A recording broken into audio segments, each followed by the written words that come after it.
Human, prepare to die. Siba was extremely eager to strike. The moment the referee gave the signal, Siba charged at Pulp Farmer like a bull. The audience was still yelling angrily as they looked forward to Siba ripping the arrogant human to pieces. Despite the din, one could hear the sound of Siba charging forward. As he trampled across the ground, it was as though a hammer was slamming into a wargong, causing the ground to quake. Pulp Farmer did not move, but instead, he bent his knees slightly as he clenched his right fist, retracting it towards his chest. That was a stance of him readying a punch. Siba laughed from his extreme anger.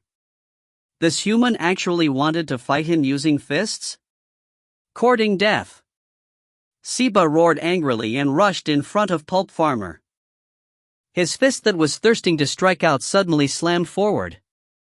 The winds from the punch howled as air crackled, as though the terrifying power was ripping through the void. At the same time, Pulp Farmer's fist came thrusting forward like a bayonet. But in that split second, the hand that he was clenched tightly suddenly opened, like a blooming flower bud. His body moved slightly to the side at that moment, while his right foot took a step forward. An eye-popping scene suddenly happened. With Pulp Farmer dodging slightly, he easily came beside Siba. He reached out his right hand and grabbed Siba's right elbow, and hooking his right foot around Siba's legs, he used a tiny bit of force.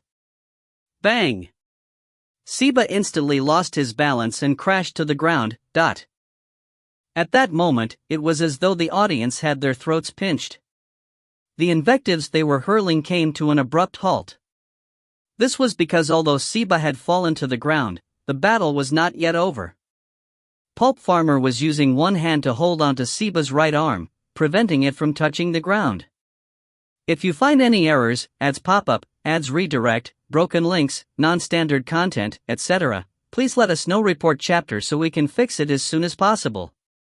Chapter 356, Leonis on the brink of raging.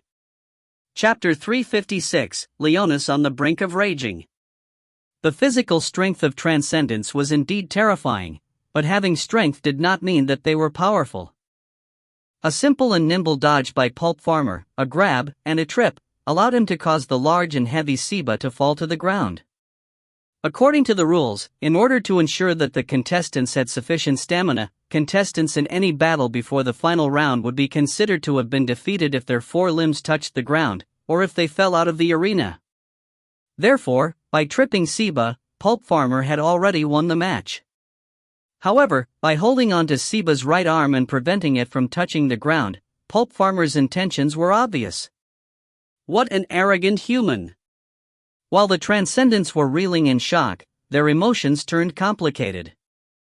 From time immemorial, it had been the bravehearts of the Transcendents who held back, but this time, they were being humiliated by another alien race. Pulp Farmer remained composed as he said unfeelingly, "Aren't you getting up?" Siba was somewhat stupefied, but when he heard this sentence, he was immediately incensed. He roared loudly and got up from the ground. Siba said in fury, "Human, what trick did you use?" From Siba's point of view, whatever that happened in that instant was too strange. All his strength had been easily neutralized, and with a slight use of force from the human, he found himself unable to find his footing. This was clearly not some physical strength that had caused him to fall, but some weird trick. Pulp Farmer sneered without a word. The Transcendents' physiques were indeed superior to humans, and he was indeed not their match in a simple fight. However, a melee battle was never limited to the clash of punches head-on. Fighting skill played an extremely important role as well. Pulp Farmer remembered that he had said to Shi Xiaobai not long ago, "Shi Xiaobai, I want to learn to posture." Shi Xiaobai's answer was very simple. In a sentence, he said, "Since they think their physique is extraordinary, why don't you beat them in a melee fight? Use your weakest trait to defeat their strongest. Use your weakest trait to defeat their strongest." This was the best form of posturing. No, this was no longer posturing, but actual awesomeness. And Pulp Farmer happened to possess this capability. Most rookies believed that Pulp Farmer was impressive with spears, but they suffered a memory lapse by not remembering a piece of information provided by the official forecast. Pulp Farmer had been a defending champion of the National Secondary School Martial Tournament for 3 consecutive years. Therefore, not only was Pulp Farmer proficient with spears, he was actually proficient in a multitude of weapons. His martial arts were amazing. Pulp Farmer gestured with his right hand again and said with his eyebrows raised, "Shall we continue?" This provocative stance was taught to him by Shi Xiaobai. However, Pulp Farmer was indeed bad at posturing, so he was rather stiff when doing such an action. The stiffness of his posturing nearly drove Siba mad. Siba roared angrily as he charged once again. The story that happened after this became Siba's nightmare for life, and it also subverted all that the Transcendents knew. They saw Pulp Farmer easily defuse Siba's attack, and with a cool pose, slammed Siba to the ground. He even did an over-shoulder throw, and every time Siba fell to the ground, he would hold up Siba's wrist or ankle, preventing all of his limbs from touching the ground. This was a merciless form of teasing and blatant humiliation. However, the audience could no longer remain angry because all of this already indicated the overwhelming disparity in strength. At least if one considered the rules, Siba had lost countless times, but finally, Siba could no longer tolerate the repeated humiliation and ran out of the arena, pretending to have been defeated out of carelessness, ending the heart-wrenching situation that he was powerless at overturning. Pulp Farmer had used his excellent fighting skills to completely trash Siba, who was ranked 5th among the Transcendent Bravehearts. This was the might of humans. The Transcendents had no choice but to admit that in terms of fighting techniques, humans were not to be underestimated. From their point of view, humans had already proven themselves. They were a race to be taken seriously. After the battle ended, Pulp Farmer returned to the audience stands, but he did not look very happy. Feng Yuanlin exclaimed in surprise, "Eh? Why don't you feel happy at all?" Pulp Farmer sighed and said, "It wasn't perfect enough." Lu Yu rolled his eyes and said, "Pulp Farmer, you have been corrupted by Shi Xiaobai so quickly. Isn't that perfect enough? Is there a need to posture any further?" Pulp Farmer shook his head and said with a heavy tone, "It's not posturing. Didn't you notice that there was no way for me to clash head-on with the Transcendent Bravehearts? In terms of physical strength, they are on a completely different level than me. If I got hit by his punch, I would have definitely been the one being defeated. Although I managed to trash him with my fighting technique, it's completely different from what Shi Xiaobai said. I was clearly using my strongest trait to defeat my opponent's weakest trait." With Pulp Farmer saying this, Feng Yuanlin and Lu Yu were stunned. That was indeed the case, as they could not help but cast their gazes at Shi Xiaobai. Shi Xiaobai smiled and said, "It's already sufficient. There's no need to posture, just proving that humans are very awesome is good enough." In fact, Shi Xiaobai was somewhat disappointed as well. According to the objective, to complete a perfect posturing by using your weakest trait to defeat their strongest, it needed Pulp Farmer to clash with Siba using his fist, beating him down with a single strike. But he had been too optimistic. Although Pulp Farmer was a martial arts genius, the physique humans had was indeed too disparate from the Transcendents. It was already pretty good accomplishing such a feat. Shi Xiaobai did not reveal his disappointment but gave a word of encouragement: "Continue working hard. If you are able to really defeat Moya, that would be true awesomeness." Shi Xiaobai was cognizant of his body increasing rapidly in strength as it constantly absorbed the energies of the holy tree's fruit. He could not help but feel a sense of anticipation. After he completely absorbed the holy tree's fruit, how strong would his physique be? Was it strong enough to physically repress the Transcendent Bravehearts? The tournament continued on. The only person to challenge the defending champion, Leonis, had to be determined out of the 64 Bravehearts by the afternoon. As such, the tournament battles happened in close succession. Thankfully, the method to determine victory was simple and crude. Therefore, every match did not take long to end. Pulp Farmer and company had become the focus of attention. They demonstrated their redoubtable strength against other races in a way no different from fighting the transcendent Bravehearts. Even when they encountered the other transcendent Bravehearts other than Moya, they were still able to easily defeat them. The audience was completely disappointed in the 8 Bravehearts, but they were filled with confidence when it came to Moya. They looked forward to seeing the outcome when any of the 3 humans encountered Moya. However, Pulp Farmer and company had pretty good luck. They did not encounter Moya up to the final 8. And during this period of time, Pulp Farmer eliminated 2 of the 8 Bravehearts, Feng Yuanlin eliminated 1, while Lu Yu eliminated 1 during the 16th finals. One of the other Bravehearts was ruthlessly eliminated by Moya. Hence, when the tournament reached the final 8, there were only 3 Bravehearts out of 8, including Moya. This was something unthinkable in previous years. The Transcendents who witnessed this with their own eyes began doubting if their Bravehearts had the ability to fight the armies of the Infernal King. And just as the intense quarter-final battles were about to begin, Leonis, who should have appeared only tomorrow, suddenly appeared in the arena. At that moment, the audience shut their mouths. This was because everyone could clearly sense a formidable fury from him. It was a rage that made him seem like he wanted to annihilate everything in front of him. After Leonis came to the arena, his eyes swept across every member of the audience in the audience stands. He twitched his nose, as though he was trying to catch the scent of something. Suddenly, his eyes fixated on a spot around Shi Xiaobai, Pulp Farmer, and company. The eyes that looked like they were about to devour a person made him seem like a raging wild beast. If you find any errors, ads pop up, ads redirect, broken links, non-standard content, etc., please let us know. Report chapter so we can fix it as soon as possible. Chapter 357, Moya's Rage.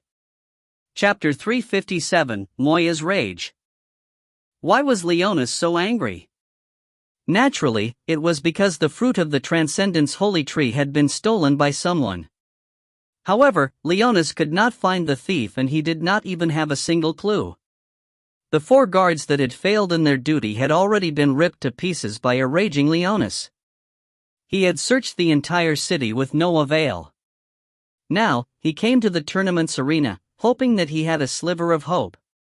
Or maybe it was just a struggle of indignation. However, Leonis did not have any psychic powers. He was unable to use his naked eyes to tell which bastard in the audience that numbered in the thousands had stolen the fruit. It was even possible that it had been swallowed into the person's belly. When he came to the stadium, an Imperial Guard had informed him of the situation at the tournament. The Imperial Guard trembled as he mentioned how Pulp Farmer and company had eliminated 4 of the Transcendent Bravehearts to Leonis. The Transcendents noticed Leonis' ugly expression and believed that it was a result of the poor performance of the Transcendent Bravehearts. But in fact, Leonis could not be any happier regarding this matter. After all, he was already aware that Moya and the other Bravehearts would mutiny at the tournament tomorrow. He was eager for the 8 Bravehearts to lose all their reputation. However, Leonis was somewhat curious over the mysterious race called humans his Imperial Guard told him about. How would the sudden appearance of such a powerful race affect change to the present world? The Imperial Guard pointed in the direction of Shi Xiaobai and company. As Leonis looked over, his eyes looked like a ferocious tiger, mainly because of the anger that resulted from the theft of the fruit. The Transcendents fell silent and did not dare to make a sound. They had long heard of Leonis's violent temper and ruthless character when it came to slaughtering. The 4 Transcendent Bravehearts that had been eliminated deeply bowed their heads and hid the fear and loathing in their eyes. A wretched bastard child should have never become their king, but Leonis's might allowed him to crush all dissent. If Leonis wanted them dead, no one would dare to voice their opposition. Humans, welcome to Transcendence. It appears that all of you have temporarily achieved good results, so continue working hard. Leonis faced Shi Xiaobai and company and said with an overbearing voice that sounded like thunder. Although his words were polite, it was impossible to disguise the anger in his words. However, Leonis was naturally hoping that these humans would be able to defeat the Transcendent Bravehearts, even better if they could defeat Moya. However, Leonis knew that it was very unlikely. Moya's strength had once shocked Leonis. If not for him eating the holy tree's fruit, Moya would have been a king that could not be overthrown by the Transcendents for 100 years. His strength far exceeded that of the other Transcendents. However, there were no ifs in this world. His existence left Moya no choice but to swallow his ambition. However, a proud existence like Moya finally could not tolerate being trampled by someone else. Tomorrow, Moya is planning on going for broke and make a reckless move? Leonis sneered as he announced to everyone with a deep voice, "The performance of the 4 Bravehearts today has disappointed everyone present, as well as this king. The 4 of the 8 Transcendent Bravehearts will have their status as Bravehearts revoked. In addition, for the following quarter and semi-finals, as well as the final match to determine the challenger, any Transcendent Braveheart that loses to another race will have their status as Bravehearts revoked. The race of the Transcendents is the strongest race." This king knew this from a very young age. Then, why can the strongest race lose to another race? Is our mentality wrong? Or is it that the so-called Bravehearts are just too disappointing? The racial discrimination the Transcendents had were deeply rooted. As a hybrid of the Transcendents and the lion-headed species, Leonis had been humiliated from a young age. Everyone could tell the mockery in his words, but it was a fact that the Transcendent Bravehearts had lost to Bravehearts from another race. Therefore, no one could retort in any way. Then, between the 2 reasons for the failure being the race of the Transcendents is not the strongest race or the 8 Bravehearts are too disappointing, no Transcendent would be foolish enough to choose the former. As such, the outcome was fixed. The 4 Bravehearts, like Mil and Siba, who were defeated by humans were no longer Bravehearts from that moment. Moya's eyes flickered a cold beam, but he eventually managed to maintain his silence. The 4 Bravehearts including Mil and Siba clenched their fists, but they did not dare to utter a word of disagreement. Leonis was very pleased with such a situation. This made him feel slightly better as he said, "Then, let the tournament proceed. I hope the remaining Transcendent Bravehearts will not disappoint us any further." Pulp Farmer and Company, Moya and 2 Transcendent Bravehearts, as well as a lion-headed man and a leopard-headed man, were the 8 finalists. Pulp Farmer and Company had pretty good luck, with none of them facing Moya in the quarter-finals. Moya was matched with the lion-headed man. Feng Yuanlin was lucky to draw a lot to battle the leopard-headed man, while Pulp Farmer and Lu Yu each drew the lots of the remaining 2 Transcendent Bravehearts. The focus of the 8 finalists was still on the humans against the Transcendent Bravehearts. But this time, it was different. The atmosphere was evidently much heavier. The remaining 2 Transcendent Bravehearts appeared as though they were going to risk their lives in battle. Leonis's arrival and speech made the battle no longer simple. Failure meant the revoking of their status as Bravehearts. The remaining 2 Transcendent Bravehearts did not dare to slack at all. However, the battles were destined to end in tragedy for the 2 Transcendent Bravehearts because their opponents were none other than Pulp Farmer and Lu Yu. And as the tournament's rule was not an all-out fight, defeat would happen if they fell to the ground or fell out of the arena. Hence, although the 2 Transcendent Bravehearts went all out, Pulp Farmer and Lu Yu's superb fighting techniques that were impossible for the Transcendent Bravehearts to understand caught them in a situation where they were unable to use the full brunt of their force. The 2 Transcendent Bravehearts were defeated in such a humbling manner that the audience sympathized with them. However, the ruthless King Leonis did not have a shred of compassion. He immediately announced that both the Transcendent Bravehearts would be dismissed from their positions as Bravehearts. After that, Feng Yuanlin easily defeated the leopard-headed man, while Moya trashed the lion-headed man.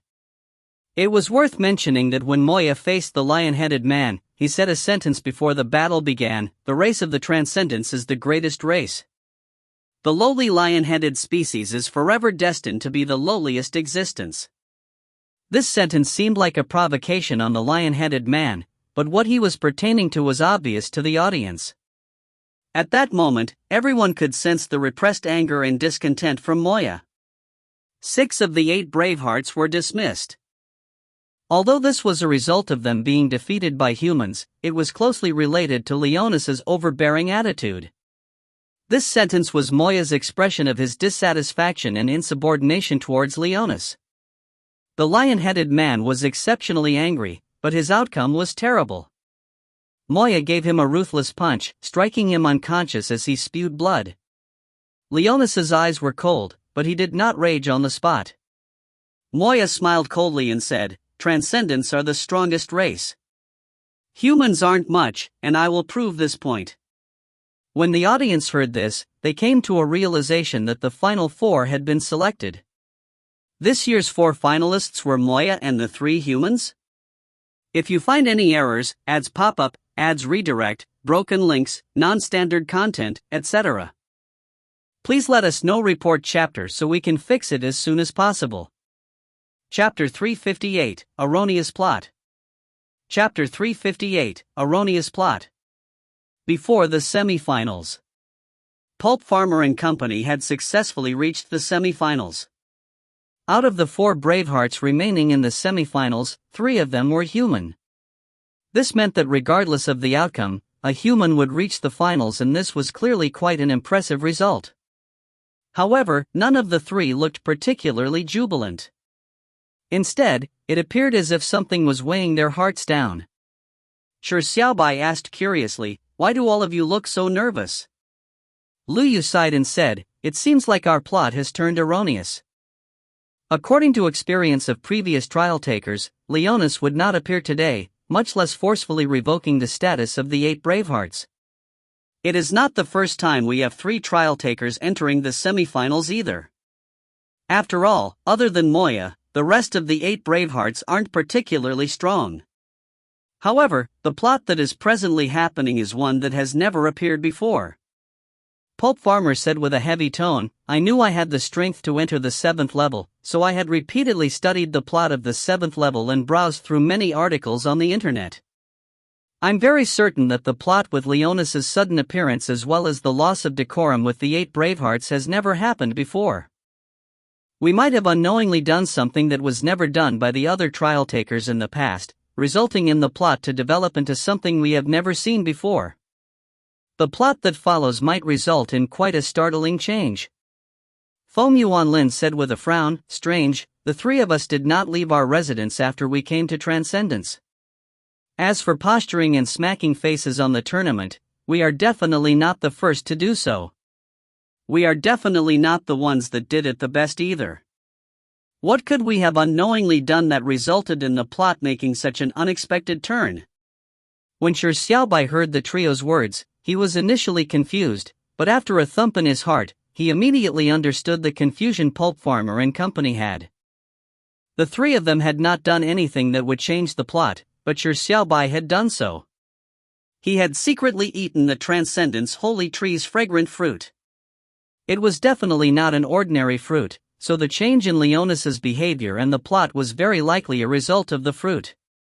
Shi Xiaobai coughed slightly and feeling guilty conscious, he asked, "The change in the plot would have little impact, right? The final goal should still be defeating Moya and then beating Leonas." Lu Yu shook his head and said, "No, the impact is huge. Moya's strength is actually very exaggerated, but he has contempt for other races, so not taking his opponents seriously is his greatest weakness. Historically, the 5 trial takers who defeated Moya had only done so with absolute strength. The other 3 had managed to make use of Moya's belittlement of his opponent, defeating him before he transformed into his 2nd or 3rd form. Therefore, most strategies that have to do with the 7th level would focus on Moya's tendency to take his opponent lightly when they introduce him. In fact, this penniless priest had already designed a plan on how to maximize Moya's tendency. But now, Moya has been enraged by Leonas. He might begin the battle in a serious state, and this means that the difficulty will increase by several orders of magnitude. Shi Xiaobai was slightly alarmed as he said, "The green-skinned dwarf is that strong, but..." Pulp Farmer said with a heavy voice, "Leonas's strength has been tweaked upwards, and as Leonas's opposing force, Moya's strength has been tweaked upwards as well. He should be roughly on par with a level lord. This is why only 4 humans have ever cleared the 7th level. Even by the simplest means of clearing the level, it is already extremely difficult to obtain the right to challenge Leonis. And what's even more despairing is that the strength of Leonis far exceeds Moya. However, since we have come to this point, we have to try our best regardless of how it is. Luyu said gravely and earnestly, the rule of the finals is to fight till one side loses the ability to continue fighting. As for the Transcendents, their physiques are considered exceptional. Trying to completely defeat them is nearly impossible, so now, the semifinals is the last chance we have. We need to think of a way to make Moya fall to the ground and leave the arena. That is the only thing we can do. Feng Yuanlin said in a reflective manner, the drawing of lots for the semifinals is of utmost importance, but why do I feel like I don't wish that it would be me?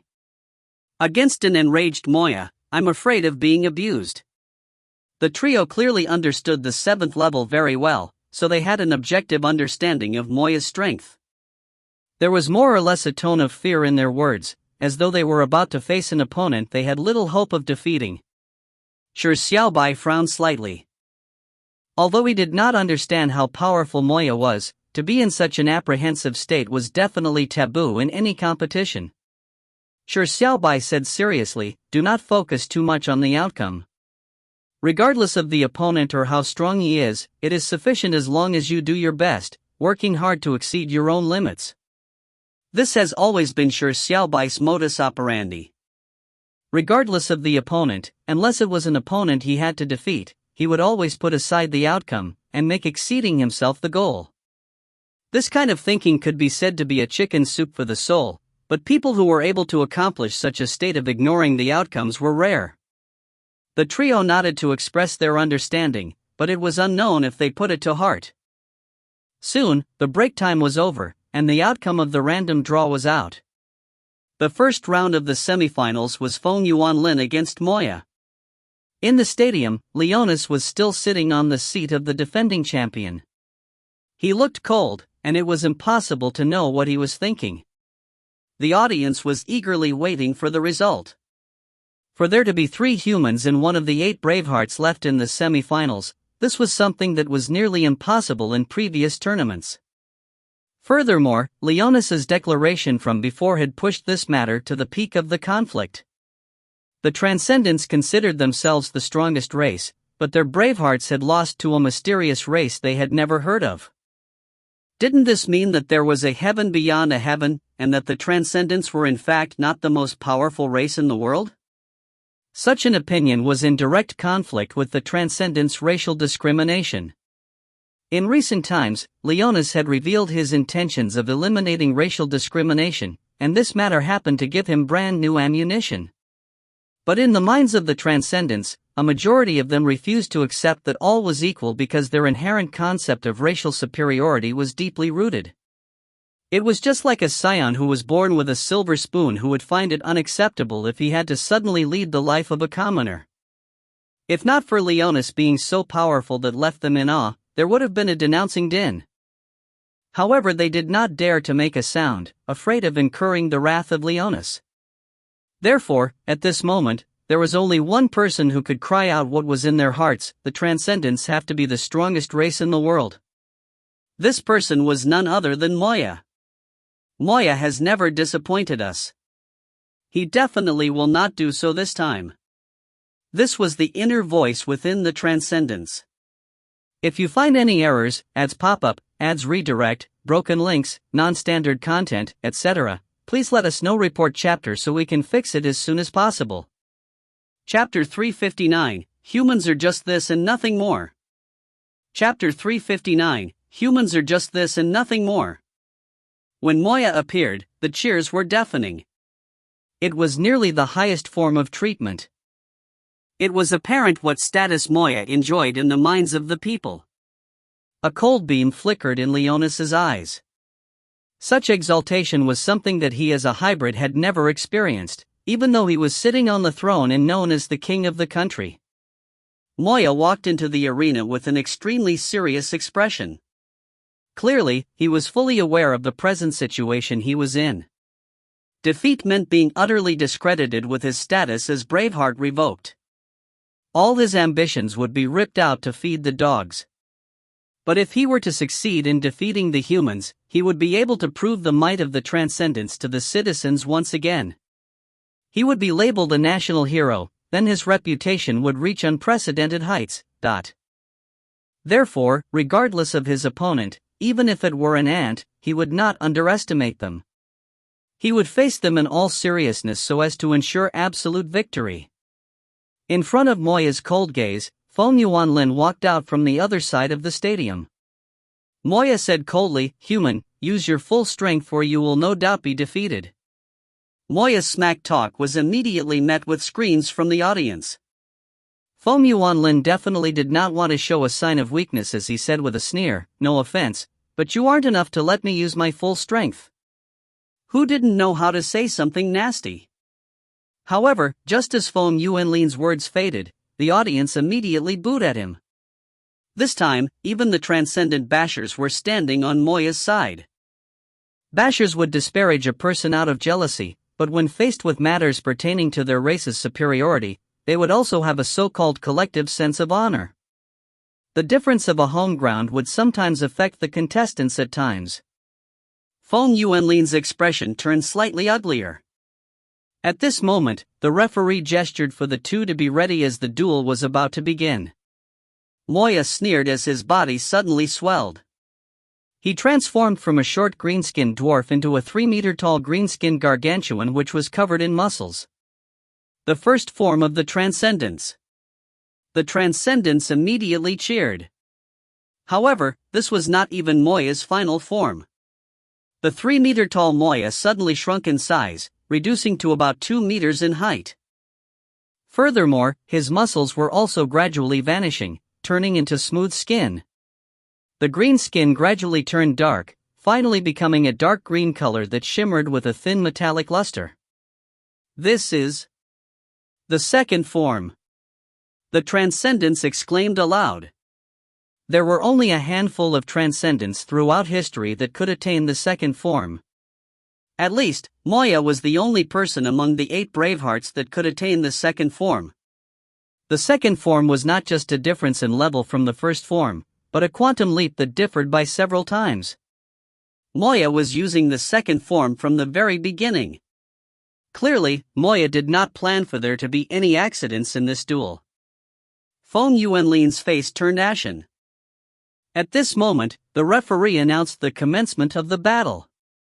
Moya cracked his neck as he advanced towards Feng Yuanlin.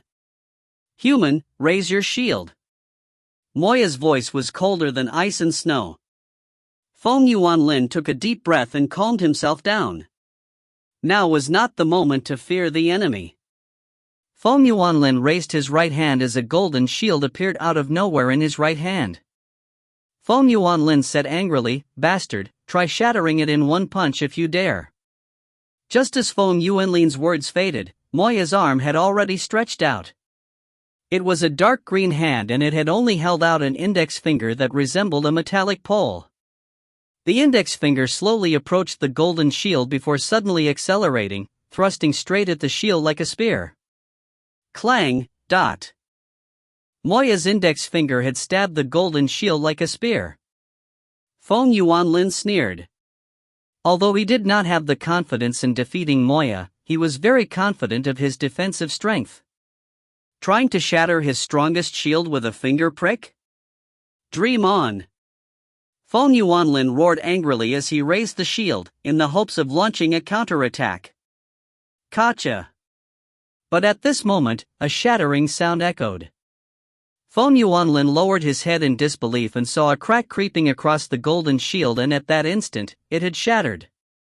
Moya had used only a finger to prick his strongest shield? The Transcendents were astounded by this scene. Mill had used 56 punches to crack a worn-out bronze shield, but Moya had used a finger to prick through a golden shield that looked extremely solid? Moya! Moya! Moya! Moya's name resounded in the stadium. However, Moya apparently did not plan on holding back. He wanted to ensure that nothing unexpected would happen in the duel. Therefore, his finger had already thrust straight at Feng Yuanlin. Feng Yuanlin snapped out of wallowing in his defeat. Immediately, he raised both of his arms as a gigantic silver shield appeared out of nowhere and protected him. However, the outcome that left no suspense was already determined. The silver shield was instantly poked through by that finger. Feng Yuanlin retreated hastily as the shield shattered. Even though the chances of victory were slim, he could not throw in the towel and would instead put up a stubborn fight. However, Moya was determined not to give Feng Yuanlin any chances. Like a beast, he charged straight at Feng Yuanlin and used the simplest and crudest way to clinch victory. Moya's speed was astonishingly fast, so Feng Yuanlin naturally could not open up a gap. Seeing the gleaming dark green finger thrusting towards him like a spear, Feng Yuanlin clenched his fists and raised both his arms. 3 golden shields appeared in an overlapped fashion in front of him. This was his ace in the hole. Gotcha! Gotcha! Gotcha! After 3 cracking sounds resounded, without any break in between, Moya's fingers penetrated through 3 golden shields in a relentless manner. How terrifying was his power! How hard was his finger! Boom! Moya did not give Feng Yuanlin any chance. After penetrating 3 golden shields, his finger curled back into a fist as a terrifying wind that accompanied his fist sent Feng Yuanlin, who was struggling in retreat, to the ground. The battle is over, Moya wins. The referee was reeling in shock, but he instinctively announced the outcome of the match. This battle was a steamroll in every sense of the word. From the beginning to the end, Feng Yuanlin did not even have an opportunity for respite. Furthermore, Moya had only used a finger to complete a ruthless steamroll. The Transcendents knew that Moya was strong, but they never expected the battle would end without any suspense. Then, what did this mean? Humans are just this and nothing more. Moya looked up and shouted to the audience, humans are just this and nothing more. We, the Transcendents, are the most powerful race in the world. At that moment, the Transcendents had hot tears streaming down their cheeks.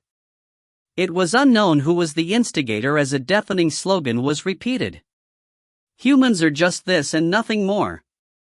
Humans are just this and nothing more. Humans are just this and nothing more. If you find any errors, ads pop up, ads redirect, broken links, non-standard content, etc., please let us know. Report chapter so we can fix it as soon as possible. Chapter 360, You have successfully infuriated this king. Chapter 360, You have successfully infuriated this king. Humans are just this and nothing more. Moya had used his own strength to end the battle quickly with him steamrolling his opponent. It was to prove this point to the transcendent commoners. His popularity reached its peak at that moment. In the audience stands, Shi Xiaobai and company's expressions immediately turned ashen. In the mankind's history of the 9 revolutions Transcendental Tower, the number of trial takers that were able to force Moya into his second form was small to begin with. And the number who could defeat Moya could be counted with one hand. Therefore, it was not surprising that Feng Yuanlin would be defeated by Moya, who had used his second form immediately. However, Moya's words had infuriated them. Humans are just this and nothing more? What a joke! There were numerous mighty human figures. Any paragon would easily steamroll Moya and Leonis. But such discourse sounded lacking in strength. This was because in the trial, they were the only humans. In Transcendence, they were indeed representing all of mankind. Pulp Farmer looked at Lu Yu and said with a heavy voice, "Can you give me this opportunity?" Lu Yu fell silent for a few moments before nodding his head seriously. All right. What opportunity? During the second round during the semifinals, Lu Yu chose to throw in the towel. Pulp Farmer and Moya would meet in the qualifying finals. Without waiting for too long, or it could be said that Pulp Farmer and Moya did not wish to waste any time waiting. They both had their own reasons for them to be eager to begin the battle. As such, the finals officially began a minute after the end of the semifinals. The qualifying final match and the challenge against the champion was always the two most anticipated battles in the tournament. Unlike the other qualifying matches, the result of the finals was determined if one side lost the ability to continue fighting or if they threw in the towel. The intensity and brutal nature of the match was something incomparable to the other qualifying matches. The Transcendents looked forward to the beginning of the battle, and in the qualifying matches, Pulp Farmer had stood out from the three human participants. His incredible fighting techniques left people in awe. However, this time, Pulp Farmer was holding a silver spear. It appeared as though he was planning on using his spear techniques to fight Moya. When the referee gestured for both parties to get ready, Moya transformed once again. Just like when he faced Feng Yuanlin, Moya began in his second form from the beginning. Moya said with a sneer, "I will let everyone see that there is an unbridgeable gap between humans and transcendents from birth." Pulp Farmer had a cold expression and did not respond to Moya's nonsense. When the referee announced the beginning of the match, Pulp Farmer had already rushed forward with spear in hand. Pulp Farmer's eyes were ice cold. As he ran, he thrust the spear in his hand at Moya. Tyrant Spear. Pulp Farmer was majestic and had an imposing aura. As he thrust out, it was as though space was torn apart. Sunlight was distorted by the pierce as a gigantic spear image appeared, engulfing Moya like a gloomy cloud. The terrifying scene caused the audience to exclaim aloud. "Tricks!" Moya sneered. Against the imposing strike, he did not dodge it. Instead, he lifted his chest to clash with the spear. Was Moya mad? Obviously not. Clang! A deafening metallic sound echoed. When Pulp Farmer's spear tip stabbed into Moya's chest, it came to an abrupt halt. The gigantic phantom spear dissipated. The dark green skin around Moya's chest suffused a metallic luster. It was unscathed by the stab of the spear. How terrifying was his physical defense? Pulp Farmer's expression changed slightly as he retreated in a hurry so as to open up a distance. This time, not only did Moya want to win, he wanted to win with sufficient posturing. He did not chase but instead stood in his spot.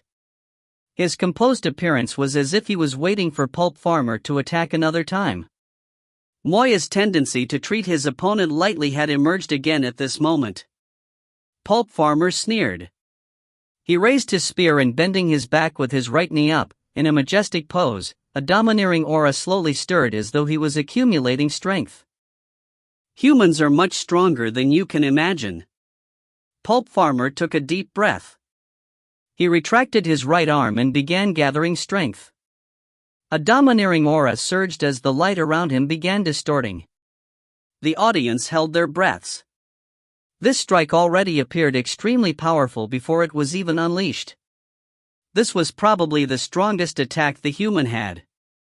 "Take on this strike of mine!" Pulp Farmer angrily roared. The strike he had gathered strength for a long time finally thrust forward. A cold beam first burst forward as a dragon-like spear accompanied it from behind. When the spear thrust out, a gigantic phantom image of a dragon dashed straight at Moya. The dragon roared while the world changed colors. The audience stared confounded. Seeing the gigantic dragon phantom, they suddenly had the feeling of worshipping it. However, Moya still did not bat an eyelid while facing this gigantic dragon phantom. He only raised his right arm. Boom! Moya's right hand suddenly gripped. The gigantic dragon phantom instantly dissipated. The silver spear's tip was grabbed by Moya. "Look human. This is the gap between races." Moya sneered and suddenly jerked his right hand. "Gotcha! Gotcha! Gotcha!" Cracking sounds were heard in succession as the spear in Pulp Farmer's hands began to crack, like a glass shattering. At that moment, there was complete silence, only the sound of the spear shattering was left. This was Moya. This was the Transcendence. His terrifying physique allowed Moya to be unafraid of using his bare chest to take on Pulp Farmer's spear. He used his bare hands to shatter the powerful spear dragon's phantom image. The race of the Transcendents is the strongest race in the world. Humans are just this and nothing more. Moya shouted loudly.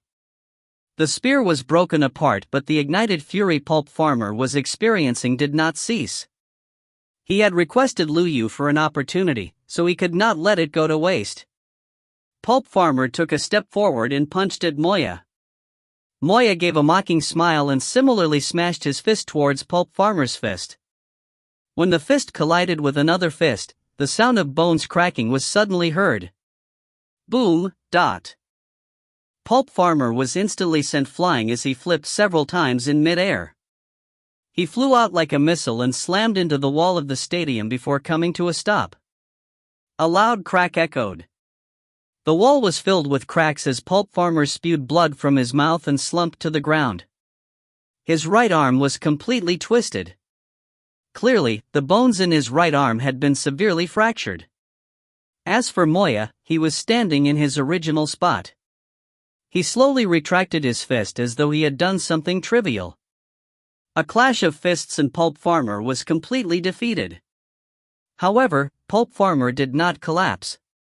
As blood gushed out from his mouth, he used his left hand to prop his upper body up. It was obvious how severely injured he was based on his extremely pale face. He no longer had the ability to continue fighting. This was a steamroll. It was a steamroll that belonged to the Transcendence. Moya lifted his arms high and said loudly, "Humans are just this and nothing more. Their naturally frail physique doomed them to be a weak race. As for us, the Transcendents, we were born with powerful bodies, enough for us to become the strongest race in the world. Humans are not worth mentioning in front of the Transcendents." Moya's declaration made the audience who held their breaths finally had a chance to erupt into the most passionate cheers. Moya! Moya! Moya! At that moment, Moya was the center of attention. Then, let me end this boring battle. Moya sneered. Suddenly, like a beast, he charged at Pulp Farmer, who was limp on the ground. His speed was astonishing fast. His eyes flickered with cold light as he suddenly kicked out towards Pulp Farmer like a spear. The power of this kick exceeded Pulp Farmer's Dragon Phantom spear attack. Winning this battle only required him to knock his opponent unconscious, but Moya's kick was clearly far more than that. If this kick were to hit the severely injured Pulp Farmer directly, it would probably take his life. Go to hell, human! This human named Pulp Farmer had eliminated 3 of the 8 Bravehearts. He had committed a hideous crime deserving the harshest punishment. Bang! A colliding sound resounded. Moya's expression changed slightly. His kick had not hit Pulp Farmer, but instead felt like it had kicked into an iron plate. What was going on? The audience exclaimed. It was unknown when a black-haired youth appeared in front of Pulp Farmer. The black-haired youth was grabbing Moya's foot with one hand, stopping Moya's kick. On a closer look, there appeared to be a thin layer of a silver halo over the black-haired youth's hair. It was as though his black hair was about to turn silvery white. You have succeeded in infuriating this king. If you find any errors, ads pop-up, ads redirect, broken links, non-standard content, etc., please let us know. Report chapter so we can fix it as soon as possible. Chapter 361, The Physique of Humans is Bad? Chapter 361, The Physique of Humans is Bad? You have succeeded in infuriating this king. Moya's kick with murderous intent had completely infuriated Shi Xiaobai. The flames of anger nearly consumed Shi Xiaobai's mind instantly, but a cool sensation suddenly infused into his mind that pervaded his body. Like cold water that doused him, it snapped Shi Xiaobai out of his impending rage. His mind resounded with the exhortation from Callie before she left, "Do not get angry easily." The silvery white luster above his head suddenly dissipated. However, a third of his black hair had turned silvery white. His black and white mop of hair looked somewhat strange, but it gave him a mysterious and sinister air. Shi Xiaobai felt a bloodlust that he found difficult to suppress rise up in him, but he was still able to contain his thoughts. And furthermore, he could intuitively sense that his body was filled with power. Power. Endless power seemed to surge through his body as it raised. It was as though it were flowing through him like blood, pulsing through his veins in a rhythm. Shi Xiaobai had grabbed Moya's flying right kick with one hand. This caused all the audience to be shocked by the sudden appearance of the youth. This human was able to use his bare hand to withstand Moya's kick that possessed such terrifying power? Moya was also extremely astonished, but he was even more incensed when he heard Shi Xiaobai's words. Foolish human, you are courting death. Moya's right foot was held, so he bent his left foot and like a missile's blast, he thrust it at Shi Xiaobai's head like a spear. Bang! A stifling impact sounded as the audience gasped. They saw Shi Xiaobai use his left hand to grab the foot once again. What was going on? Was this human's hands made of steel? At this moment in time, Shi Xiaobai was holding one of Moya's feet in each hand as he lifted Moya entirely. Shi Xiaobai sneered and suddenly turned his feet and began spinning. Moya, who was being suspended in midair, could only spin around with Shi Xiaobai. He felt alarmed as he realized that despite him using all his strength in his feet, the human appeared unaffected. The audience was watching in a flabbergasted state. The seemingly invincible Moya from a moment ago was being suspended in midair by a human, spinning without any qualms? Scram! Shi Xiaobai roared angrily and stopped spinning. As though he was throwing a shot put, Shi Xiaobai threw Moya's entire person out. After spinning so many rounds, the centrifugal force was immense. Furthermore, Shi Xiaobai currently had endless power in him. This throw was like the launch of a rocket. Moya's entire being flew out into the distance like a rocket. Boom! Moya flew several hundred meters in the sky before slamming into the other side of the stadium wall. Immediately a deafening crash resounded. The sound of rubble falling to the ground was heard immediately after this. A hole in the wall had been produced. The falling rubble had instantly buried Moya. The power of this throw was obvious. There was immediate silence. Leonas's pupils constricted slightly as he watched in disbelief of the scene in front of him. Moya was defeated just like that? Impossible. As though it was in response to that spectator's cry, the rubble suddenly blasted outwards as a figure charged out of it like a raging tiger. Moya obviously would not be defeated so easily. There was not even the slightest of wounds on his dark green skin. The Transcendence indeed had extraordinary physical strength. Moya's eyes were burning with rage. The youth with black and white hair had caused him to end up in such a miserable state. He wanted the youth to die a horrible death. Moya dashed forward at an alarming speed. In a few seconds, he traversed a distance of several hundred meters and appeared in front of Shi Xiaobai. He had already gathered strength in his fist.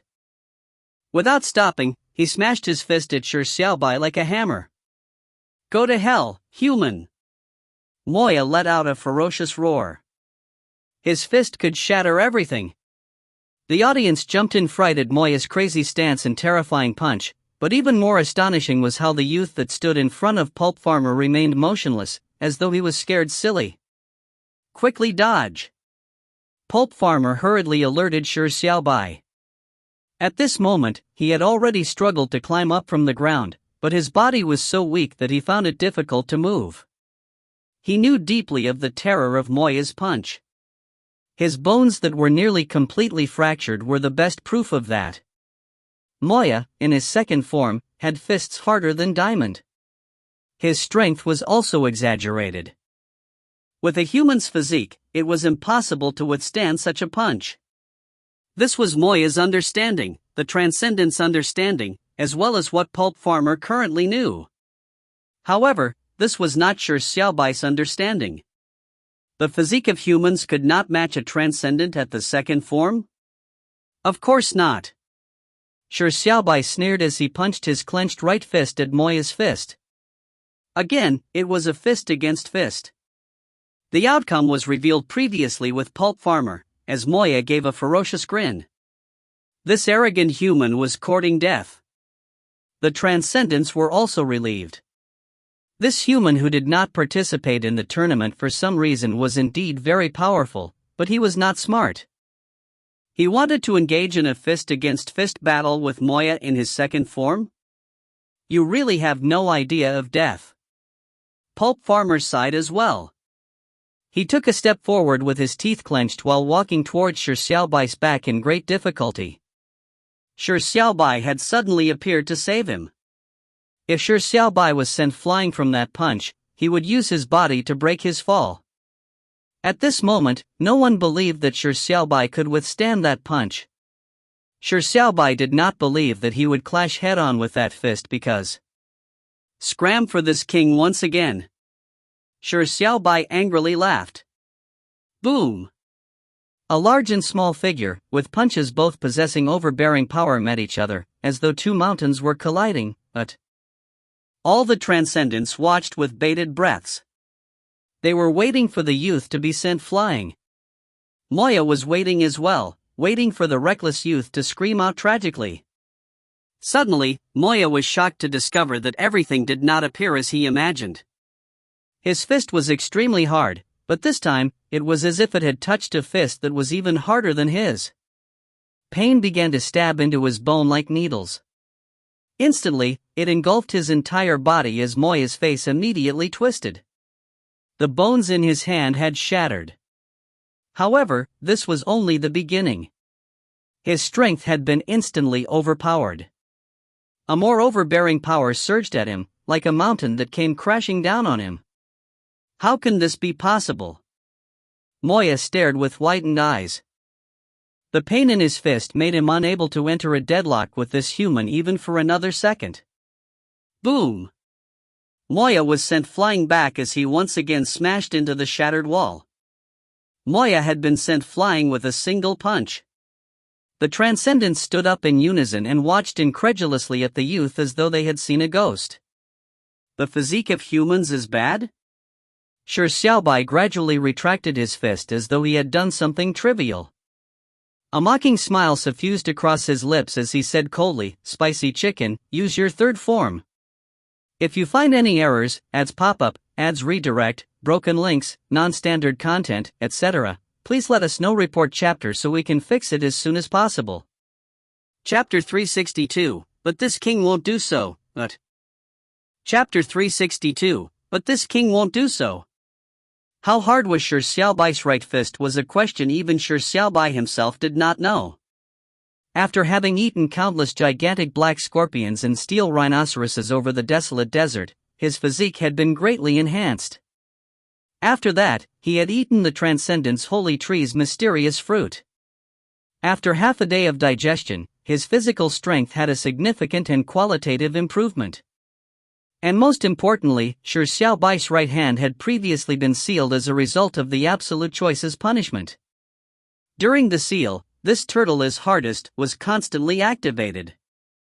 Therefore, after 12 hours, Shi Xiaobai's right hand was already so hard that it could withstand a turtle-speed divine punch that gathered power for 30 minutes. With all three factors compounded with each other, Shi Xiaobai's right arm could really be called a Qilin's arm. His right fist was so hard that it was appalling. If he were to use any other part of his body to clash head-on, like using his head against another head, Shi Xiaobai might be inferior to Moya in his second form. But a right fist against a right fist? Shi Xiaobai could only say, "Sorry, spicy chicken, you can scram now." The power that came from his rage pervaded his entire body. At this moment, Shi Xiaobai's physical strength was unfathomable. It was a terrifying strength that led him to rip a level lord apart with his bare hands. Therefore, this punch was a steamroll when it came to the hardness of his right fist. It was a trashing based on pure power. Moya, who had put a wonder performance of crushing his opponents, was now completely crushed. Regardless of who witnessed this scene, be it King Leonis or the Transcendent citizens, they could not sit still and stood up in unison. Just by looking at race alone, Leonis, who was a bastard child of a member of the Transcendent race and a lion-headed race, could not represent the Transcendents. And among purebred Transcendents, Moya was the strongest. He was the true representation of the transcendence, but at this moment, Moya was sent flying by a single punch from a human. What did this mean? Did it really mean that there was heavens beyond heavens, that the race of the transcendence was not the strongest race in the world? No. Stand up. Moya, quickly stand up. Stand up and defeat that human. The transcendence shouted, unwilling to accept this reality. Rubble buried Moya's body, and there was 3 full seconds of silence. Boom! The rubble blasted as a black figure stood up from the rubble. The figure was about 1.5 meters tall. His skin was entirely black, and his squinted eyes were scarlet. A black horn had grown from his head, making him look like an evil demon. This was Moya? This is the Transcendent's third form. Pulp Farmer warned in a low voice, "Be careful, Moya in his third form has lost his mind and all reason. He only has devil-like instincts. Furthermore, his strength and speed is several times above that of his second form." Shi Xiaobai nodded his head slightly. He could feel a terrifying aura from Moya as well. It was an aura that made him extremely uncomfortable. It was as if there was a vague hint of darkness that permeated in him. The eyes of the Transcendence citizens were transfixed. In the history of the Transcendence, it was extremely rare for a Transcendent to be able to touch the third form, even fewer could completely transform into the third form. This was because completely transforming into the third form not only meant the loss of one's sanity, it would also reveal a fact the Transcendence refused to face. The third form of the Transcendence looked too similar to the Infernals. The Transcendents were even accused of being bastards of the Infernals. Unless necessary, no Transcendent who could attain the third form would take the initiative to enter the third form. But this time, Moya had no choice but to do so, because if he were to suffer an abject defeat in such a manner, a defeat from an alien race, his reputation, his ambition, everything that he possessed would become nothing. Moya's scarlet eyeballs moved and finally locked onto the target of their hatred. Crazed killing intent surged at that instant. A hoarse voice sounded as Moya's figure suddenly vanished. Shi Xiaobai felt his heart jump and immediately dashed forwards. A black figure stretched out its dark hands from the ground in an attempt to capture the running Shi Xiaobai's feet. Shi Xiaobai did not dare to push the boundaries as he hurriedly used crab steps and dodged the attack at an extremely fast speed. A Stygian sound of the wind suddenly howled at that moment. A black bone claw grabbed Shi Xiaobai's back with a ripping sound. In pain, Shi Xiaobai hurriedly jumped forward and used Unleaking Turtle Aura to inhibit the pain. The clothes on his back had been torn, leaving behind 5 bloody marks. If not for his body having a quantum leap in toughness after consuming the holy tree's fruit, this strike would have ripped his body into 2. From beginning to end, all Shi Xiaobai could discern was a trace of a dark shadow. Moya in his third form was this fast? In the audience stands, Lu Yu and Feng Yuanlin were looking anxious. Feng Yuanlin said nervously, "We're doomed. Boss Shi Xiaobai does not know the characteristics of Moya in his third form." Lu Yu said with a sigh, who would have thought that benefactor Shi Xiaobai would personally engage in battle? Furthermore, he has forced Moya to use his third form? Transcendents in the third form do not have their strengths greatly enhanced from the second form, but their speed is increased in an exaggerated manner. Trying to defeat Moya in his third form, dodging is useless. He can only stand his ground in defense. Feng Yuanlin said with a wry smile, however, Moya's strength is no joke either. If one is not a cyanite that focuses on defense, standing his ground in defense is only being a sitting duck. Lu Yu shook his head and said, "Being a sitting duck is better than scurrying around like a rat. By standing your ground, you can at least determine where Moya is attacking from. If you are dodging, you don't even know where Moya is, where or when he will attack. And if you attempt to counterattack, the outcome will be terrible." Feng Yuanlin said in a heavy tone, "But do you think with Boss Shi Xiaobai's character, do you think he will be willing to be a sitting duck even if he knows that standing his ground in defense is more hopeful?" Lu Yu gaped before sighing once again. Against overwhelming strength, you could dodge or use even stronger strength as a counter.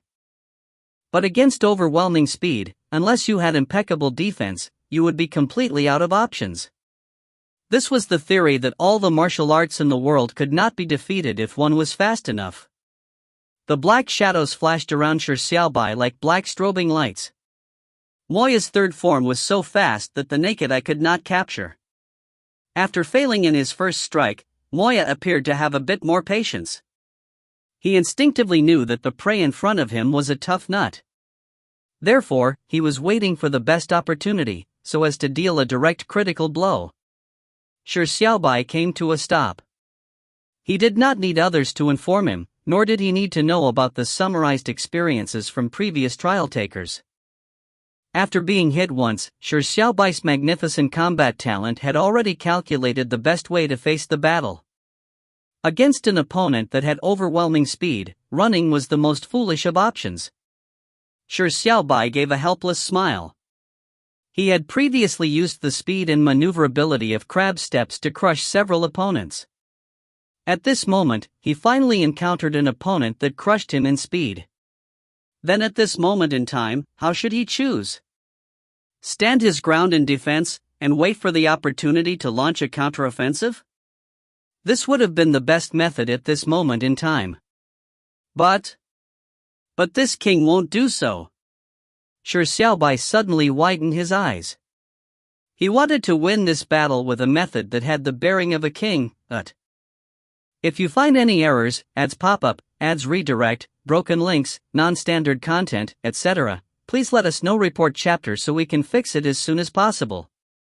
Chapter 363, His opponent is only himself. Chapter 363, His opponent is only himself. What is a king? A person capable of anything, daring of anything, not giving up because of an impossibility, and never using an impossibility to back down. This is what a king is. Against Moya's third form, whose speed was extremely fast, Feng Yuanlin and Lu Yu would definitely choose to stand their ground in defense. If it was Pulp Farmer, he might choose to defend and seek an opportunity to launch a counterattack. If it were confident geniuses like Sunless or Speechless, they would choose to give up on defense and continuously use large area of effect attacks, so as to deluge Moya's movement range, preventing him from avoiding it. Shi Xiaobai could do any of these, but he did not choose any of the three options. This was because not only did a king want to win, a king had to win with sufficient dominance. Shi Xiaobai grinned as he instantly activated his sword truth, Excalibur. Pale golden light enveloped his body, and immediately following that, Shi Xiaobai dashed forward. As such, in the constantly flashing black shadows, there was an addition of an extremely fast golden light. Your speed is fast? This king will become faster than you. This is the style of a king. With sword truth activated, Shi Xiaobai was expending a great deal of energy every second, but his speed was ever so faster than before. The moment he used crab steps at the crest of perfection realm, dazzling figures and extremely fast speed made him appear like shimmering golden light. The naked eye could no longer discern his features. The audience was shocked. They never expected that the youth would use such a method to face his opponent. Was he being capricious? Or was it overconfidence? The youth's speed was indeed extremely fast, but he was still inferior to Moya. At this moment, ordinary people could no longer see what was going on in the battle. They could only see a golden light and a black figure darting everywhere, chasing one another. There were constantly clashing sounds, random rubble flying, and cracks in the ground. This was an intense battle that could not be discerned because the two people's speed and movement techniques were too exaggerated. But as the golden light and black figure embroiled in battle, it was clear that the black figure had the upper hand. This was because the black figure nearly covered the entire arena, and was constantly engulfing wherever the golden light was. Clearly, the black figure was the hunter in this battle. The transcendence finally revealed looks of excitement. This human must be a fool to compete in speed with Moya's third form. This human may be extraordinary fast, but Moya in his third form can only be described as perverse. Moya is about to win. The human won't be able to last much longer. Feng Yuanlin and Lu Yu revealed looks of concern. They had guessed that Shi Xiaobai would not choose a sitting duck battle strategy of standing his ground in defense, but they never expected Shi Xiaobai to choose to clash head-on with his speed. What sort of youth was he? Against Moya's second form, whose physical hardness and bodily strength was extremely extraordinary, the youth had chosen to use his fist to clash with his in a head-on strike. Against Moya's third form, whose speed was extraordinary, he chose to compete in speed. How arrogant and uninhibited was his heart, and what sort of wild confidence did his soul have to make such a seemingly foolish choice? But for what reason such a foolish method sent ardor and zeal through the blood of everyone watching, giving them a shock? Shi Xiaobai, all the best. All the best, Shi Xiaobai. Such a youth made others involuntarily want to follow in his footsteps, following closely behind him, so as to see the scenes of his future. This was because such a youth had endless possibilities for his future. However, he was soon going to suffer a painful setback because of his refusal to do so. The golden light was gradually being devoured as the black shadows constantly spread out, as if stars were constantly vanishing during a dark night. Shi Xiaobai was not faster than motion, so the space he could move was limited and repressed. He was like a prey that was constantly on the run, but he was gradually being forced into a corner. This battle would end soon. Leonis sighed and found it unfortunate. That human was outstanding in strength, but he had made the biggest of mistakes. Even for himself, he could only use an unassailable defense and absolute power to beat Moya in his third form. Attempting to beat Moya in terms of speed was simply fool's talk. It was unfortunate that the human could not win the duel. If not, after Moya's downfall, he could finish the human, becoming the hero of the transcendence. Then, his status as king would become unassailable. Suddenly, Leonis's irises constricted slightly. He suddenly saw a strange scene. What happened? Leonis stared with widened eyes as he watched the golden figure of light that no longer had anywhere to run. Moments later, Leonis exclaimed, "How is it possible? That human has become even faster." This was not a doubting question, but a rhetorical question. Furthermore, this sentence was filled with an incredulous tone of shock. This was because the facts of the matter were unfolding in front of everyone else. They saw the golden figure of light that had been pushed to a corner burst through the black haze, bursting a brand new dawn. It was as though a dimmed star was ignited once again in the dark of the night. No, there was not only one. One after another, stars began to lit up in succession from a particular moment. It became a brilliant star-filled sky. That human had broken through his limits at the edge of despair. His speed was increasing, escaping the pursuit of the hunter. No, from that moment forth, he was no longer the prey. Everyone in the audience stood up once again as they watched incredulously with bated breaths. The golden light and black figures embroiled once again, as the golden light slowly recaptured his domain, constantly devouring the black figure.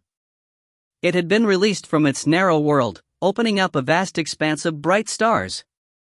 There were still colliding sounds thundering, and the scene of the ground cracking had numbed the senses of people. This battle that could not be discerned had already lasted for several minutes. The golden light had slowly went from an absolute disadvantage to one of neutrality, and from a particular moment, began to have an advantage.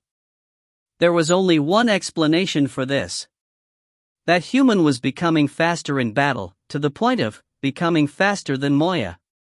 The Transcendents exclaimed aloud. What sort of race are humans? Heavens, do humans have such tenacity? What a terrifying human.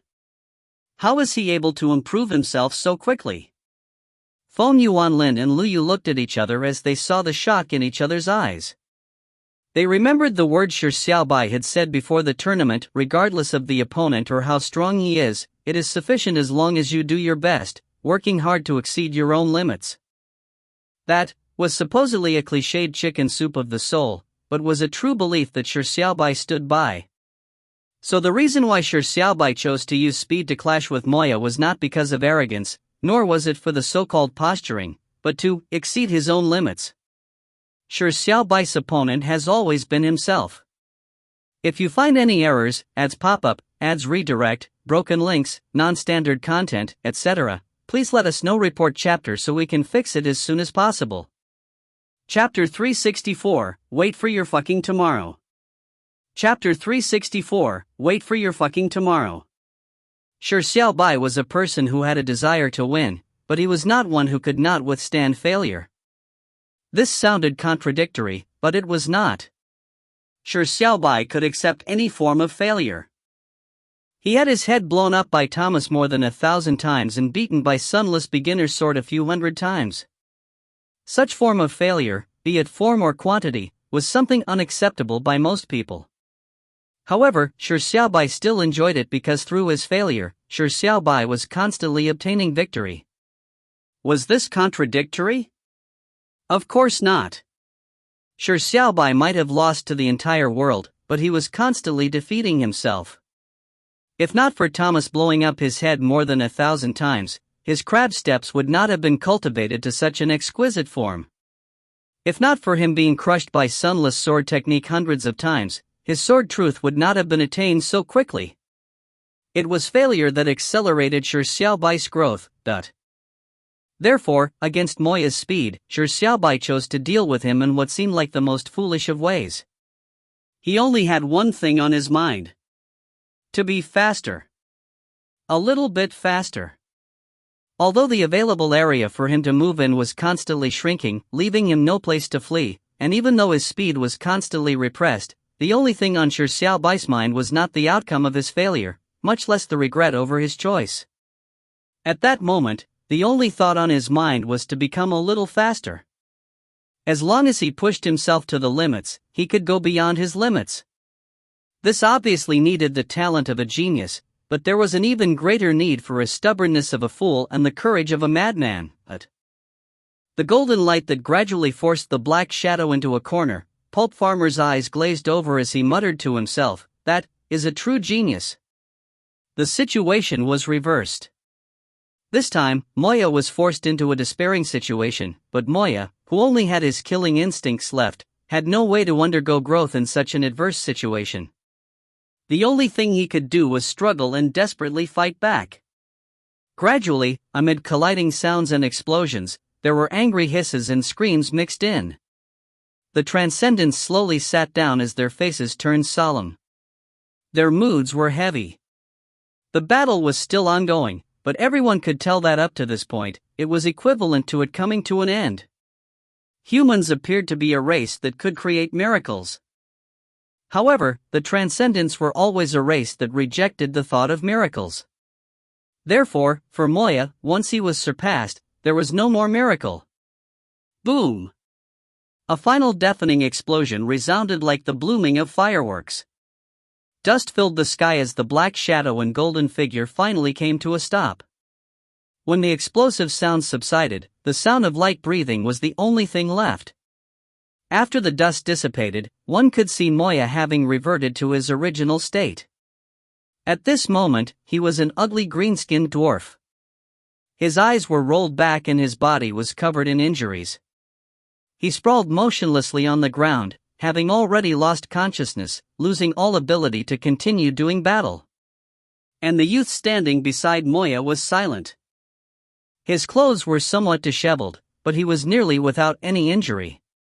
His chest was slightly undulating as his light but slow breaths made it seem like he had just done a warm-up jog. A human had won. Furthermore, it was most ridiculous that after using all his strength while embroiled with a fight with Moya for about 10 minutes, he was only slightly out of breath. Humans are monsters. At that moment, this thought materialized in the minds of the Transcendents. At this moment, Shi Xiaobai raised his head and looked at his surroundings. A sneer suffused across his lips as he loudly proclaimed, "Transcendents are just this and nothing more. Transcendents are just this and nothing more. Transcendents are just this and nothing more." Shi Xiaobai repeated the important things thrice, and he shouted louder each time he said it. Shi Xiaobai would not forget the scene of how the Transcendents had been shouting humans are just this and nothing more just a moment ago. He was not someone who would bear a grudge, but if he kept it in, it would be too slavish. Therefore, Shi Xiaobai would seek revenge on the spot if there were any. At that moment, silence pervaded the stadium. The Transcendents were appalled. That human was too arrogant and crazy. Whoever offends the mighty Transcendents, however strong, shall be destroyed. Human, don't be overly arrogant. Don't forget where you are. A tiny competition has been escalated to the magnificence of a race? Our humans are as dumb as pigs like you, Shi Xiaobai sneered without a word. The Transcendents were indeed conceited. It was as though they had forgotten how they had just been shouting humans are just this and nothing more and how the humans felt. Sure enough, this race was one he hated regardless of anything. At that moment, an authoritative voice thundered, overshadowing the din. Human, Moya does not represent the Transcendents. It wouldn't be too late for you to say it only after you defeat this king.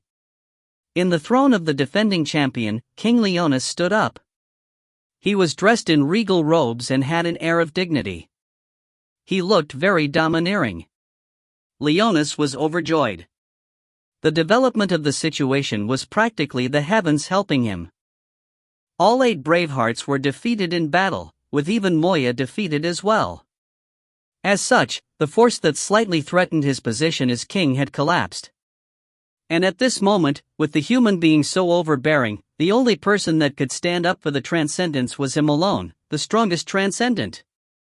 Next, all he needed to do was trash the human at the final match tomorrow and he would become a hero of the Transcendents.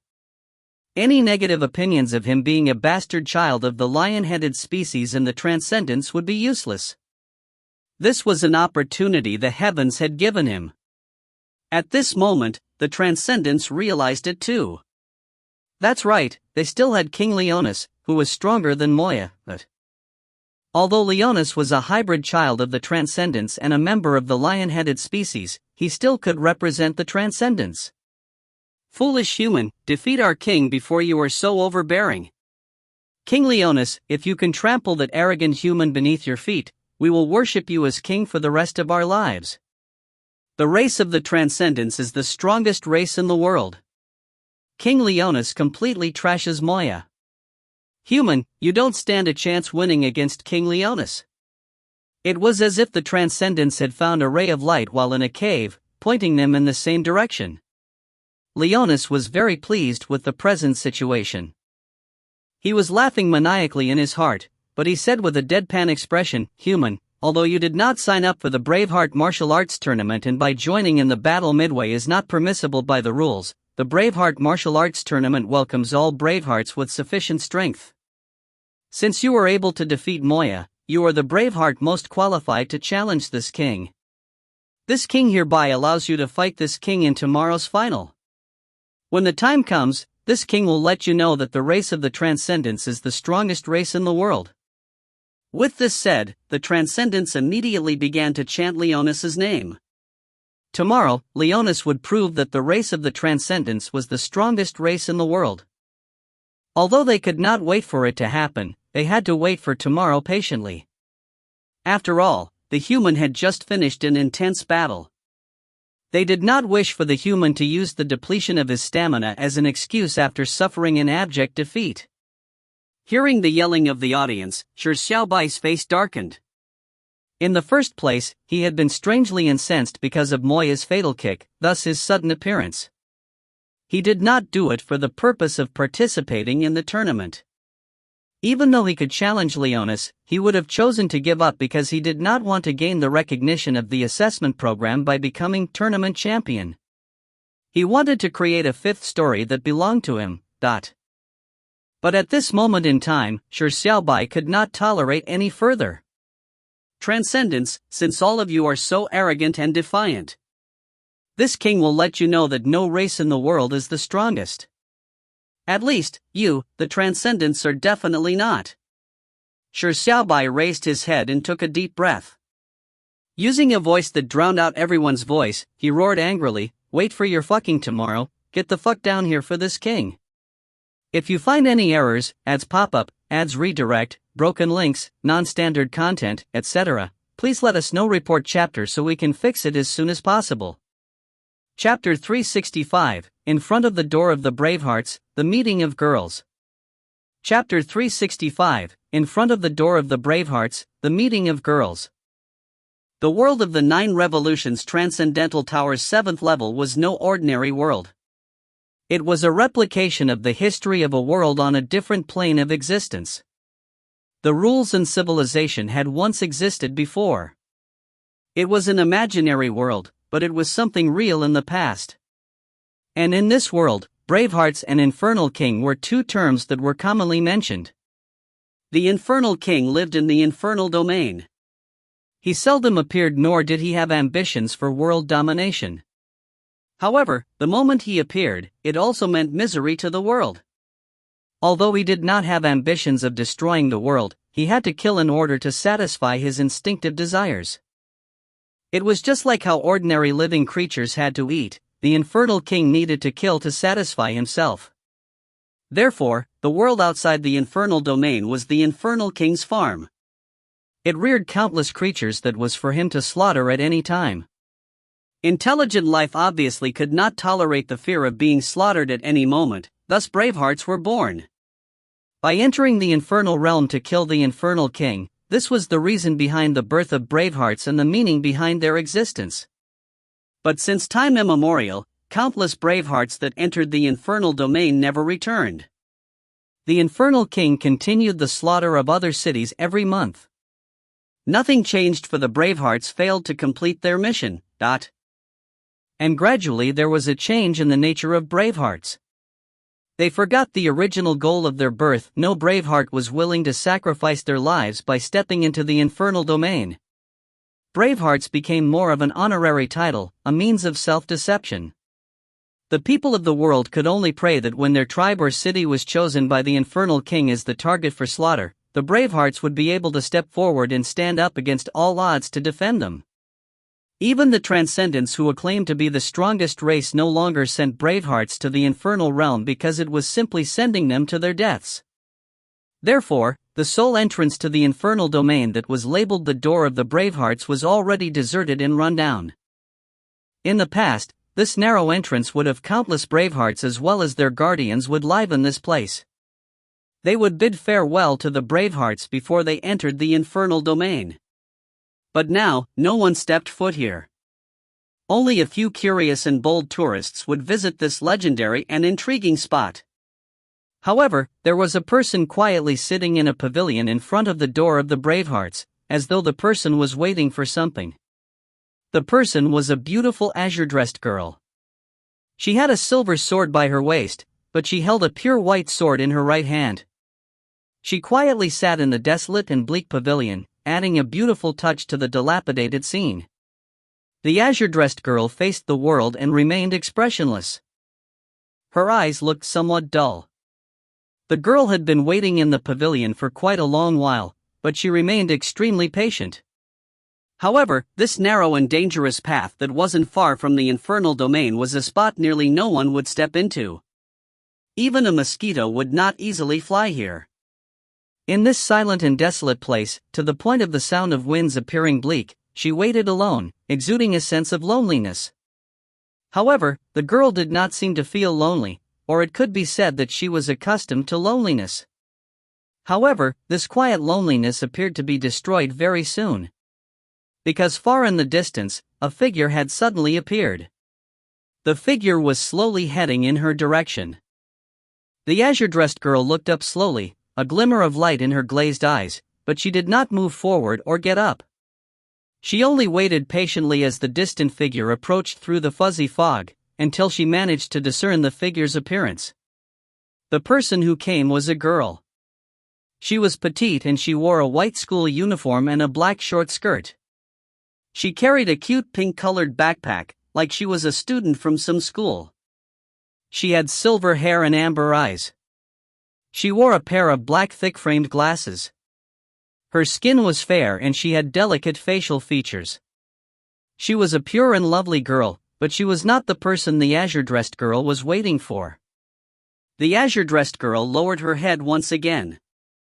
The silver-haired girl also noticed the azure-dressed girl sitting in the pavilion. Her eyes lit up as she quickened her pace. Soon, she came to the pavilion and sat across the azure-dressed girl. The silver-haired girl took out a board from her backpack and pulled out an oil-based pen from the board before writing on it. Her actions looked like she was well practiced in this. "Hello, Sis Sunless. I've always wanted to meet you. I've finally met you. I'm very happy. Hee hee." The silver-haired girl's eyes lit up as she rapped the stone table gently. She raised the board and those were the words written on the board. She even drew a cute emoticon at the end. However, the girl's words were a messy scrawls and her drawing skill was not something worth complimenting. Sunless looked up and nodded. She whispered, "Hello." She was extremely bad at communicating with strangers, but she easily guessed the identity of the silver-haired girl.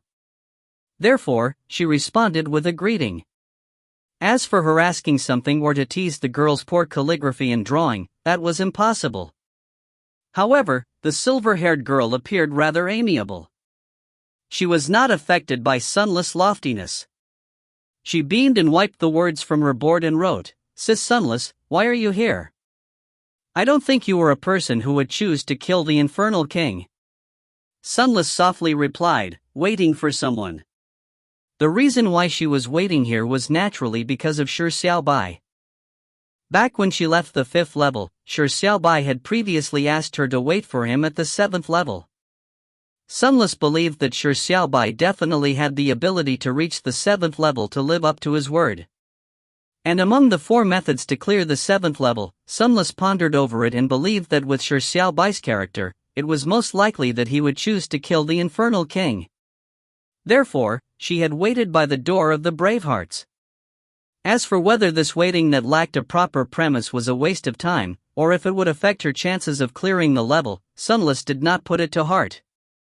None of these were considered important to her. The silver-haired girl clearly had a gossipy heart as she immediately wrote, "Who are you waiting for?" Sunless fell silent and did not feel like answering this question.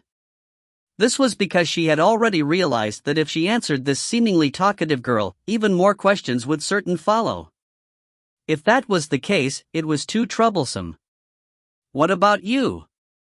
In a rare instance, Sunless responded with a question. Firstly, it was to change the subject and, secondly, she was also curious as to why the silver-haired girl came to the door of the Bravehearts. The silver-haired girl was a little silly, but she was no fool. She was aware that Sunless did not want to answer her, so she did not insist. Upon listening to Sunless' question, she immediately wrote on the board with a smile. "If you find any errors, ads pop up, ads redirect, broken links, non-standard content, etc., please let us know. Report chapter so we can fix it as soon as possible." Chapter 366, Transforming Without a Word. Chapter 366, Transforming Without a Word. The silver-haired girl's talkative vibe began revealing itself as she wrote and erased on the board several times. She used a relatively complicated way to describe why she had chosen to come to the door of the Bravehearts. "I was planning on trying to see if I could replicate what the Hero King did, but who knew I encountered an irritating fella on the way. From a young age, that irritating fella believes that he would be able to surpass the Hero King, so I benevolently gave him the chance. As for the Braveheart martial arts tournament, that just sounds boring.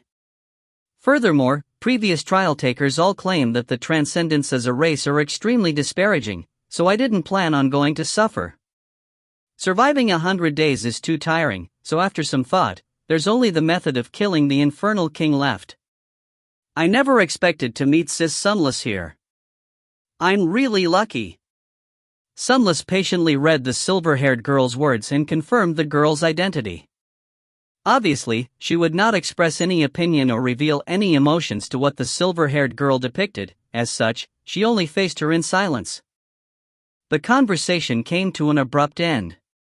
The silver-haired girl raised her spectacle frame. It was naturally easy for her to find a new topic of conversation, but seeing how Sunless apparently did not like to chat, she decided to write on the board, "I thought of something. I'm waiting for someone as well. I received his help in the second level, and haven't even thanked him. With his strength, it wouldn't be a problem reaching the 7th level. With his attitude, he would likely choose to kill the Infernal King. So, I'll be waiting in the pavilion as well. Sis Sunless, you wouldn't mind me, right? I promised that I wouldn't bother you." Sunless nodded. She did not mind the silver-haired girls waiting in the pavilion. The silver-haired girl smiled. Waiting for someone was naturally just an excuse. She only felt that waiting alone in the desolate pavilion was too lonely and planned on staying behind to accompany her. She also wanted to see who Sunless was waiting for. The girl's soul of gossip was still burning. Transcendence, Martial Tournament Stadium. Shi Xiaobai's voice was still echoing. "Wait for your fucking tomorrow, get the fuck down here for this king." With him saying that, every transcendent was left dazed for a moment. They first suspected if they had heard wrongly before looking at each other to realize that they had not, immediately becoming appalled. The arrogance this youth had was already undoubtable. But only at this point in time did they realize that they had far underestimated the youth's degree of arrogance. Wait for your fucking tomorrow? Although the youth was only slightly out of breath after defeating Moya, no one believed that he still had much stamina left after fighting full strength against Moya for more than 10 minutes, breaking his limits in the process. After the battle, it was already quite an impressive feat for the youth to stand there with his chest puffed up. As for another battle, a battle that challenged Leonis, who was stronger than Moya, it was more than fool's talk. Leonis's face sank as he said coldly, "You want to fight with this king in your present state? Aren't you thinking too highly of yourself, that?" Shi Xiaobai shrugged his shoulders and said, "This king is now in excellent shape. As this king said, the transcendents are just this and nothing more. Even your so-called second strongest, Moya, was unable to expend 1% of this king's stamina. It probably will not take much more stamina to smack you, the number one, down. There's no need to wait for tomorrow. This king doesn't have the patience, so now, it's time to make all of you shut your mouths."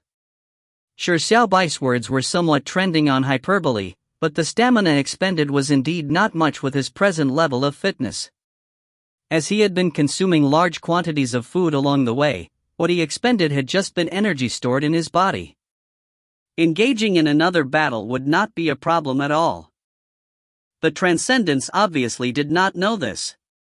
They were appalled and infuriated by his extreme arrogance.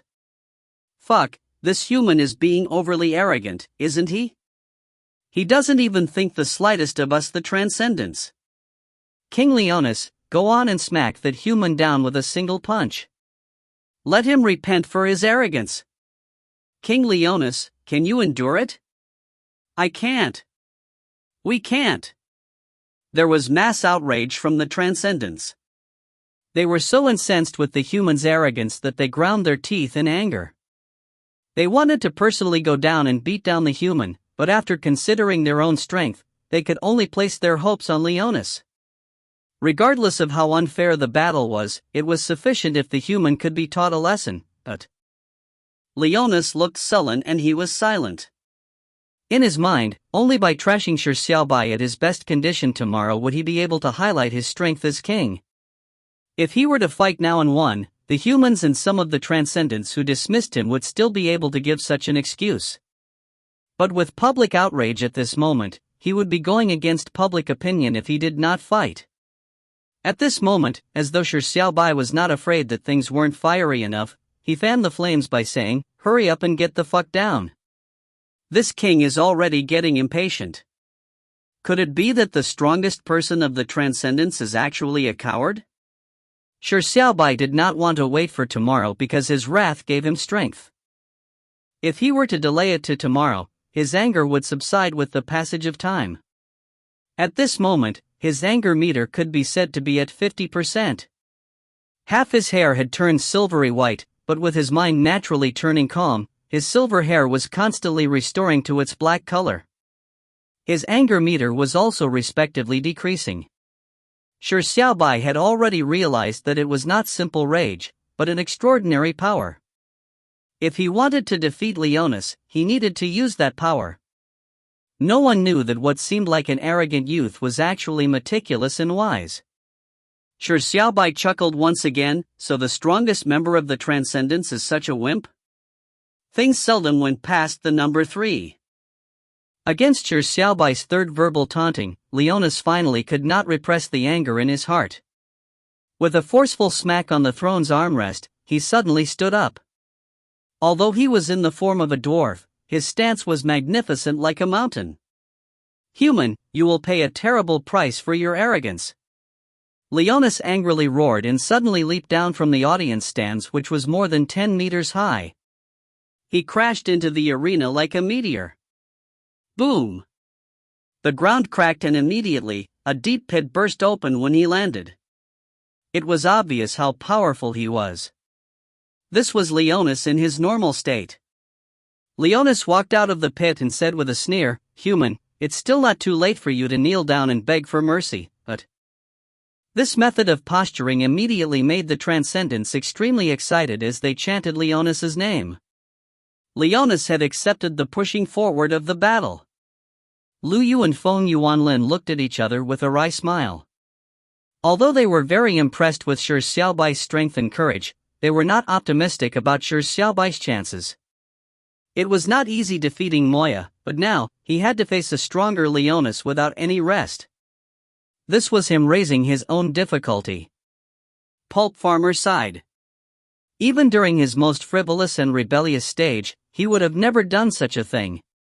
"Shi Xiaobai, what sort of youth are you? Cut the crap, this king's fist is unable to endure the thirst." Shi Xiaobai did not have the slightest feeling that he was courting death. What he wanted now was to make the foolish Transcendents shut up by using this victory. Leonis's eyes were cold. With a low growl, his body suddenly began swelling. Without a word, Leonis transformed. Which form would he use? If you find any errors, ads pop up, ads redirect, broken links, non-standard content, etc., please let us know. Report chapter so we can fix it as soon as possible.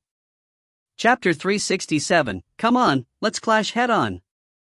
Chapter 367, come on, let's clash head-on.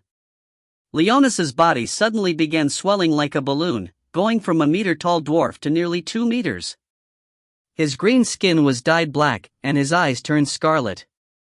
The 2 fangs that resembled sickles on his ferocious lion head was raised upright, and a black and white eye appeared on his forehead. He looked like a terrifying demon that came out of hell. At that moment, there was an uproar. The third form. Wow, Leonis is using the third form at the onset. Leonis is furious. That human is doomed.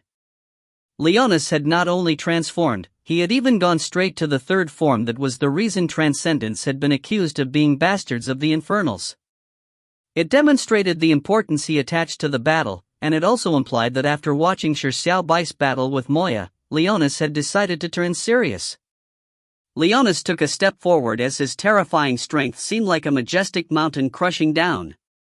His right foot took a step forward, causing the ground to quake. "Make your move, foolish human!" Leonis roared. In the audience stands, Lu Yu said with a heavy expression, "It's as the legends go, Leonis's strength indeed exceeds Moya. He can still maintain his consciousness even in his third form." Feng Yuanlin said with a heavy voice as well, "Only 2 trial takers have ever forced Leonis to take on his third form. Now, Shi Xiaobai is the third.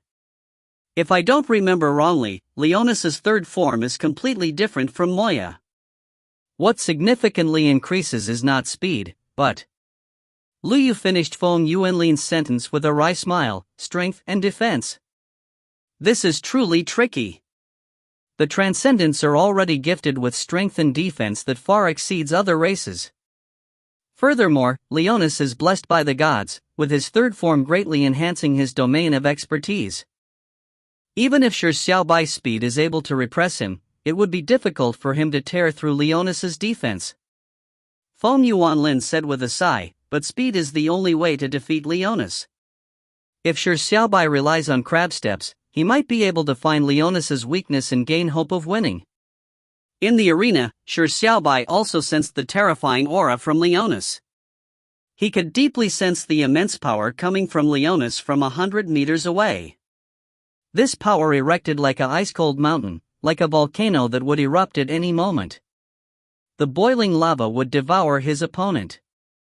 Leonas did not attack first but sounded for Shi Xiaobai to make his first move because he could use unassailable strength and defense to tackle any attack, but Shi Xiaobai realized this point, but he would not hesitate because of this. Even though Leonas was confident that his defense could withstand any attack, that meant that Shi Xiaobai would destroy whatever Leonas was most confident of. Shi Xiaobai clenched his fists as he began running towards Leonas. He did not use crab steps nor did he use his confusing footwork. All he did was an ordinary run, without any astonishing speed. Maybe he could repress Leonas in this battle with his speed, but by doing so, it wouldn't be cool enough even if he won. You can call it arrogance, but Shi Xiaobai was such a person. Shi Xiaobai ran straight towards Leonas, and his tightly clenched fist smashed straight at him. This punch was nothing fancy nor were there any tricks to it. This punch only had one meaning: come on, let's clash head-on. A look of surprise flashed in Leonas's eyes as he gave an angry laugh. Presumptuous human, you are courting death. This human had previously clashed head-on with a second form Moya and sent him flying, but so what? His strength and defense exceeded Moya's to begin with. At this point, his third form had greatly enhanced his strength and defense. His single punch could instantly kill Moya. And this human did not choose to use his speed to flank him, instead, he was provoking him with such a straightforward punch? He was doing nothing but courting death. Leonas roared and facing Shi Xiaobai's fist, he punched it. Human, your courage is commendable, but your foolishness nearly made this king laugh out loud. Die, with this punch, you shall understand that the race of the Transcendents is the strongest race in the world. At that instant the fists met, there was no demonstration of combat skills. At that moment, all Shi Xiaobai and Leonas relied on was their pure strength, and the toughness of their fists. At that instant, everyone in the audience held their breaths. Boom! An explosive sound resounded as the clash of the fists came to an end at that instant. The punches did not enter a stalemate because the difference in strength between the two parties was too great. And an expected and unexpected scene happened at the same instant. As expected, Shi Xiaobai flew backwards as expected by the audience, slamming heavily into the arena's walls like a missile. But what was more astonishing that Leonas had to retreat 5 steps back to stabilize his body. There was no deadlock in the clash of the fists, but it was not a steamroll. Leonas's strength was better, but yet such a strange thing happened? Leonas's eyes were somewhat filled with disbelief. This was because after Shi Xiaobai was sent flying from the punch, he immediately stood up from the rubble. He looked like he was not injured at all. Everyone's eyes looked at his right hand. It was a slender and fair hand, having the charm of a boy's and the delicateness of a girl's. After clashing with Leonas, his right hand appeared completely fine. It did not even have any signs of redness or swelling. What was going on? There was no time for the audience to ponder over it, nor was there time for Leonas to be surprised. Shi Xiaobai, who had stood up, immediately ran towards Leonas once again. Again! Shi Xiaobai's eyes burned with flames of fighting spirit, as his right fist had smashed straight towards Leonas once again. Just like before, there was nothing fancy about it, nor were there any tricks to it. This punch was still as head-on as before. Fool! Leonas roared. As a king, he naturally could not back down against such simple and crude provocation. The human strength had indeed taken him by surprise, to the point that the first clash had caused him to instinctively take a few steps back, but that was all to it and nothing more. In a comparison of power, the human was still inferior. Leonas aimed at Shi Xiaobai's fist and punched out as well. Boom! The outcome did not change. Shi Xiaobai was still sent flying backwards without any resistance. But this time, Leonis only took a tiny step back before coming to a halt. The impact of the force was still rather enormous, to the point of Leonis needing to retreat so as to dissipate some of the strength. But in terms of sheer force, Leonis had won. However, at the next moment, Shi Xiaobai, who had been sent flying, stood up again like nothing had happened. The smart audience cast their eyes at Shi Xiaobai's right hand once again. Once again, the youth's hand was not twisted nor did it appear red from swelling. The clash of fists was a skirmish of pure strength, but it also tested the toughness of their fists. If steel met rock, the stronger the impact, the more miserable the fragile side's outcome would be. But why was the youth's fist unscathed after two brutal clashes? Could it be that the toughness of his fists was not much weaker than Leonis's? Again! Shi Xiaobai stood up once again and immediately rushed forward. His fist raised up once again and hurled straight at Leonis. If you find any errors, ads pop up, ads redirect, broken links, non-standard content, etc., please let us know. Report chapter so we can fix it as soon as possible. Chapter 368, Always Waiting. Chapter 368, Always Waiting. Force was something that affected both parties. In a collision between two objects, regardless of which side was stronger, both sides would have to sustain a certain level of damage. Therefore, in a clash of fists, other than pure power, the toughness of a person's fist was also tested. If any ordinary person were to forcefully receive Leonis's punch, the person's entire arm, or even the person's entire body might get twisted. A weaker person might have their body explode. It was because of this reason that Shi Xiaobai chose to face him in a frontal clash. The Transcendents only found it laughable, while Pulp Farmer and company broke out into cold sweat for Shi Xiaobai. As for Leonis, he was extremely furious and full of contempt. Leonis in his third form had strength that far exceeded Moya's. The toughness of his fist was something incomparable to Moya. The clash of the fists should have sent Shi Xiaobai flying, twisting, and crippling his entire arm. The former happened as expected. Although Shi Xiaobai's strength was impressive, there was still a great gap between his strength and Leonis's, so he was instantly sent flying. However, the latter did not happen as people expected. Not only Shi Xiaobai's hand did not get mangled, it did not even swell at all. The young and fair right hand appeared somewhat soft, yet it was so tough? That's impossible. The Transcendents could not believe that such tender-looking arms could match the invincible Leonis in a frontal competition in toughness. And at this moment, Shi Xiaobai's third punch was hurling towards Leonis. It was still the same old punch, with no technique to boast about. It was straight, direct and honest. Leonis roared angrily and punched out once again. The way things were developing prevented him from doing it any other way.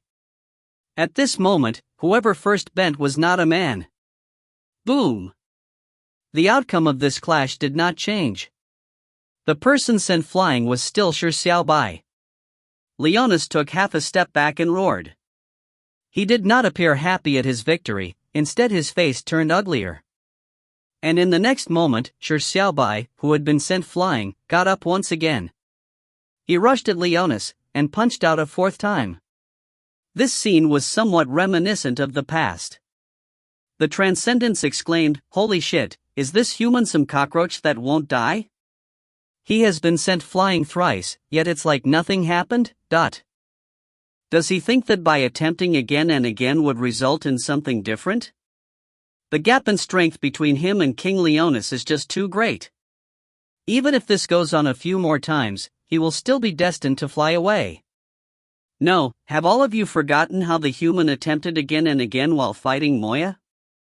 Don't forget at the speed at which this human improves. Are you implying that the human wants to replicate the miracle of him defeating Moya? Yes, the human is trying to repeat the show of him breaking through his limits. He wants to surpass himself through defeat. Holy shit, from the looks of it, he can still go on for a very long while. Would he really succeed after trying so many times? This human is very shameless, but isn't he having fucking too much tenacity? The audience were in a flurry of discussion. Shi Xiaobai had previously demonstrated how he surpassed himself from a state of despair, and this time, it appeared as though he was accumulating his defeats to transform it into success. But would he really succeed? Can boss Shi Xiaobai really succeed? Feng Yuanlin was feeling tensed as he could not help but ask Lu Yu, who was beside him. Lu Yu frowned and said with a sigh, "It's difficult, really too difficult." The reason why Shi Xiaobai was able to break through his limits and defeat Moya was mainly because the difference in their speeds was not as large as one would imagine. He had improved by taking one big step from his defeats, allowing him to surpass Moya and clinch victory. But this time, the gap in strength between him and Leonis is just too big. Not only does he need one step, he needs 10, dozens, or even more than 100 steps. Even if Shi Xiaobai could truly create another miracle, surpassing himself from defeat and allowing his strength to increase, the difference between him and Leonis was not just a single level. He needed multiple breakthroughs to do so, but that was simply impossible. Feng Yuanlin immediately understood what Lu Yu was implying. After some careful contemplation, he realized that there was no way to refute him. Immediately, he felt like a deflated balloon, and sighed. Lu Yu comforted him by saying, "It's already impressive for Shi Xiaobai to force Leonis into his third form. Don't forget, no trial taker has been able to defeat the enhanced Leonis in the tournament after Su Taibai. Leonis's strength was without a doubt. Moya was much weaker than him. In a clash of strength, Shi Xiaobai was no match for him at all.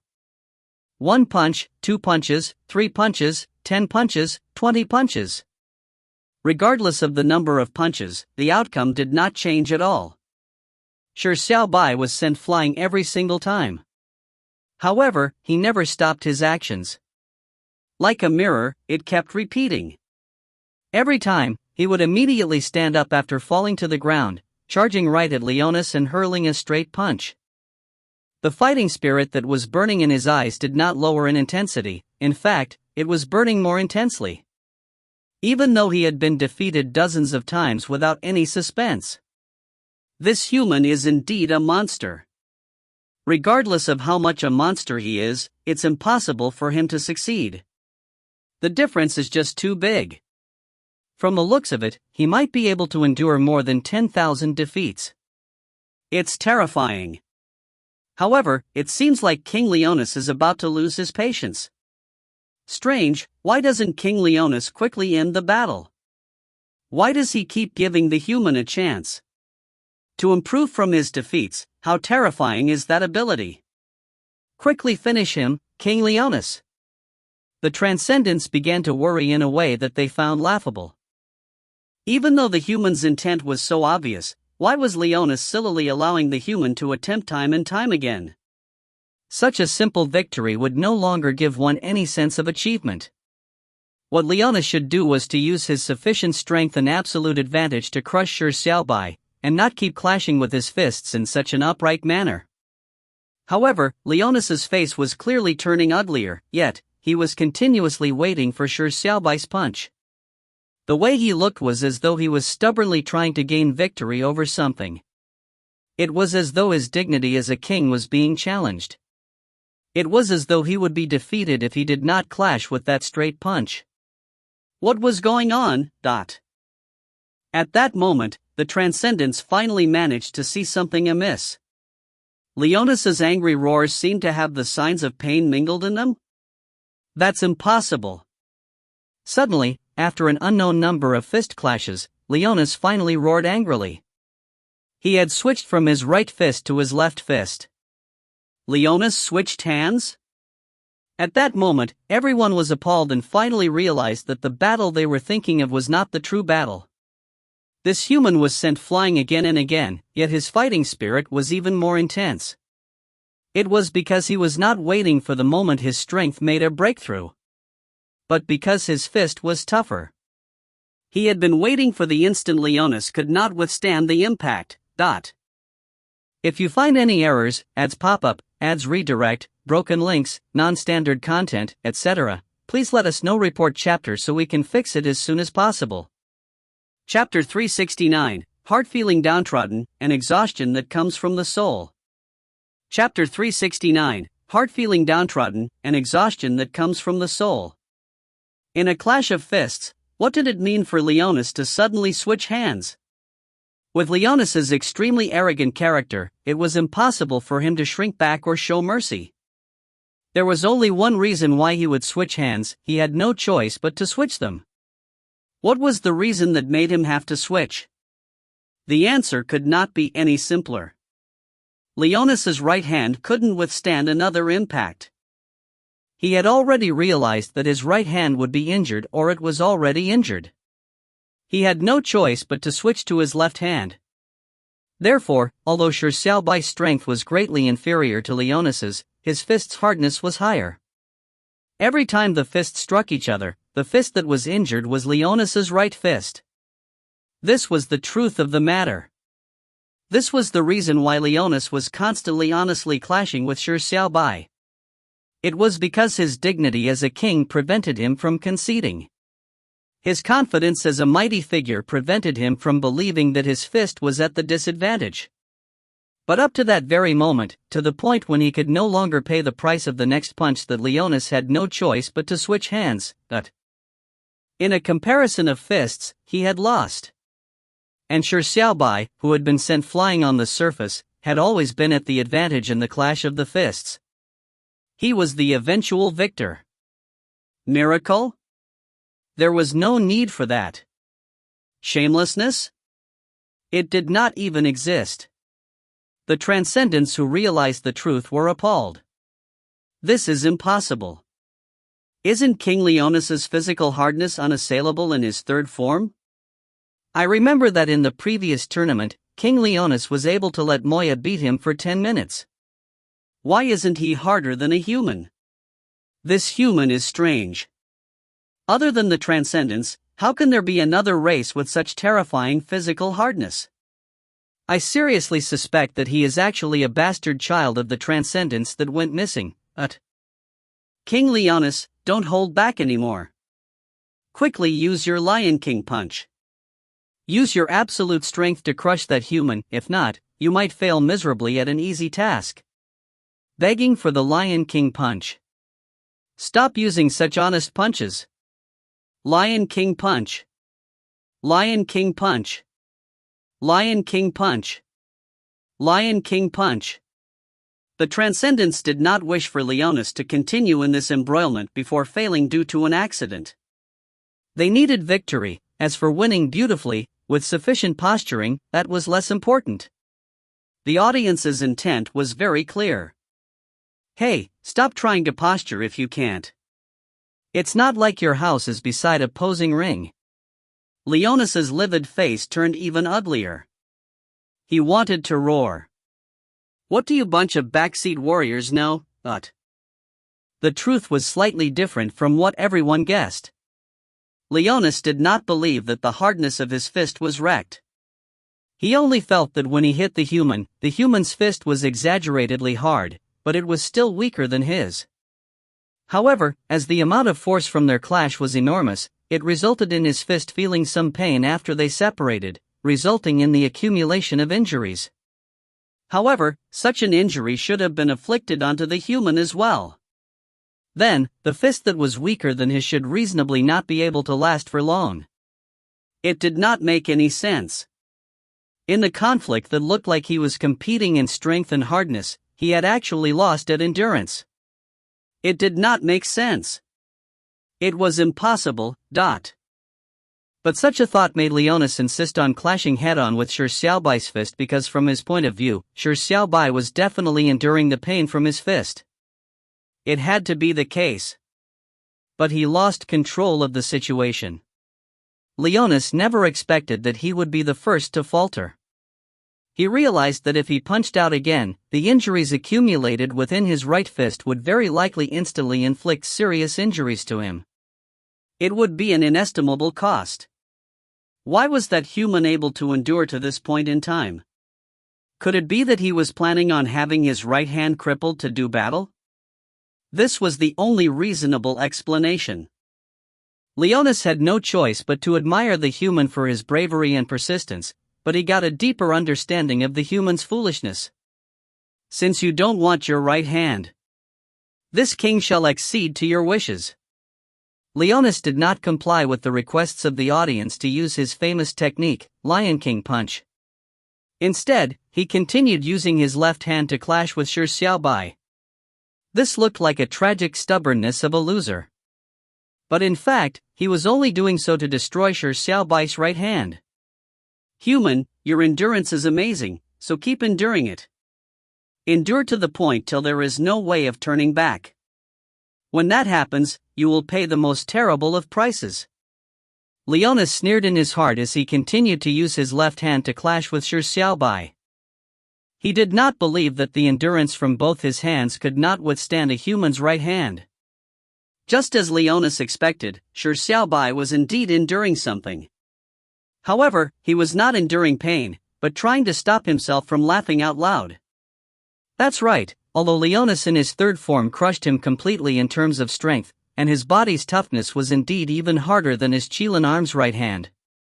However, Leonis never expected that Shi Xiaobai possessed a brazenly shameless endurance technique, Filthy Turtle Divine Technique. The Filthy Turtle Divine Technique's power was being pushed to its full extent at this moment in time. Unleaking turtle aura perfectly inhibited the pain coming from his fist, converting it into a slightly acidic liquid that flowed to his right arm. Not only wasn't it painful, it was extremely comfortable. And the effects of this turtle is hardest were even more perverse.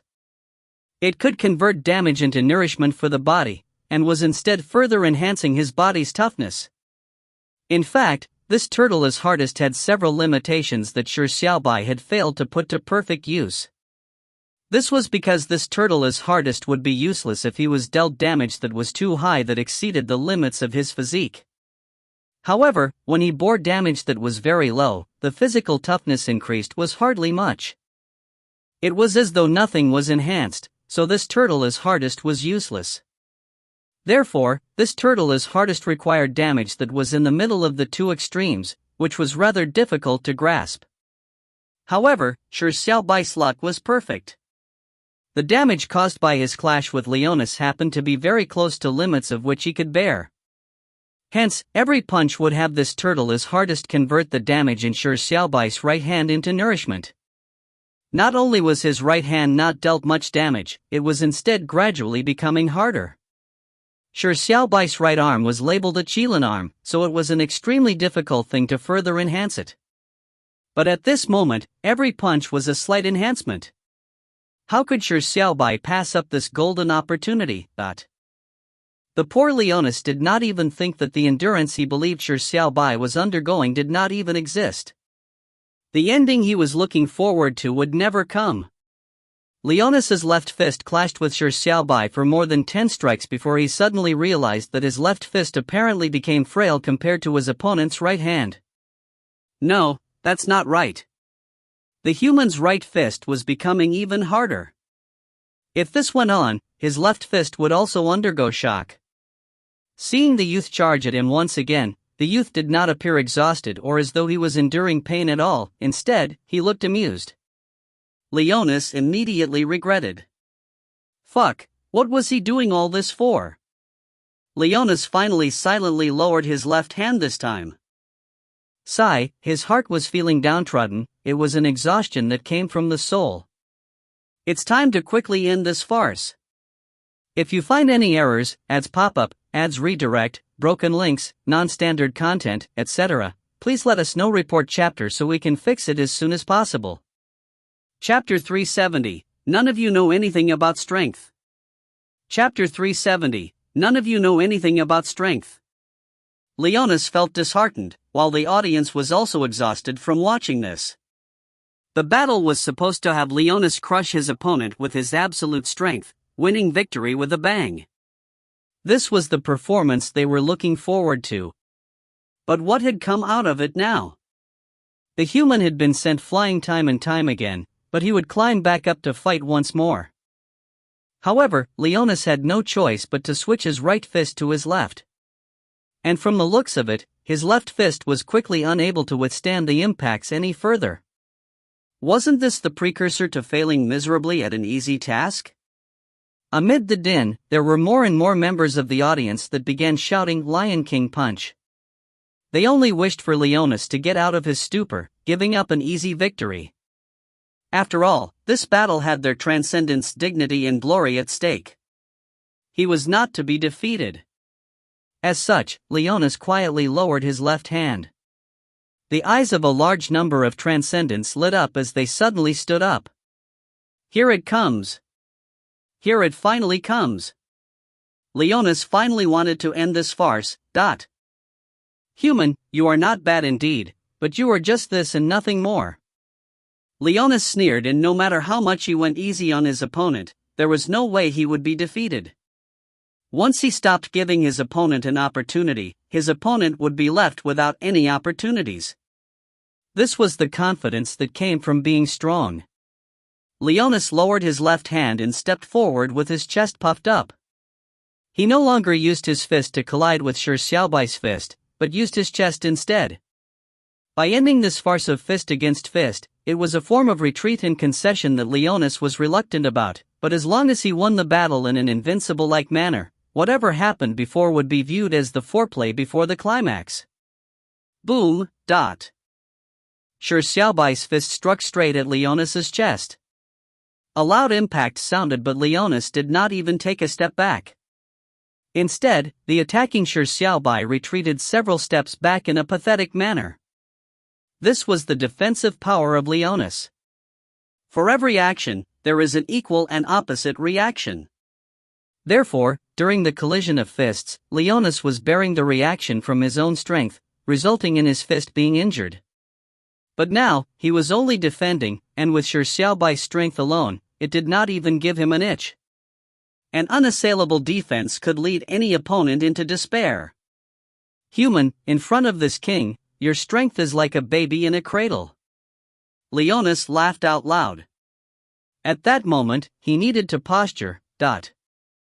Use your body to experience what is true strength. Leonis, who took on a punch, did so to demonstrate his unassailable defense. Of course, he would not waste time any further as his right fist punched out at the next moment. Lion King punch. Leonis roared angrily as he punched out. At that moment, it was as if the transcendents had eaten stimulants. They raised their hands high and screamed at the top of their lungs. Leonis was well known for his Lion King punch. It was completely on a different level from the straight and honest punches from before. This punch alone could shatter a mountain. Shi Xiaobai's expression changed drastically as well. The swinging of the fist midway had given him a strong premonition that it was extremely dangerous. If he was hit straight on, he would probably be reduced to smithereens even if his physical strength was far superior to others. Shi Xiaobai did not dare to push the boundaries as he used his fastest speed to retreat. The ability to sense danger has always been one of the things Shi Xiaobai greatly relied on to be able to lead such a coquettish and high-spirited life.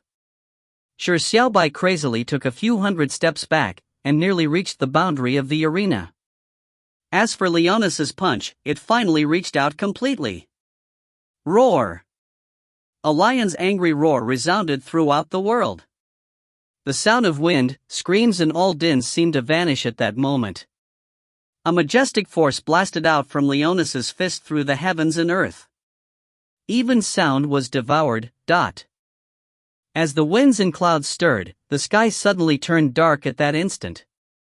A massive lion phantom appeared in the sky as it ran through the sky. The lion phantom was truly massive and amazing. As it dashed forward, it felt like it was inundating the entire arena.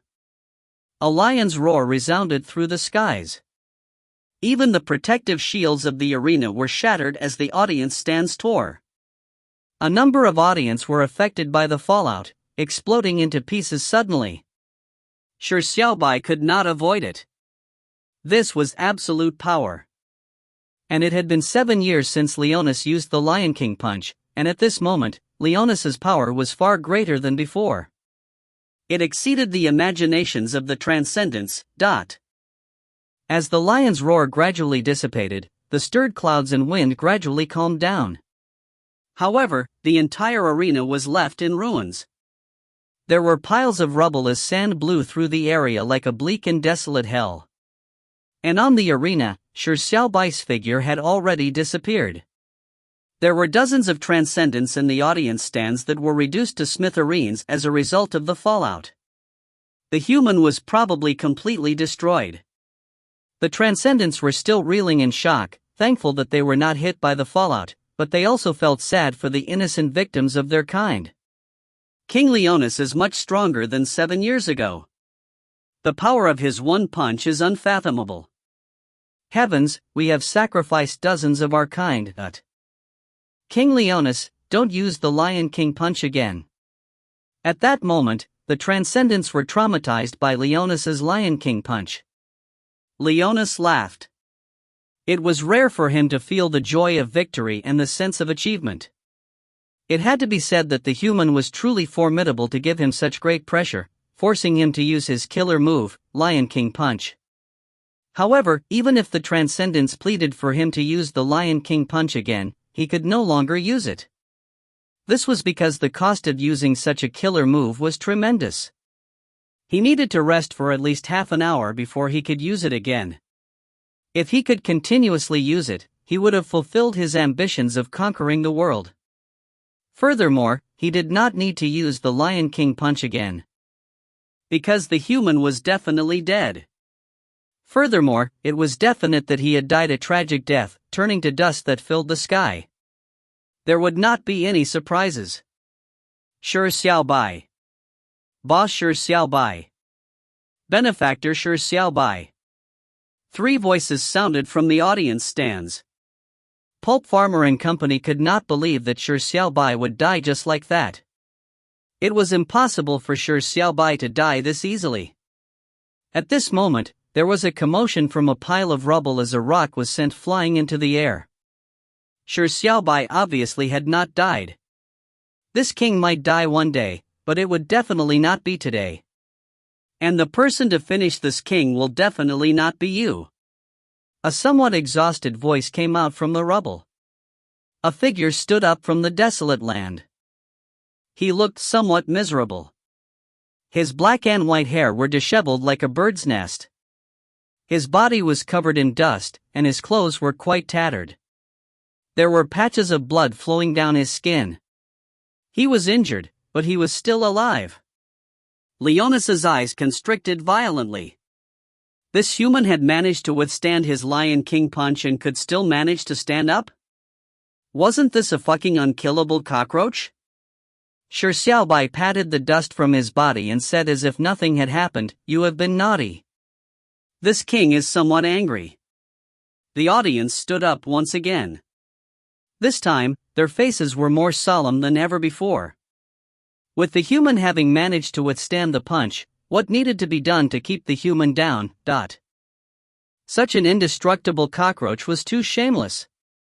Leonis's face turned extremely ugly as well as his right fist needed to rest. If his Lion King punch had failed to finish the human, what could he do next? Suddenly, Leonis thought of something and sneered, "Human, your tenacity and endurance has indeed given this king a huge surprise, but what can you do? Even if this king stands here to let you beat me for a day and night, you would never win. Do you understand? This king has always been in an invincible state, as for you, you are just struggling. The next Lion King punch will definitely finish you." Leonis's words made all the eyes of the transcendents light up once again. That's right. The human could not break through Leonis's defenses, so Leonis was always in an invincible state. No matter what the human did, it would all be a meaningless struggle. Leonis is undefeatable. A derisive smile suffused from Shi Xiaobai's mouth as he surveyed the crowd and said with a sneer, "Foolish transcendents, none of you know anything about strength." Undefeatable? Such a word does not exist. If you find any errors, ads pop up, ads redirect, broken links, non-standard content, etc., please let us know. Report chapter so we can fix it as soon as possible. Chapter 371, What is he trying to do? Chapter 371, What is he trying to do? The power of the Lion King punch was horrifying, but Shi Xiaobai possessed a keen sense of danger. Furthermore, he believed in his intuition greatly. With his crab steps at the crest of perfection having improved again, his opportune reaction and stunning speed allowed him to escape to the periphery of the Lion King punch's damage area. The periphery damage from the Lion King punch was like the tail of a hurricane. It caused Shi Xiaobai to be injured, tearing his clothes, reducing him to a wretched state, but thankfully, his physical toughness was no longer like before. The punch had only inflicted him with minor injuries. If any of the 3 points, the sense of danger, the speed at escaping and his physical toughness, was lacking, Shi Xiaobai would definitely have been killed there and then. If it were Pulp Farmer or any of the rest, they would have been instantly killed. This was the terror of Leonis.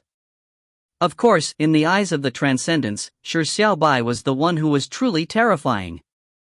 In the clash of fists, Leonis had been forced to stand down in humiliation. And he was able to survive Leonis's killer move, to the point of being able to stand there firmly. This human had the tenacity of a cockroach.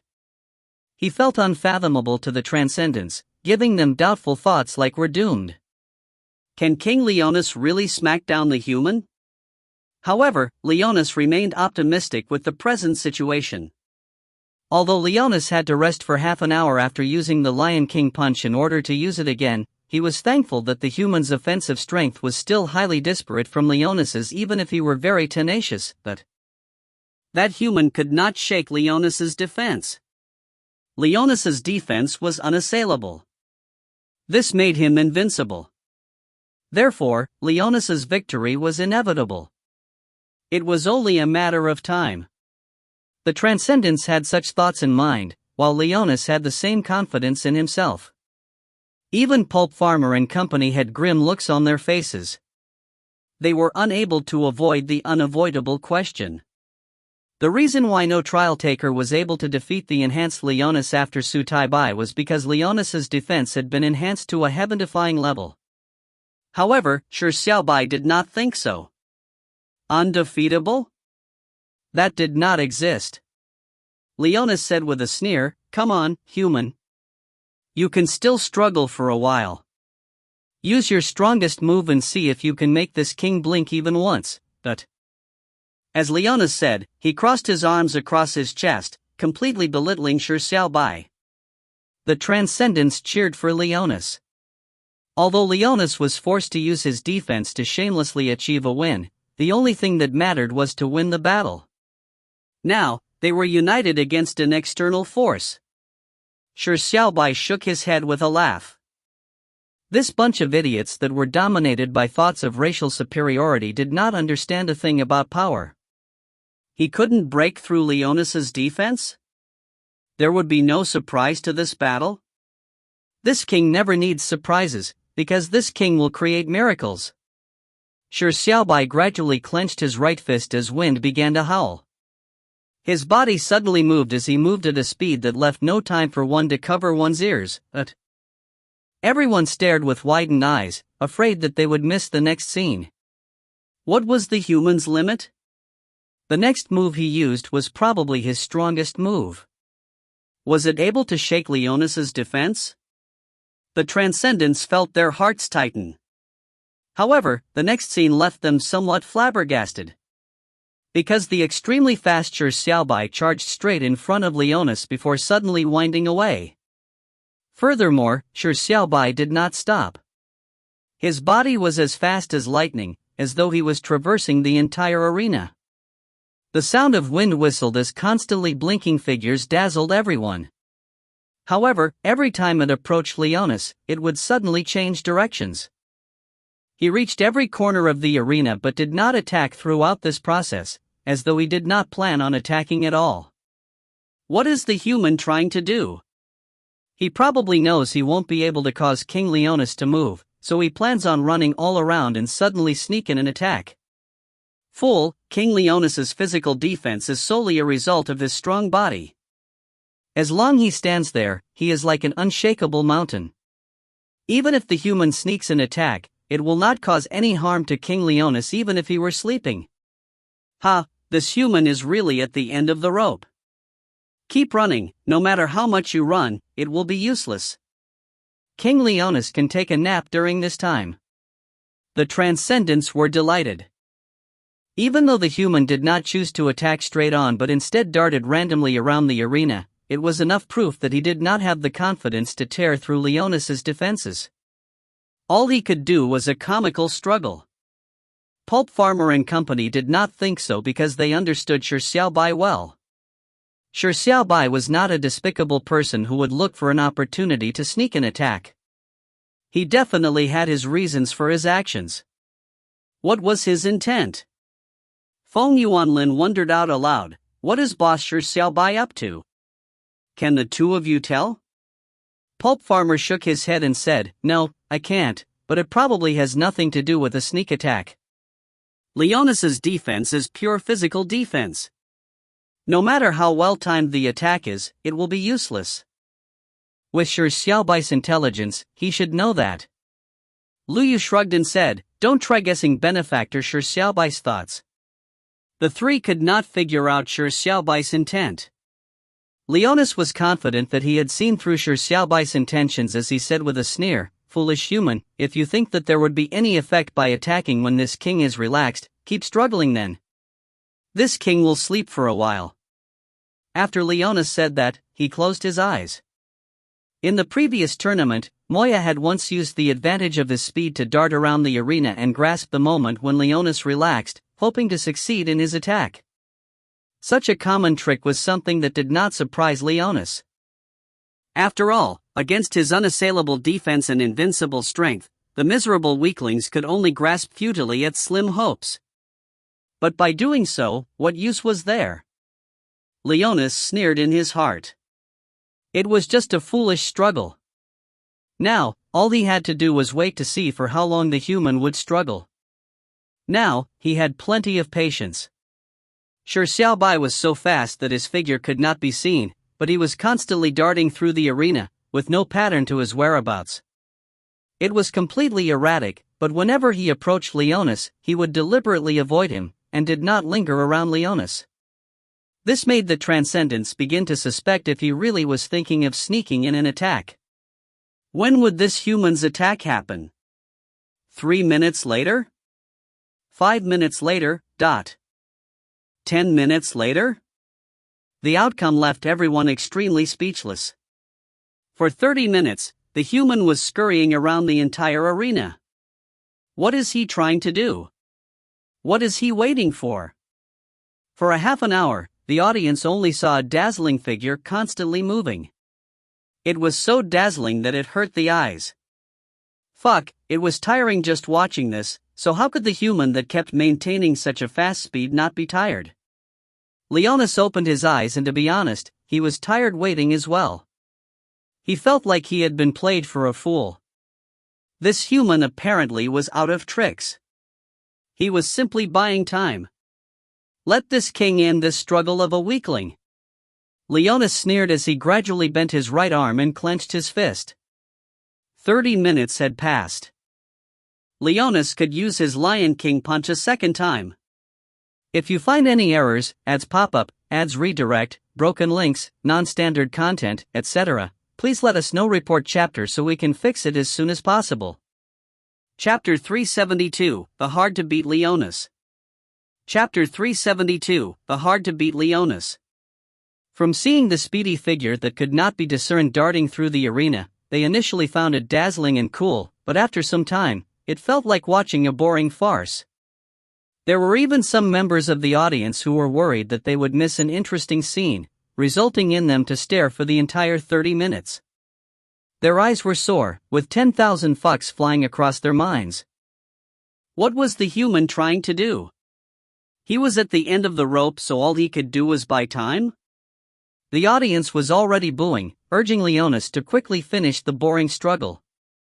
Leonis had closed his eyes and pretended to nap for 30 minutes until the negative effects of the first Lion King punch disappeared. Finally, he opened his eyes. It was time to bring an end to the boring fight.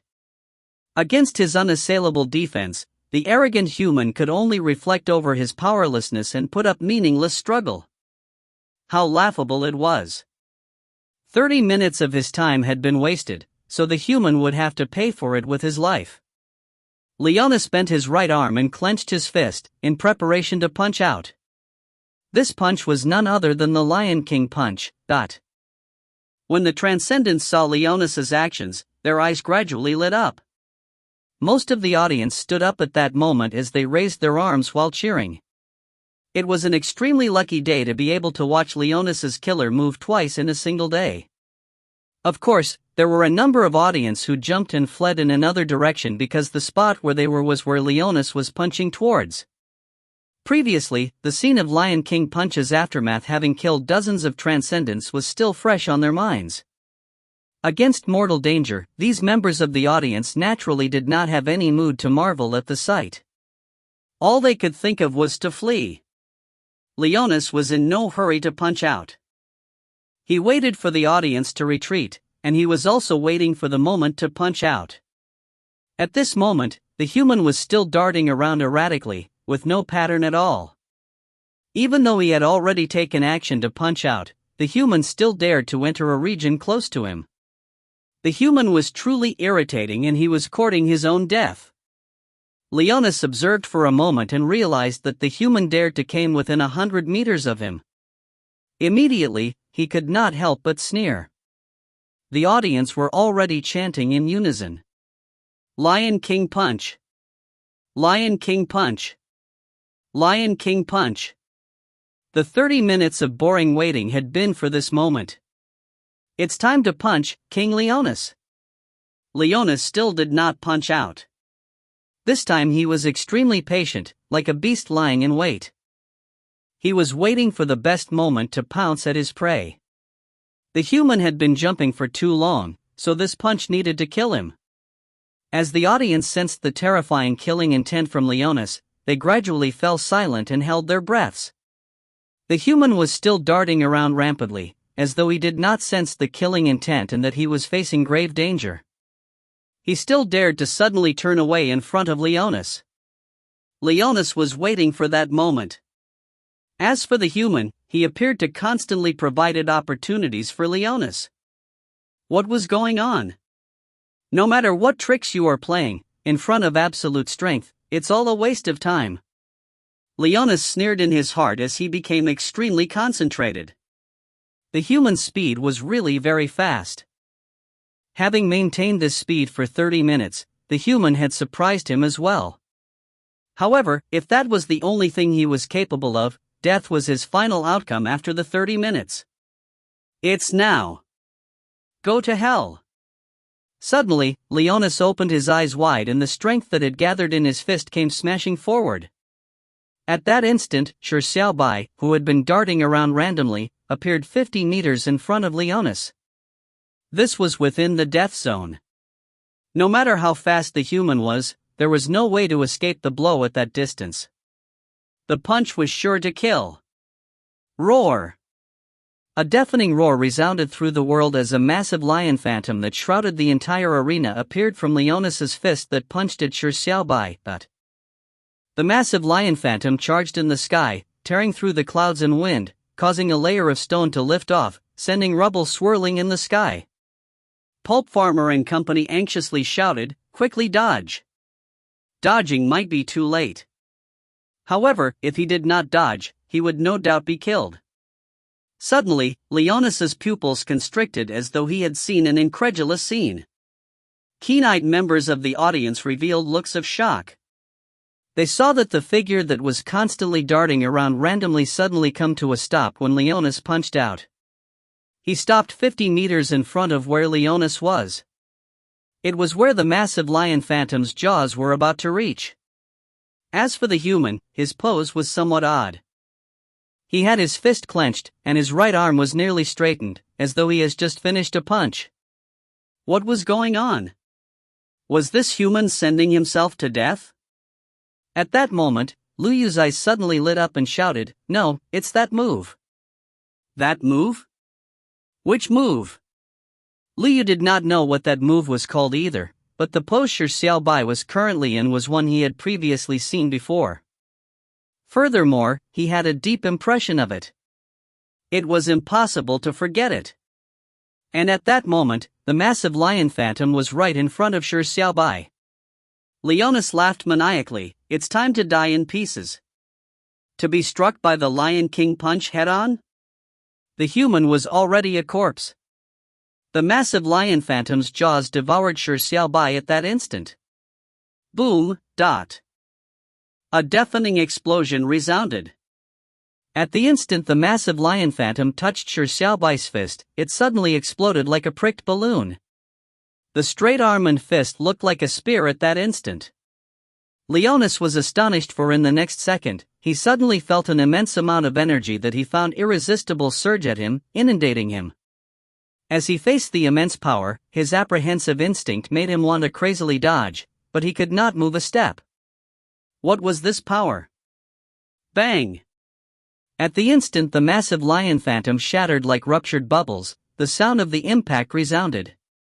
Leonis, who had been standing in his spot motionless, suddenly was lifted up by an unknown power, as he flew obliquely towards the sky, but the speed at which Leonis flew out was as fast as lightning.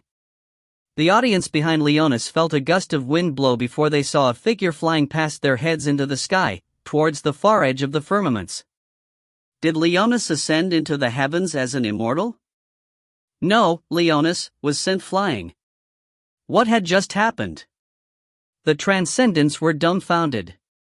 Even when Leonis's figure flew to the ends of their vision, transforming into a sparkling point of light, they were still not able to recover from their shock. It should have been Leonis dealing a fatal blow. Why did the Lion King punch's power suddenly shatter, causing Leonis to fly so far away that it was immeasurable? The answer could only come from that human. Having moved for 30 minutes, the human only came to stop when Leonis used his Lion King punch. What did he do when he stretched his fist out? What did Shi Xiaobai do? The answer was obvious. He had used the turtle speed divine punch that had gathered strength for 30 minutes. However, this punch was no ordinary turtle speed divine punch. From a long time ago, Shi Xiaobai had never used the turtle speed divine punch in actual combat because the extreme slowness of the turtle speed divine punch made it too rigid. However, Shi Xiaobai was not content with this. After pondering for a long time, he finally thought of a combat method that suited the turtle speed divine punch. He could gather strength by moving around haphazardly and finally come to a stop when he could punch out. This was the new move Shi Xiaobai had thought of. It was named as the Cranky Turtle Divine Punch. Shi Xiaobai deliberately waited for Leonis to be able to use his second Lion King punch before he punched out his Cranky Turtle Divine Punch. The outcome did not surprise Shi Xiaobai. Invincible strength? Unassailable defense? The irresistible Lion King punch? They were nothing in front of the Cranky Turtle Divine Punch that had gathered power for 30 minutes. This king previously said that none of you know anything about strength. Shi Xiaobai sneered once again. This time, when he said this, there was total silence. No one dared to refute him. The Transcendents muttered in disbelief. He lost? King Leonis lost? Pulp Farmer and company were dumbfounded as well. He won? Shi Xiaobai had defeated Leonis, who has not been defeated for millennia? Leonis, who had disappeared at the ends of the sky like a shooting star, had probably lost. He should have lost his ability to continue fighting, right? Roar! At this moment, an angry roar resounded from very far away. The roar was extremely terrifying as it pierced the heaven and earth. Even from afar, people could clearly sense the anger and killing intent from the roar. A few elderly transcendents were scared to death by the roar when their hearts stopped from the shock. The transcendents' dull eyes lit up once again. The voice was very familiar. It was King Leonis's roar, that King Leonis had yet to collapse. Lu Yu and Feng Yuanlin looked at each other. Pulp Farmer said with a wry smile, Shi Xiaobai hasn't won. Have both of you forgotten? Leonis still has a fourth form. If you find any errors, ads pop up, ads redirect, broken links, non-standard content, etc., Please let us know report chapter so we can fix it as soon as possible. Chapter 373, Leonis Who Lost His Reason. Chapter 373, Leonis Who Lost His Reason. The turtle speed divine punch, which had gathered strength for half an hour, combined with the present toughness of Shi Xiaobai's right arm, made the power of that single punch far exceed the one that had shattered the diamond monster back at Dragon Mountain Valley. Back in Dragon Mountain Valley, the punch had not only shattered the diamond monster, it had even leveled a rather large mountain behind it. Therefore, the power of the present punch could only be described as horrifying.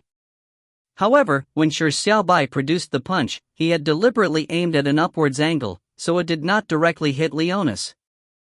This was because if the power of his punch blasted straight forward, the audience stands in front of Shi Xiaobai would be reduced to ruins, and all the transcendents sitting there would be killed. Although Shi Xiaobai did not like the race who felt a sense of superiority, he did not want to go as far as killing the innocent and begin a massacre. Therefore, Leonis only withstood the periphery blow of the punch. This was also the reason why Leonis was sent flying into the air. Furthermore, this punch had crushed the force that came from the Lion King punch before hitting Leonis. Nevertheless, Leonis was still sent flying far into the distance till he disappeared at the ends of the sky. It was obvious how powerful the punch was. If Shi Xiaobai had used Cranky Turtle Divine Punch on Leonis before he used the Lion King Punch and in a head-on strike, Leonis, who had a so-called unassailable defense, would probably be instantly reduced to ash. This was the power of the Cranky Turtle Divine Punch. Having gathered power for 30 minutes, its limitation was exaggerated, but its power was beyond imagination. However, Shi Xiaobai still held back because he was different from Leonis. He would not sacrifice hundreds of innocent lives just for the victory of a duel. Therefore, this punch did not completely defeat Leonis. The angry roar from the distance had already illustrated this point. Shi Xiaobai was not greatly surprised by this, nor was he regretting his benevolence. He only cast his eyes into the distance as he calmly waited for the furious Leonis to return. If he could send Leonis flying once, he definitely could send him flying a second time. In the audience, Pulp Farmer and company were having heavy expressions. This was because Pulp Farmer's words had given the rest a rude awakening. Leonis still has a fourth form. Pulp Farmer said with a sigh, Leonis has always been hiding it from the Transcendents, using the fourth form as his final trump card. Even the information banks regarding Leonis does not detail his fourth form much. The reason being him only using his fourth form once historically, and it was against Su Taibai. However, since the assessment program enhanced his strength, Leonis has never ever used his fourth form. Feng Yuanlin and Lu Yu immediately recalled the brief sentence that summarized all the information. Su Taibai forced Leonis into his fourth form, and had no choice but to use all his strength to slay him. Few people knew about Leonis's fourth form because the only person who knew, Su Taibai, did not detail Leonis's fourth form. And after Leonis had his strength enhanced, no trial taker had managed to force Leonis into this fourth form. But at this moment, Leonis had been sent flying in his third form. Then, the answer to what the angry him would do was already out. A roar filled with killing intent resounded throughout the world. It came from afar and was extremely frightening. Many elderly transcendents in the city were literally frightened to death from it, while children and babies cried out incessantly. Suddenly, the ground began to shake violently. An earthquake? The ground was shaking, as if there was an earthquake. At that moment, a loud rumbling bang was heard. It sounded like a massive object was heavily pounding the ground. The violent shaking of the ground grew in intensity, as though it was trembling. The audience could no longer sit still as they began to depart amid screams. At this moment, someone exclaimed, "Quick, look there! What's that?" At the end of the horizon, there was a massive black shadow that looked like a black mountain. On closer look, it was a humanoid figure, an incredibly massive gargantuan that was several hundred meters tall, as though it was a pillar that held up the skies. The gargantuan was made of scarlet flesh, and there were blood vessels that were constantly squirming like pythons. Black gases lingered around it, as though the figure was covered in a layer of black smoke. And most striking of all, despite the gargantuan's head was made of flesh and blood, it did not have any eyes at all. There was a layer of black smoke around it, but from the contours, one could tell that it was the massive lion head. That is, King Leonis. At that moment, all the Transcendents remembered the massive gargantuan that guarded the city gate. He was brought by Leonis into the city from outside on a particular day. The gargantuan looked terrifying, but he was very respectful to the Transcendents. He claimed to be a mixed child of the Transcendents and the Gargantuans, so he was treated with contempt and belittlement. But at this moment, Leonis looked extremely similar to the Gargantuan. They were both several hundred meters tall, and they were covered in bloody flesh. However, Leonis was covered in a layer of strange black gases, making him look terrifying. At this moment, the massive Leonis raised his right foot and took a step forward onto the ground. This step was as if an entire mountain had been lifted off the ground. Boom! Leonis's foot landed as another loud rumble resounded. The ground shook violently once again. So it was not an earthquake, but a footstep of Leonis. And this single step instantly allowed him to traverse more than a kilometer. Without a doubt, Leonis was heading towards the arena. Ah! There were Transcendents in audience screaming because Leonis was walking into the city. With his footstep, he had instantly flattened a large building to rubble. If there was anyone inside the building, the person would probably be flattened into a meat pancake. Roar! Leonis roared, and the closer the distance, the more one could sense the horrifying killing intent and boiling rage. Leonis was proceeding forward, and the frequency at which he moved his feet was not fast, but every step he took traversed more than a kilometer. Every step he took caused the ground to quake, destroying a large zone of buildings, killing several innocent people. However, Leonis remained indifferent, as though his rage had made him lose his reason. The audience was already screaming for Leonis to stop, lamenting the fact that their houses had been crushed to rubble. Leonis clearly would not stop. Instead, he was approaching the arena at a faster speed. When Leonis came close, the squirming flesh on his body looked gross and terrifying. The black smoke that lingered around him was the nasty smell of rotting corpses. Leonis's speed was too fast. From the distant horizon to the arena, he used less than 10 seconds. A lot of the buildings in the city had been destroyed. There were screams and cries that filled the city. And when Leonis's massive body was just one step away from the arena, everyone finally realized a serious problem. Leonis's goal was clearly Shi Xiaobai, who was in the arena. But at this moment, how was he to enter the arena with his massive body? No, it should be said, with Leonis having lost his reason, how would he enter the arena? Quickly run! Leonis has gone mad. Quickly run! No, don't. The audience in the audience seats that were closest to Leonis had drastic changes in expression as they fled in panic while screaming, "At!" This was because at that moment, Leonis's mountain-like foot was lifted in mid-air, and about to crush down on the audience. The distance between them and death was just a step away. If you find any errors, ads pop up, ads redirect, broken links, non-standard content, etc., please let us know. Report chapter so we can fix it as soon as possible. Chapter 374, The Story Behind the Sword. Chapter 374, The Story Behind the Sword. When Moya entered his third form, he would lose his reason, leaving behind only his killing instinct. He could only use his anger and hatred to support his basic movements.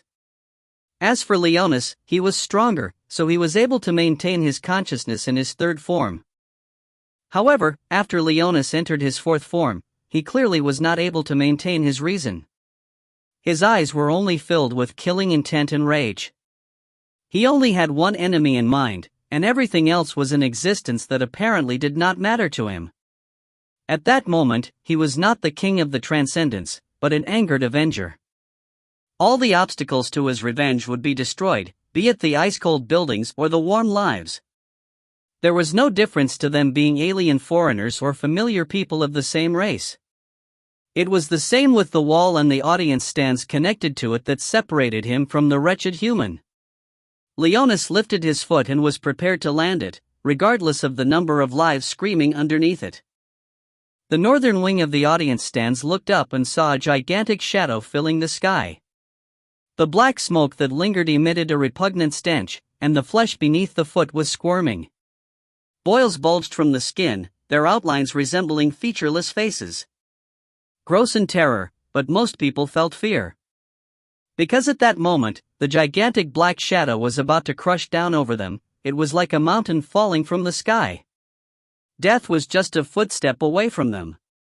The Transcendents found it unbelievable that their king would disregard their lives as they were his subjects, but the reality of death approaching made them squeeze as they attempted to flee. However, there were only 2 entrances to the audience stands. There were still people who failed to escape. No, my liege, open your eyes and look at your people beneath your foot. It's useless. King Leonis has gone mad. All he wants now is to kill that human. In his eyes, we are just ants crawling on the ground. If this goes on, before the human dies, Transcendence would first be destroyed by King Leonis. Heavens, who can stop him? Brave hearts? Where are our brave hearts? At that moment, the Transcendents suddenly were reminded of their brave hearts. Weren't brave hearts the ones to step up and protect the city in times of danger, existences that protected their people? However, when they cast their pleading eyes at the Bravehearts, it was depressing to realize that Moya was already unconscious, while the remaining 7 Bravehearts were slumped on the other side of the audience stands in shock. Fairy tales were just a lie.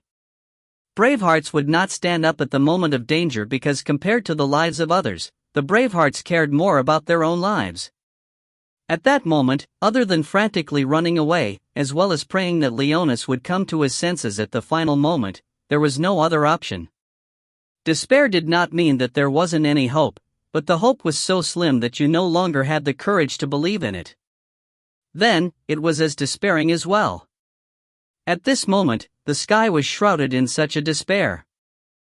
But, at that instant, a golden beam of light suddenly shot up into the sky, penetrating the gloomy cloud of despair. What's that? The Transcendents, who were definitely unable to evacuate in time, were hugging their heads waiting for their deaths, opened their eyes in shock. In the other 3 sides of the audience stands, they could only helplessly stare with widened eyes at the foot that was about to land. That beautiful golden light rose up from the ground, like a gigantic golden sword that tore through more than a kilometer. The golden sword's blade stabbed into the gigantic flesh foot that was about to land on the audience stands. And on the other end of the golden sword's hilt, it was that young human with black and silver hair. The youth was holding a normal-sized black sword with both his hands. His body was shrouded in a golden light, as though he was a god that descended to the mortal world. The black sword in the youth's hands was the hilt to the gigantic golden sword. The youth who had been using his fists in his fighting was actually a swordsman? What was this sword with the golden sword projection that penetrated the heavens and earth?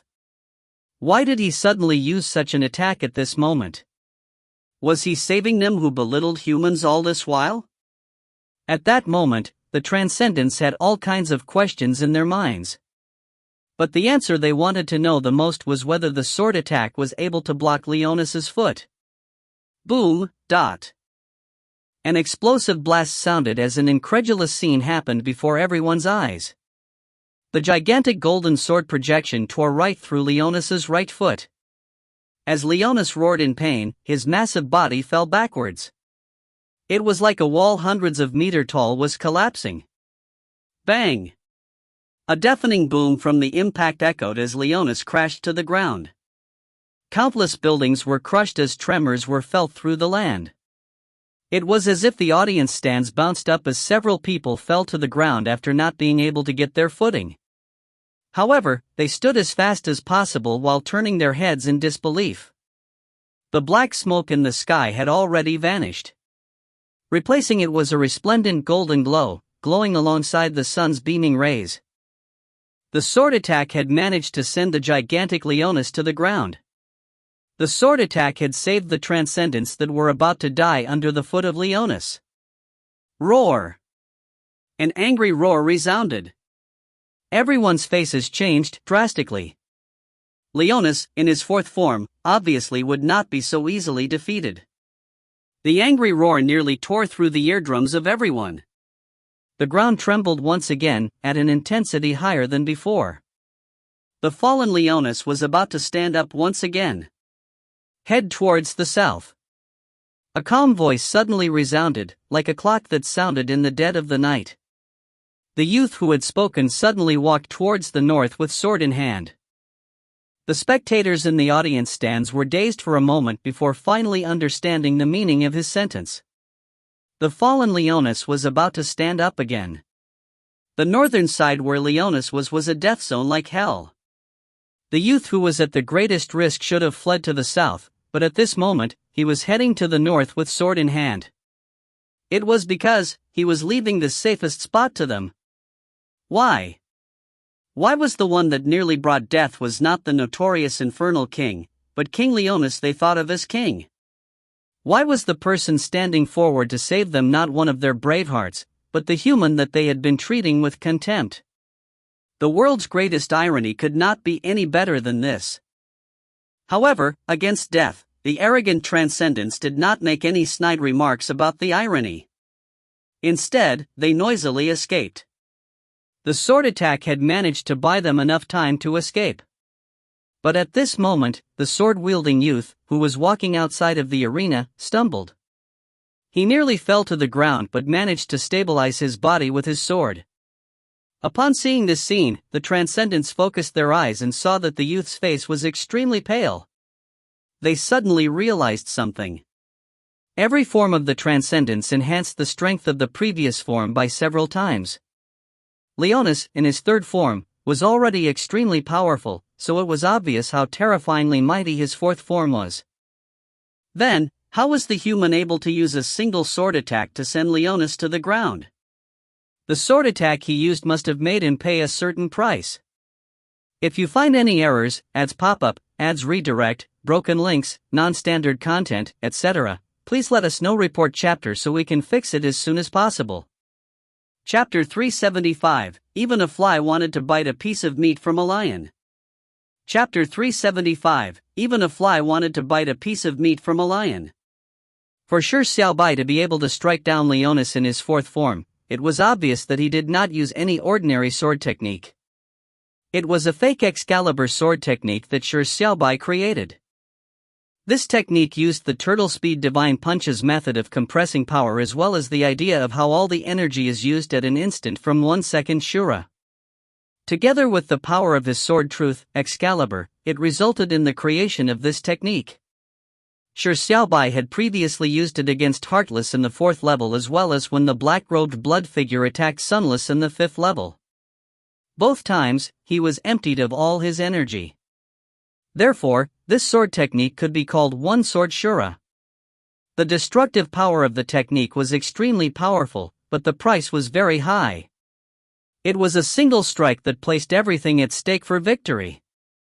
During the crisis, Shi Xiaobai did not hesitate. He immediately used such a technique to prevent Leonis from crushing to death hundreds of spectators. He had succeeded. Leonis's right foot was penetrated, causing his massive body to crush to the ground. However, he had failed as well. This was because his technique had failed to win him victory. Leonis's roars were still constantly resounding and he would soon get back up. Even after using his most explosive technique, Shi Xiaobai had still failed to defeat Leonis in his 4th form. And having his energy emptied caused his vision to go into a blur. The consecutive battles with the use of this technique finally depleted Shi Xiaobai of his stamina. But even in such an abject state, even when the present enemy was so powerful, Shi Xiaobai still refused to flee towards the south. Instead, he with absolute determination headed towards the north where Leonis was. It was not his foolish kindness or sense of justice that made him have to save the transcendents who had once mocked and despised humans. But it was his responsibility and the role he had played that made Shi Xiaobai make such a choice. How tragic was it for subjects to die under the foot of their king? How pitiful and hateful was it for a king to trample his subjects to death? It was impossible for Shi Xiaobai to ignore such a tragedy from happening. Especially when the tragedy was partly due to his actions. A devil created by this king shall be finished personally by this king. With this thought in mind, Shi Xiaobai approached Leonis with sword in hand. However, the energy depletion made his mind temporarily dizzy. While walking, he stumbled and nearly fell. Shi Xiaobai hurriedly used his sword to support his body. But at that moment, the angry roar from Leonis resounded in his ears once again. The angry roar was in close proximity from the sky. Leonis had stood back up again. Shi Xiaobai looked up with great difficulty as his vision was somewhat blurry. Now, he needed to rest. But the cold reality would not give him any time. Leonis's furious and hateful eyes were like two pairs of burning suns glaring down at Shi Xiaobai, as though it would consume him in their flames. But at this moment, the audience in the northern wing had already been evacuated. Shi Xiaobai's attack had managed to buy them enough time to escape. It was equivalent to having saved their lives. The audience in the other three wings did not dare to stay behind as they quickly evacuated. The noisy din of people escaping bustled as they headed towards the south, which was the farthest point from Leonis. However, there were a small group of transcendents that stopped when Shi Xiaobai stumbled. Shouts like these resounded from the stands. "Run, human! The lofty transcendents do not need your saving. We admit, humans are a great race. Run to the east or west. Run out of transcendence. There's no need to buy us any more time. Not for anything else, but just from that single strike of yours, you are the braveheart in my heart. Human, you must live on. In this world, there is no lack of people who live hypocritically, but there is a lack of kind and courageous bravehearts like you." At that moment, people were moved. Regardless of the race or nationality, there was no lack of brainless flommers, but there was definitely a lack of normal people with the correct values. Shi Xiaobai was slightly surprised as a smile suffused across his lips. At that moment, three figures appeared beside Shi Xiaobai. "With your character, it's impossible for you to run. But your present situation is too terrible. You are in need of rest." Pulp Farmer said softly, "So, Shi Xiaobai, rest for a moment. The three of us will buy you enough time." Shi Xiaobai dazed over slightly. He shook his head and said, "There's no need. Go first. Leonis is presently very dangerous." Feng Yuanlin shrugged his shoulders and said, "Boss Shi Xiaobai, the three of us can't even beat Moya in his second form, but buying you a bit of time is still possible for us. Don't forget that we still have the exit command as a way to ensure our survival. For us to reach the 7th level and meet the figures the legends tell of the Braveheart martial arts tournament, we are already very satisfied. So even if we exit now, we would not feel any sense of regret. There's no need to worry about our safety." Liu shook his whisk and said, "Benefactor Shi Xiaobai, it is an unspeakable dream for so many trial takers to fight Leonis, so this isn't for you, but for ourselves. Speak no further, just silently wait here." After Liu said this, Leonis's angry roar resounded once again. This time, Leonis did not raise his foot again. Instead, he reached out both his hands to grab the walls of the stadium. He was planning on ripping them out. "Shi Xiaobai, these transcendents are just virtual existences. Next month, they will reappear during the refresh. I believe you should know this point." Pulp Farmer said in a serious voice, "But you still insist on using all your strength to stop Leonis's foot. Regardless of the reason, or if others would think that what you did was very foolish, you are the person I respect most from this very moment. Shi Xiaobai, you are indeed a remarkable person." After Pulp Farmer said this, he raised his spear and charged forward. His right arm had been severely injured, so he could only use his left arm to carry his spear. He was not a monster like Shi Xiaobai, who could adapt to the unfamiliar usage of his left hand, but even so, he would not step back at this very moment. Pulp Farmer and company charged towards Leonis. Shi Xiaobai sighed as a resolute look appeared in his eyes. He could not stop Pulp Farmer and company. The only thing he could do was quickly recover his stamina. Boom! A loud tearing sound resounded as the wall of the audience stands was ripped apart by Leonis with his bare hands. It was obvious how terrifying his strength was. Rubble fell like pouring rain. Leonis raised his left foot slightly and took a step into the arena, but Pulp Farmer and company charged at Leonis while facing the rubble. They had no way of persuading Shi Xiaobai to escape, but they could buy him time to rest, even if it were just a second. Pulp Farmer raised his spear with his left hand. His actions were stiff, but still the strike was extremely domineering. Tyrant Spear. A cold beam appeared as the spear thrust out like a dragon. Pulp Farmer leaped high into the sky as he stabbed into Leonis's abdomen. Feng Yuanlin's hands each held a gigantic shield as he crashed into Leonis's shin. Lu Yu waved his whisk as hundreds of paper charms formed a Dao array, as they wrapped around Leonis's thigh. Compared to the massive Leonis, they were as small as flies. But the transcendence that had yet to leave and Shi Xiaobai could see how they were doing their best. Even a fly wanted to bite a piece of meat from a lion. What sort of race were humans?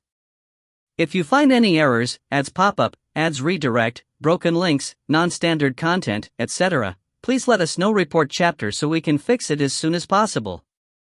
Chapter 376, No Next Second. Chapter 376, No Next Second. Roar. Leonis, who was attacked, roared. The 3 fly bites only added greater intensity to his anger. Leonis suddenly flicked his left foot as his terrifying power immediately shattered all the charms that were clinging onto his thigh. Lu Yu suffered a backlash from the power as he spat out a mouthful of blood while taking several steps back. Feng Yuanlin raised his shields and slammed into Leonis's shin, but felt like he had slammed into a wall. With Leonis's action, Feng Yuanlin felt like a mountain was slamming towards him. Feng Yuanlin had no choice but to proceed as he was already in midair. He bit the bullet and proceeded to slam ahead, but he immediately felt the difference in strength between him and Leonis. The shin looked soft as it was made of flesh, but it was harder than divine metal upon contact. Feng Yuanlin's eyes rolled over as he cursed. Like a rocket, he flew several kilometers back. With spear in hand, Pulp Farmer, who had leaped by stepping on rocks, looked magnificent, but his expression changed drastically when he stabbed into Leonis's abdomen. With a sonorous clang, the reverberations from the impact prevented him from holding the spear properly with his unfamiliar left hand. The spear plummeted to the ground. Leonis roared as he brushed his hand towards his abdomen. Pulp Farmer hurriedly closed his legs to accelerate his fall. Despite him dodging the brush, he failed to dodge the periphery of the force. Just the force from Leonis's palm and the collision with his abdomen resulted in a strong typhoon. Pulp Farmer twirled in the energy storm, and the sound of a smack in close proximity thundered. It hurt his eardrums as he flew backwards, having nearly lost his consciousness in midair. To Pulp Farmer and company, they were facing an unassailable force. But in the eyes of others, Leonis had only raised his left foot and brushed his abdomen. It was like a simple act of chasing away mosquitoes after being bitten. But just these simple movements were not something commoners could withstand. Pulp Farmer and company were sent flying in less than 3 seconds. As for Leonis, he did not even turn serious to use a single ounce of his strength. This was Leonis in his 4th form. No wonder no trial taker has been able to defeat Leonis for millennia. How can a trial taker at the psionic mortal realm be able to defeat an existence this terrifying? Lu Yu looked weak. At this moment, Pulp Farmer and Feng Yuanlin had nearly lost consciousness. He was the only one who could barely stand, but even standing was extremely demanding on him, So how could he still be able to obstruct Leonis, who had managed to instantly defeat the three of them? Lu Yu turned to look at Shi Xiaobai and gave a bitter smile. Sorry, the three of us are too weak. We only managed to buy you 3 seconds. Although I hate to say this, Shi Xiaobai, it's best you run. Or maybe you should use the exit command. That monster is not something any of us can withstand. Roar! A deafening roar drowned Lu Yu's words. Leonis had already taken a step into the arena. His other foot suddenly raised as he was about to crush Shi Xiaobai. Run! Lu Yu yelled. The transcendents in the audience stands that had not left shouted as well. At this moment, Leonis was impossible to defeat. Shi Xiaobai's desperate blow had only dealt a tiny damage to him, while Pulp Farmer and company failed to even buy him 3 seconds. Against such a terrifying existence, especially an existence that existed only to kill you, what other alternative was there other than running? At that moment, Shi Xiaobai faced Lu Yu and revealed a warm smile that resembled the sun. Thank you to all of you for buying this king 3 seconds. The 3 seconds are enough. Lu Yu was slightly stunned as he said with a wry smile, why do you need to put on a front and console us? Quickly run. It will be the greatest comfort for us if nothing bad happens to you. Shi Xiaobai shook his head slowly. Putting on a front? Consoling?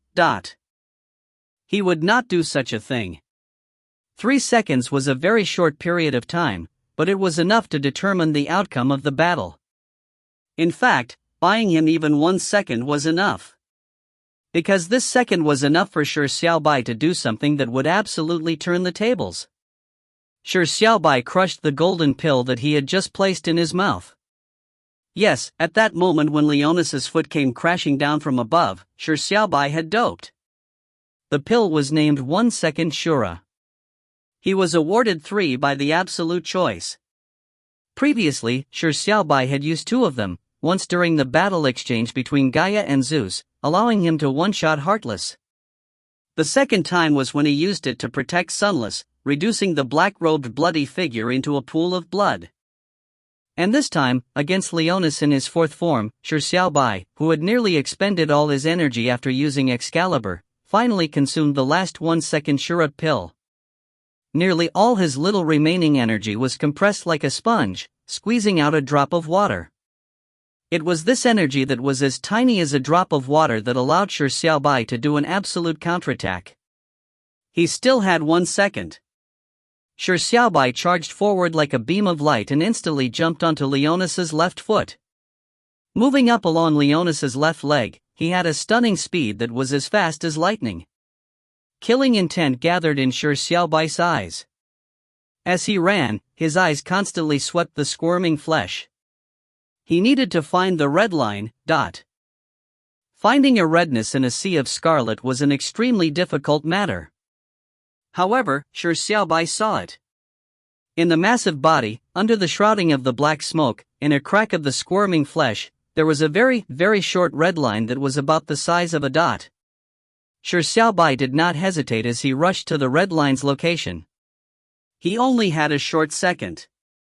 Leonis realized that the target of his hatred had jumped onto his body through his left leg and was immediately even more enraged. He reached out his right hand to smack down on his enemy. In the next second, the hateful human would be smashed into meat pulp. But there was no next second. In this second, Shi Xiaobai was Ashura, and also death.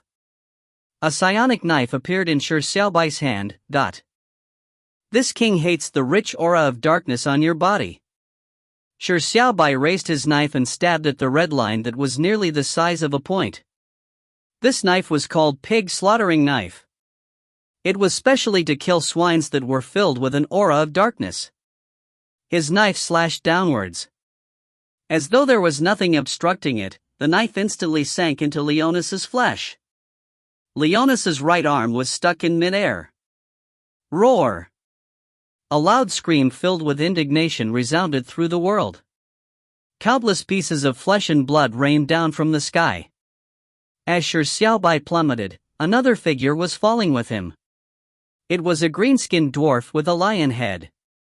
If you find any errors, ads pop up, ads redirect, broken links, non-standard content, etc., please let us know. Report chapter so we can fix it as soon as possible. Chapter 377, Never Took a Step Back. Chapter 377, Never Took a Step Back. As blood rained down, the black smoke dissipated amid the sun's rays, while two figures fell from the sky. One of them was naturally Shi Xiaobai, while the other one was surprisingly Leonis in his ordinary form. The lion-headed green-skinned dwarf did not look domineering in any way. His eyes were close, his outcome unknown. In just 1 second, the entire situation changed dramatically. A second ago, Leonis in his fourth form appeared invincible, with no one capable of stopping him. But after 1 second, Leonis had been defeated.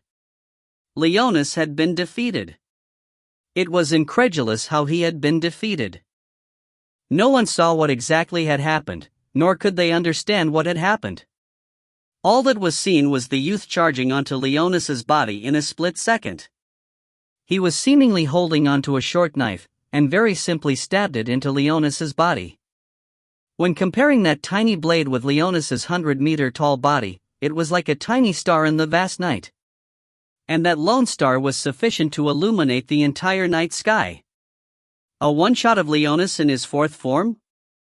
This unimaginable matter had really happened at that moment. There were still transcendents in the audience stands who were left dumbfounded. People were rendered speechless and they even forgot to breathe. Lu Yu, who was weak, but still conscious, had a face full of surprise. After a long moment of silence, he muttered to himself, "Shi Xiaobai, who are you really?" By defeating Leonis, the fifth legend of the 9 revolutions transcendental tower has been born. Do you know what that signifies? Humans have never lacked geniuses, but it has lacked monsters like you. The 4 legendary stories happen to coincide with 4 ages of humanity. Does this mean that the 5th age of humanity has finally arrived? It looked like I need my master to infer on the Tao. After Lu Yu said this, he rested for a few seconds before heading to where Shi Xiaobai had landed. At that moment, Shi Xiaobai had fallen unconscious. From the looks of it, for him to one-shot Leonis, he must have paid an extremely high price. And on the other side, the transcendents that were still around came to the arena, immediately heading for Leonis. He's still breathing. He's alive, King Leonis is still alive. Quickly get a doctor. Even though Leonis was a mixed child of the transcendents and the lion-headed race, and even if he had just lost his reason and destroyed most of the city, nearly trampling to death hundreds if not thousands of transcendents, he was still their king. It was where they placed their pride in, and the source of their confidence.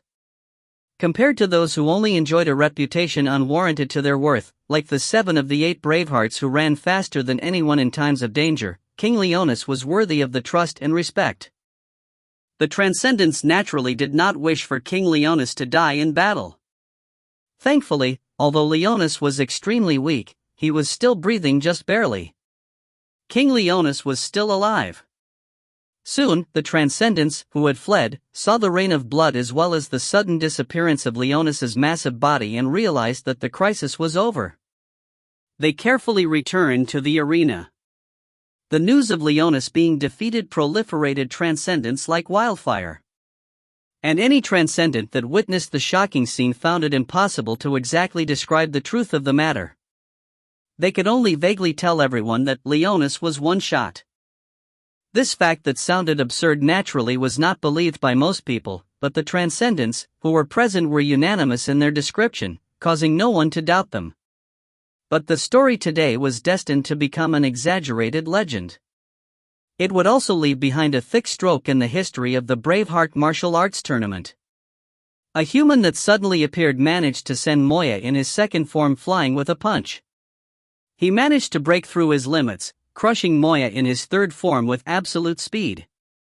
Following that, he took the advantage against Leonis in his third form during a clash of punches. He even used an unimaginable punch to destroy the Lion King punch, sending Leonis miles away. Of course, the most exaggerated story was the scene missed by most transcendents. The human had saved thousands of transcendents with a single sword strike, before one-shotting Leonis in his fourth form. Although this human did not enroll to participate in the Braveheart martial arts tournament, no transcendent refuted this matter. This year's Braveheart martial arts tournament champion title did not belong to the transcendents, but it belonged to an unfamiliar and mysterious race known as humans. Furthermore, with Shi Xiaobai saving hundreds if not thousands of transcendents with his sword strike, he had won their respect and welcome despite speaking and acting extremely arrogantly before their eyes. The strong were worthy of respect, and brave hearts were welcomed. As Shi Xiaobai's strength and courage was one that they had a strong impression of. Therefore, Shi Xiaobai, Pulp Farmer, and Feng Yuanlin, who were all unconscious, were quickly given the most luxurious of rooms. Lu Yu watched them by the side. Leonis was brought back to his palace for treatment. The Transcendents began working hard to repair the city. The Braveheart martial arts tournament came to an end. In the night, the sound of midnight chimes sounded. The Transcendents' holy trees' leaves burst out colorful lights that tore through the sky, illuminating the city and making the skyline iridescent. Shi Xiaobai woke up at that moment. Before he opened his eyes, he heard a rather familiar voice, but impossible.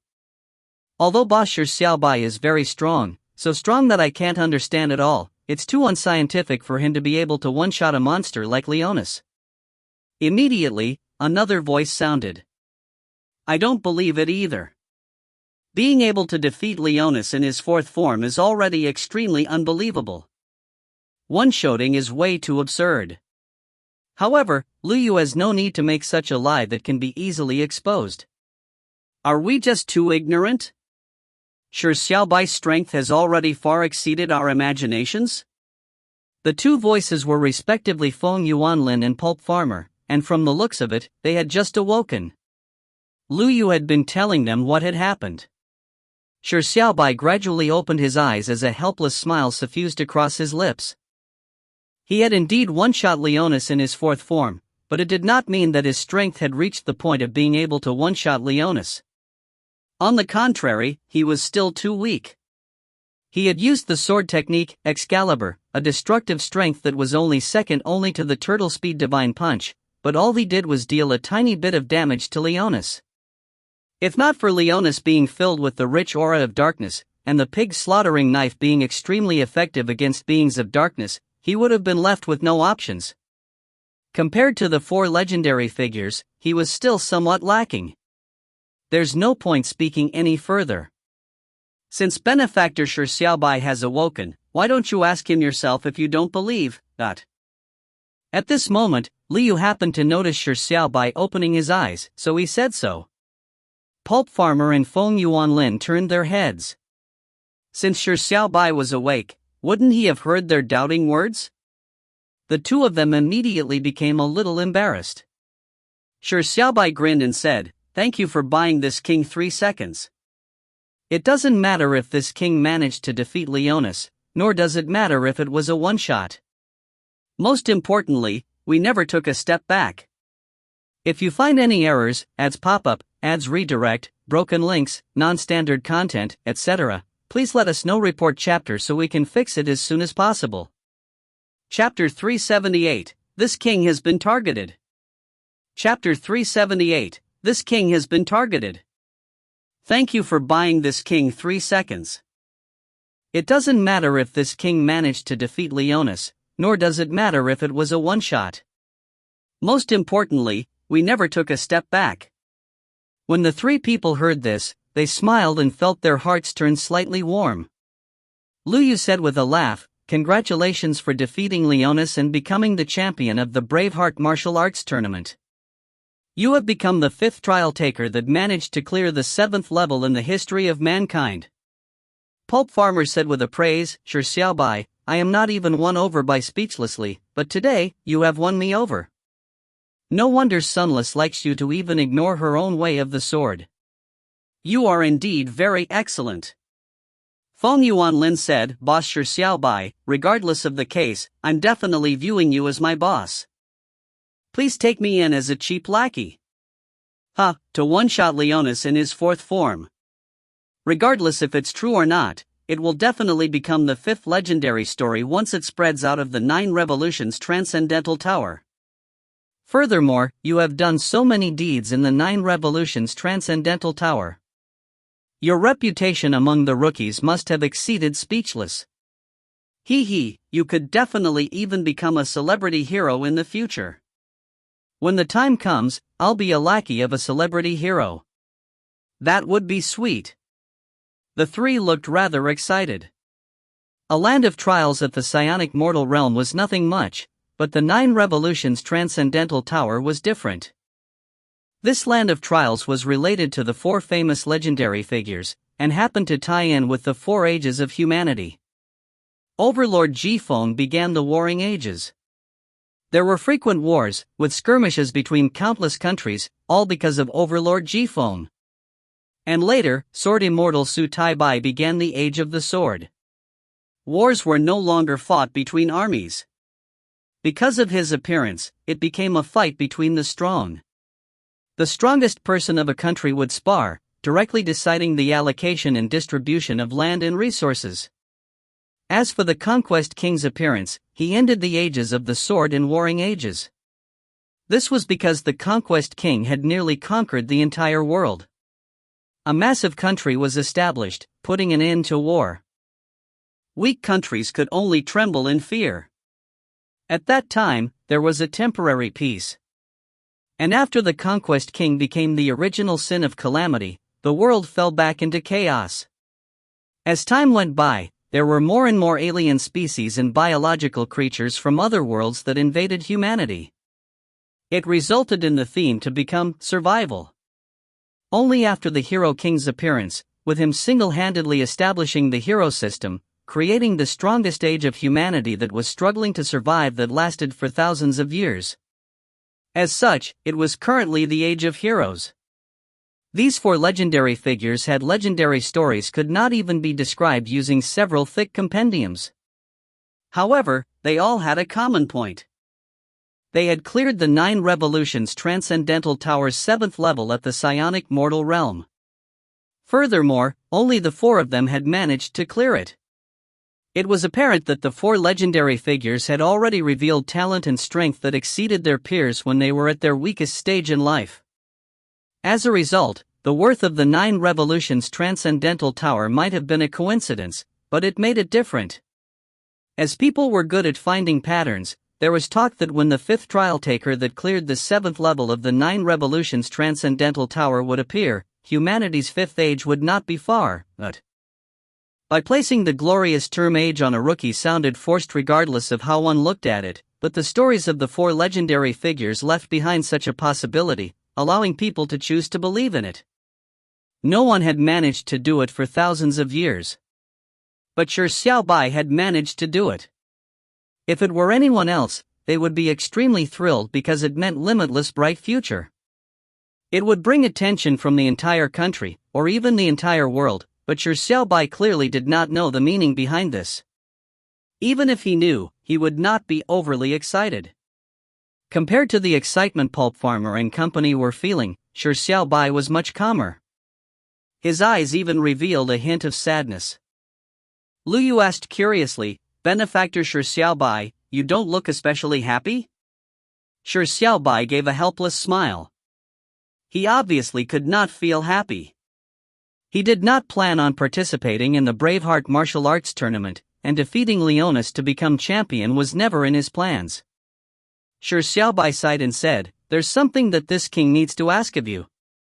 This king and Sunless had arranged to meet in the 7th level, but from the looks of it, this king will probably have to go first. If you were to meet her later, please explain the situation for this king. Remember to tell her not to force herself to reach the 8th level. We shall meet outside the trial. Shi Xiaobai was a person who thought extremely highly of his promises. Furthermore, he understood Sunless' personality. If she did not meet him in the 7th level, Sunless would keep waiting. Although it was unknown how long she could last in the land of the trials, she would definitely stay till the final moment. Sunless was a sword fanatic as well as a path fanatic.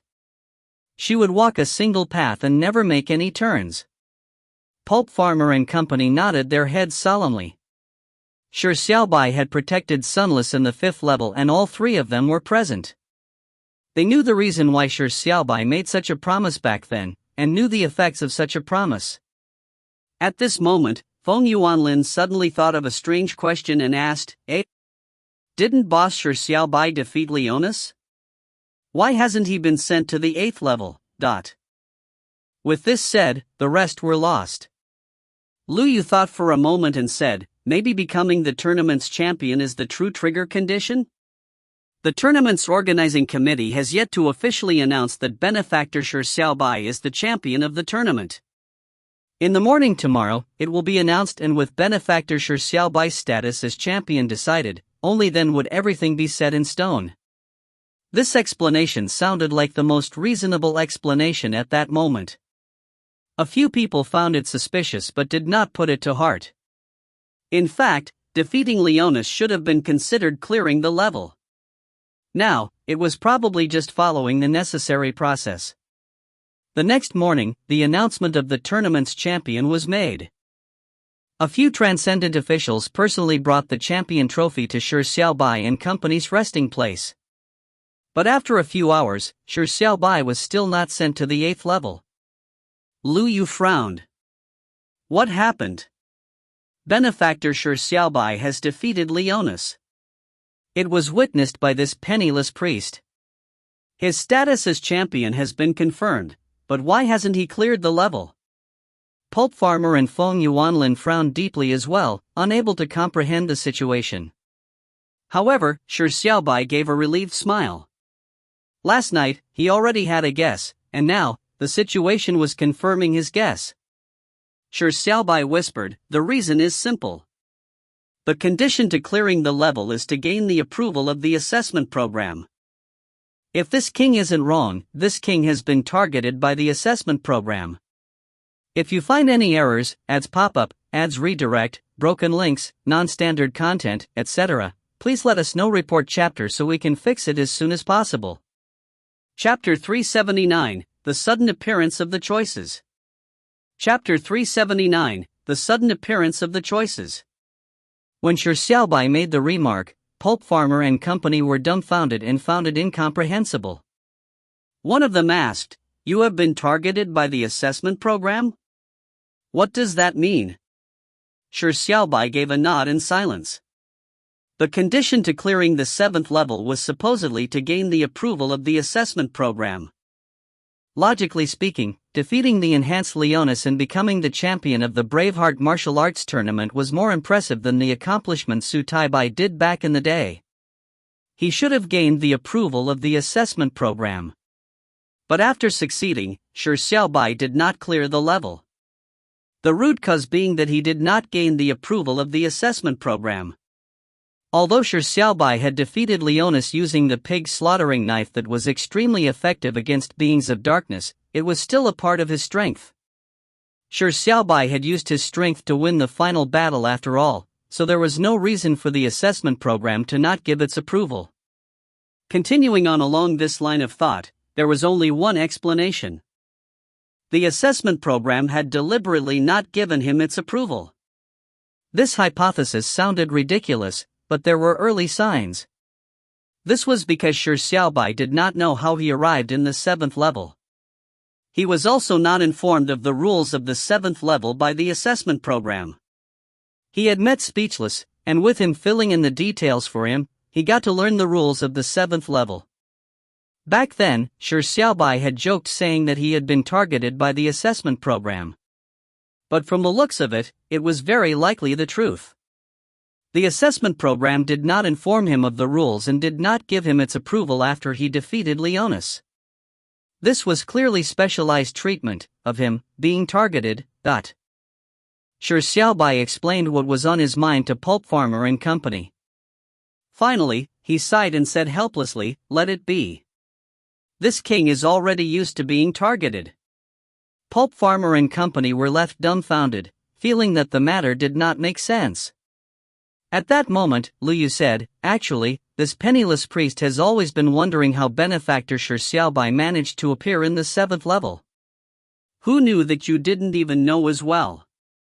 Benefactor Shi Xiaobai, there has been a matter that the three of us haven't brought up all this while, but it seems there's no need to conceal it. In fact, this penniless priest was the 7th Braveheart who slew the dragon. Feng Yuanlin is the 6th, and from what we learned, the 5th Braveheart to slay the dragon on the 6th level has the name, Mu Yuesheng." When Shi Xiaobai heard this, he was slightly surprised.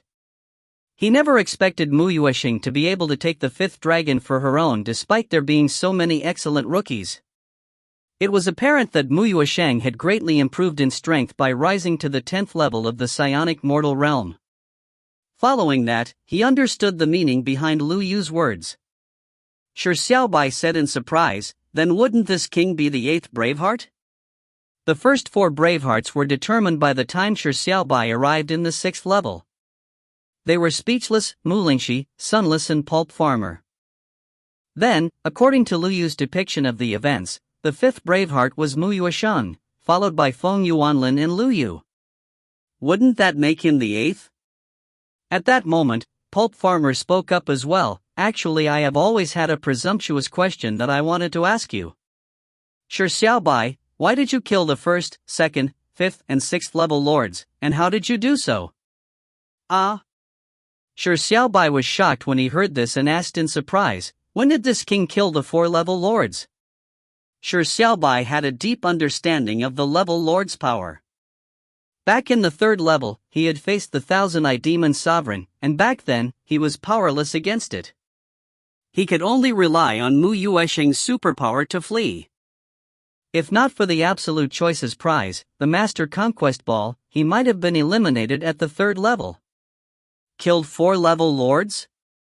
Shi Xiaobai had no impression of that. Furthermore, he did not seem to have a reason for doing so. After reveling in a moment of shock, Shi Xiaobai quickly figured it out. All the mysteries could only be a result after he lost his consciousness when he siphoned Kali of her power of corruption. And the matter clearly had to do with Kali. Shi Xiaobai thought for a moment before he stopped delving too much on it. Since it had something to do with Kali, there was nothing much to think about because Kali would never harm him. Seeing Pulp Farmer and company giving him questioning looks, Shi Xiaobai said with a laugh, "All of you might have heard of a fake Shi Xiaobai. Anyway, this king has no impression of that matter, nor does he know how he arrived in the 7th level. It probably is related to why the assessment program is targeting this king. But it's fine. It suits this king's wishes. It would be too meaningless to clear the 7th level so simply." Shi Xiaobai's eyes shimmered with a light of joy and excitement. If it were any ordinary person who faced such a situation, they would definitely feel extremely suspicious, eager to understand the truth of the situation.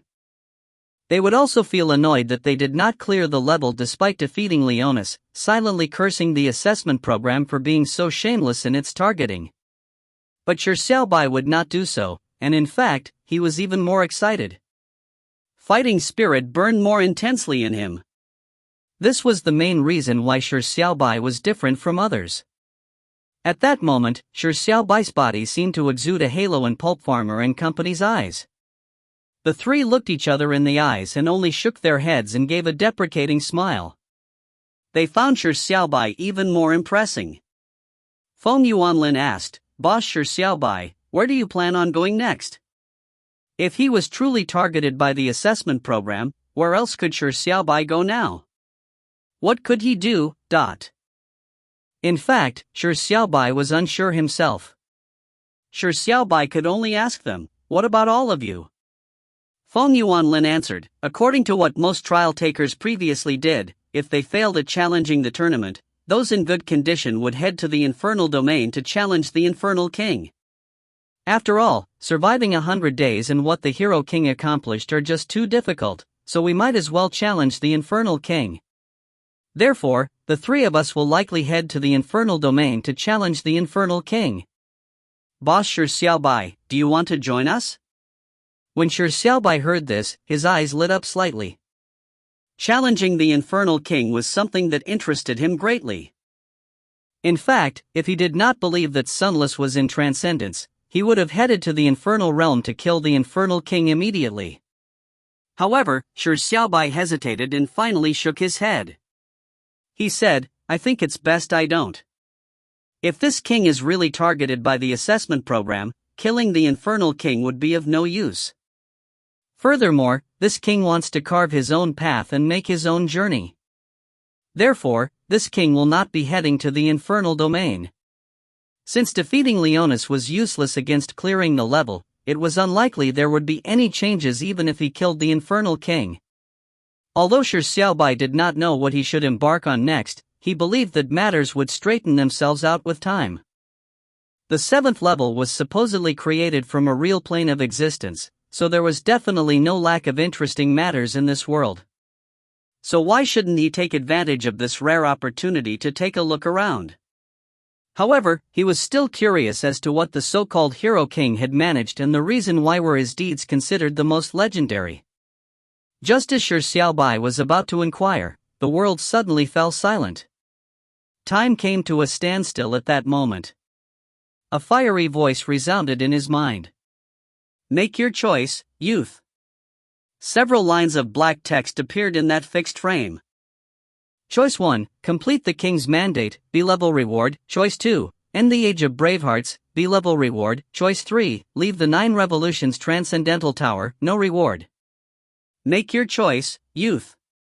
If you find any errors, ads pop up, ads redirect, broken links, non-standard content, etc., please let us know. Report chapter so we can fix it as soon as possible. Chapter 380, End the Age of Bravehearts. Chapter 380, End the Age of Bravehearts. Choice 1, complete the king's mandate, B-level reward. Choice 2, end the age of Bravehearts, B-level reward.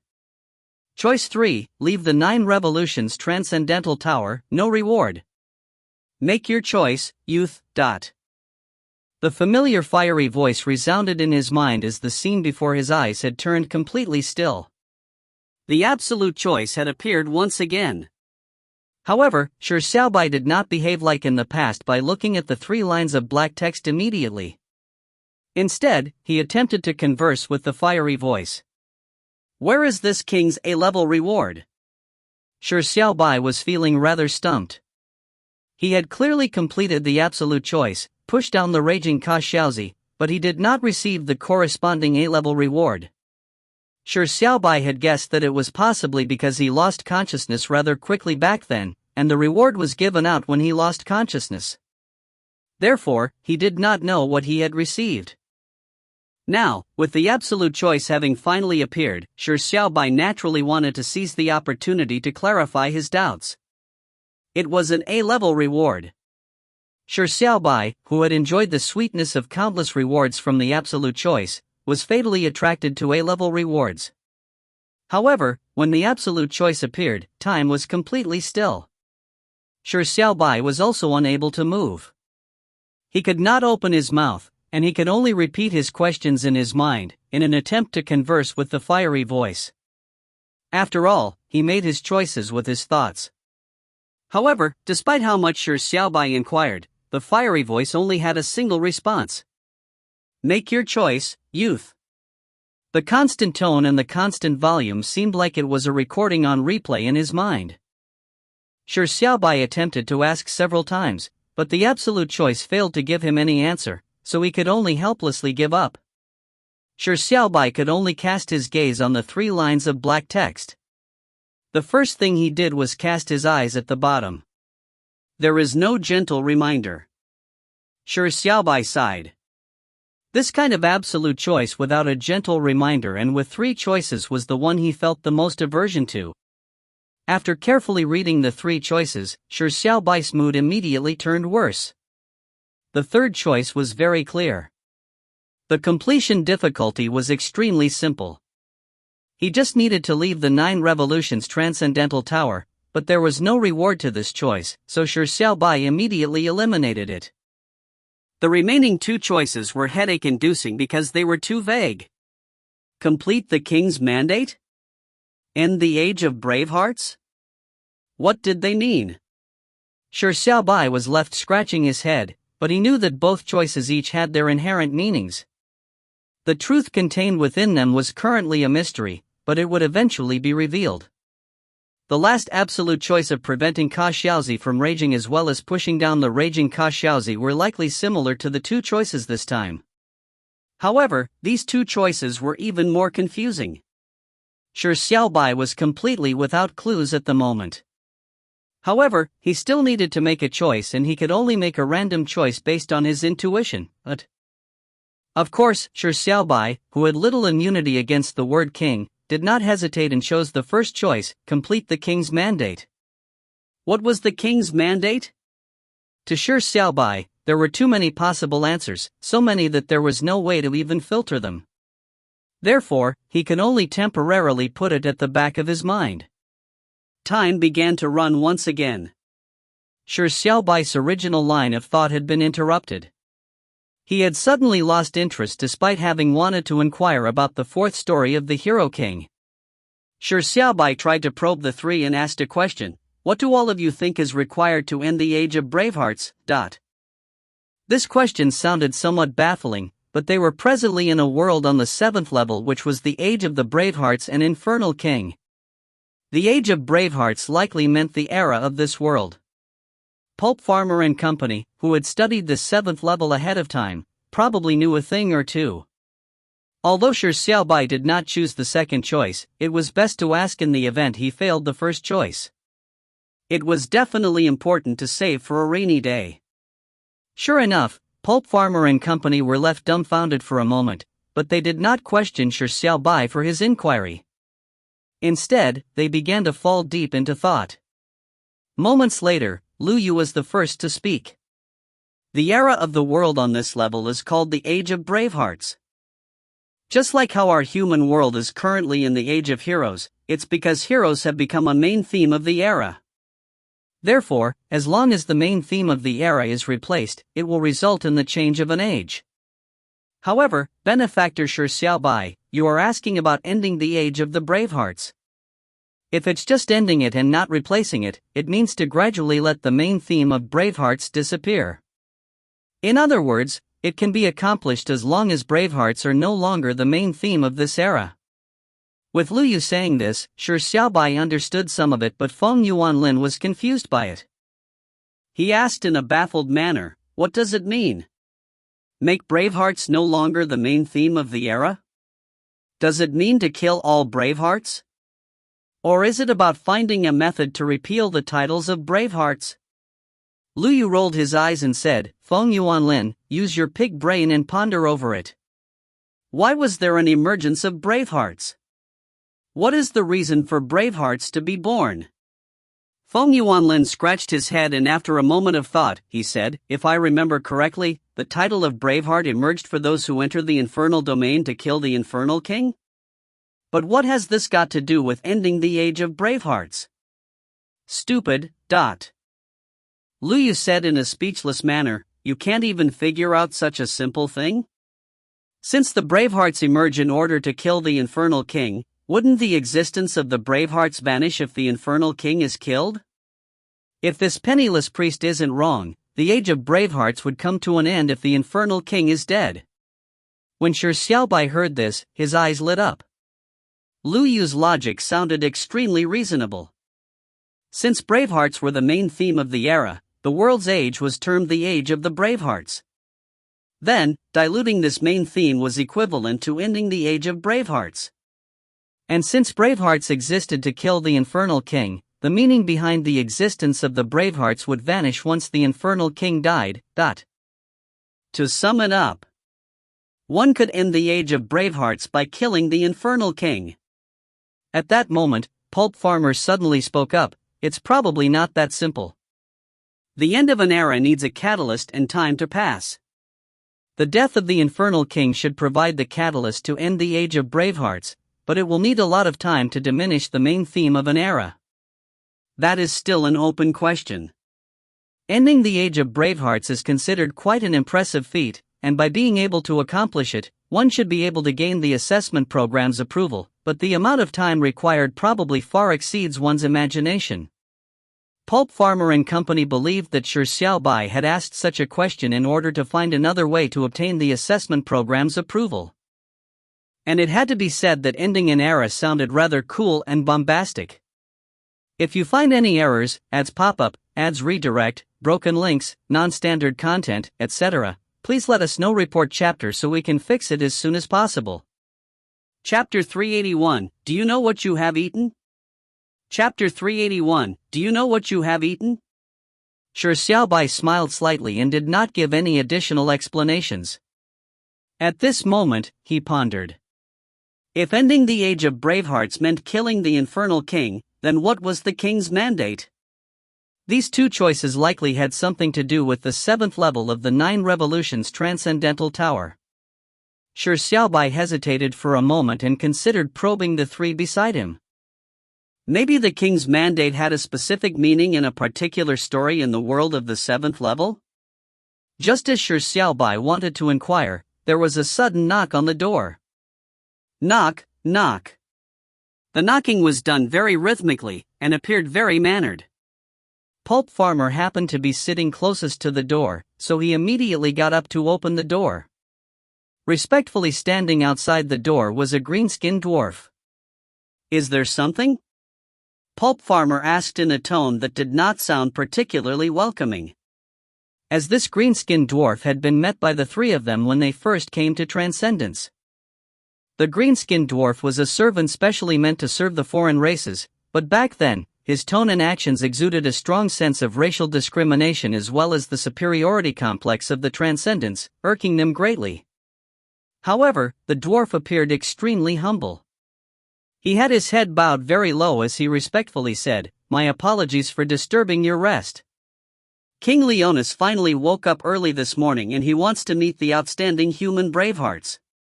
This lowly one is here to warmly invite you to the royal palace as guests."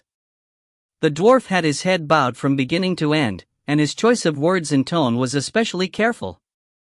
Clearly, after experiencing the Braveheart martial arts tournament yesterday, the humans as a race had gained a newfound respect by the Transcendents, and were even looked up to.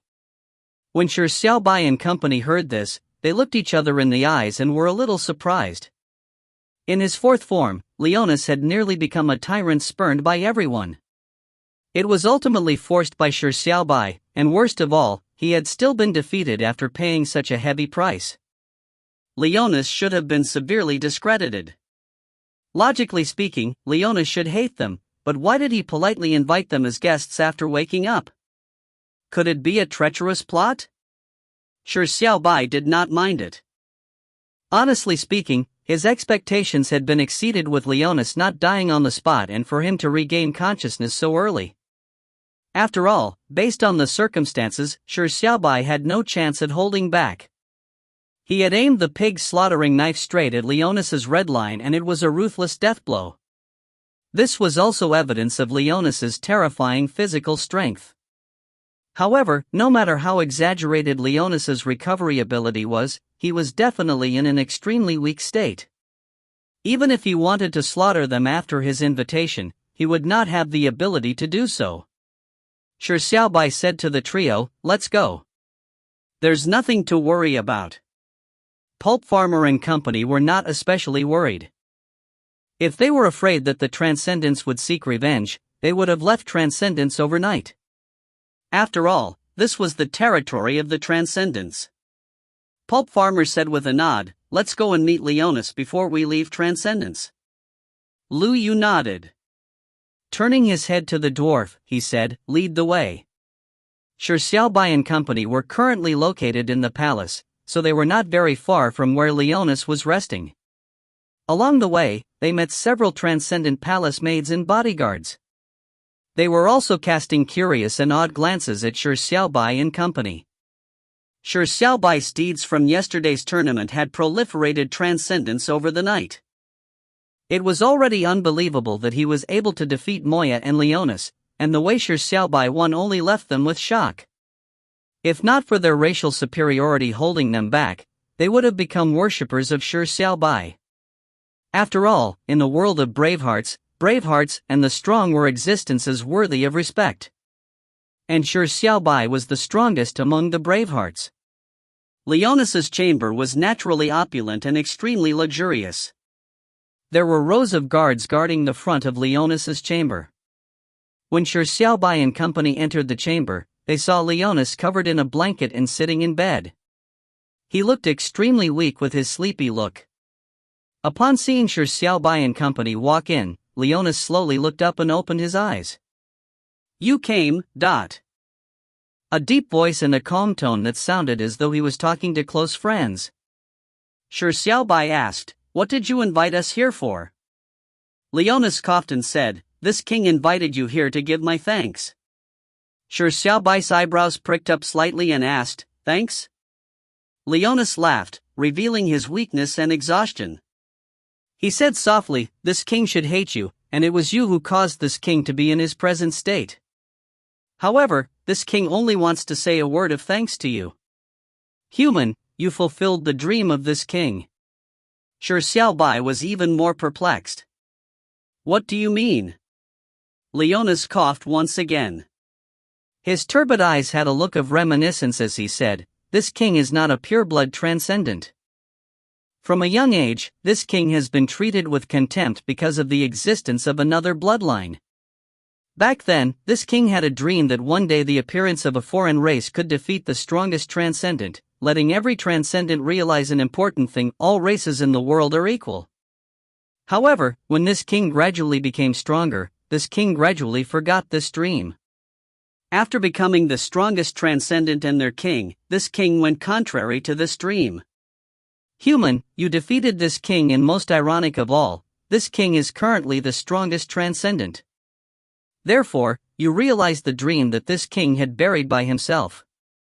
Also, it appears that you prevented this king from committing genocide on his own people. So, regardless of the matter, this king has to thank you." Shi Xiaobai could tell the seriousness in Leonas's expression, and it did not seem fake. His eyes softened a little as he said, "There's no need to thank me. Your dream would have been realized sooner or later.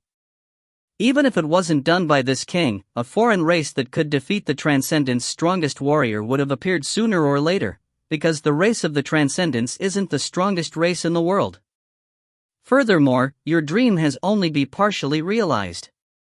Whether the Transcendents are able to realize that races are equal in this world or if they can let go of their nasty superior complex depends on your future actions. The change of racial attitudes needs a catalyst, but in greater need is a leader that promotes the new mindset. King Leonas, a true king has to lead his subjects down the right path." Shi Xiaobai's words made Leonas ruminate over it. After a long moment of silence, he said with a sigh, "What you said makes a lot of sense, but..." Leonas's words suddenly took a turn as his turbid eyes suddenly focused, shimmering with a cold light. It was as though a sleeping lion had suddenly bared its vicious fangs. "But would a real king shamelessly steal the most treasured sacred item of another country? Human, do you know how important in existence the fruit that you ate from the Transcendent's holy tree is to this king, the Transcendents, and to this world, that? If you find any errors, ads pop up, ads redirect, broken links, non-standard content, etc., please let us know. Report chapter so we can fix it as soon as possible."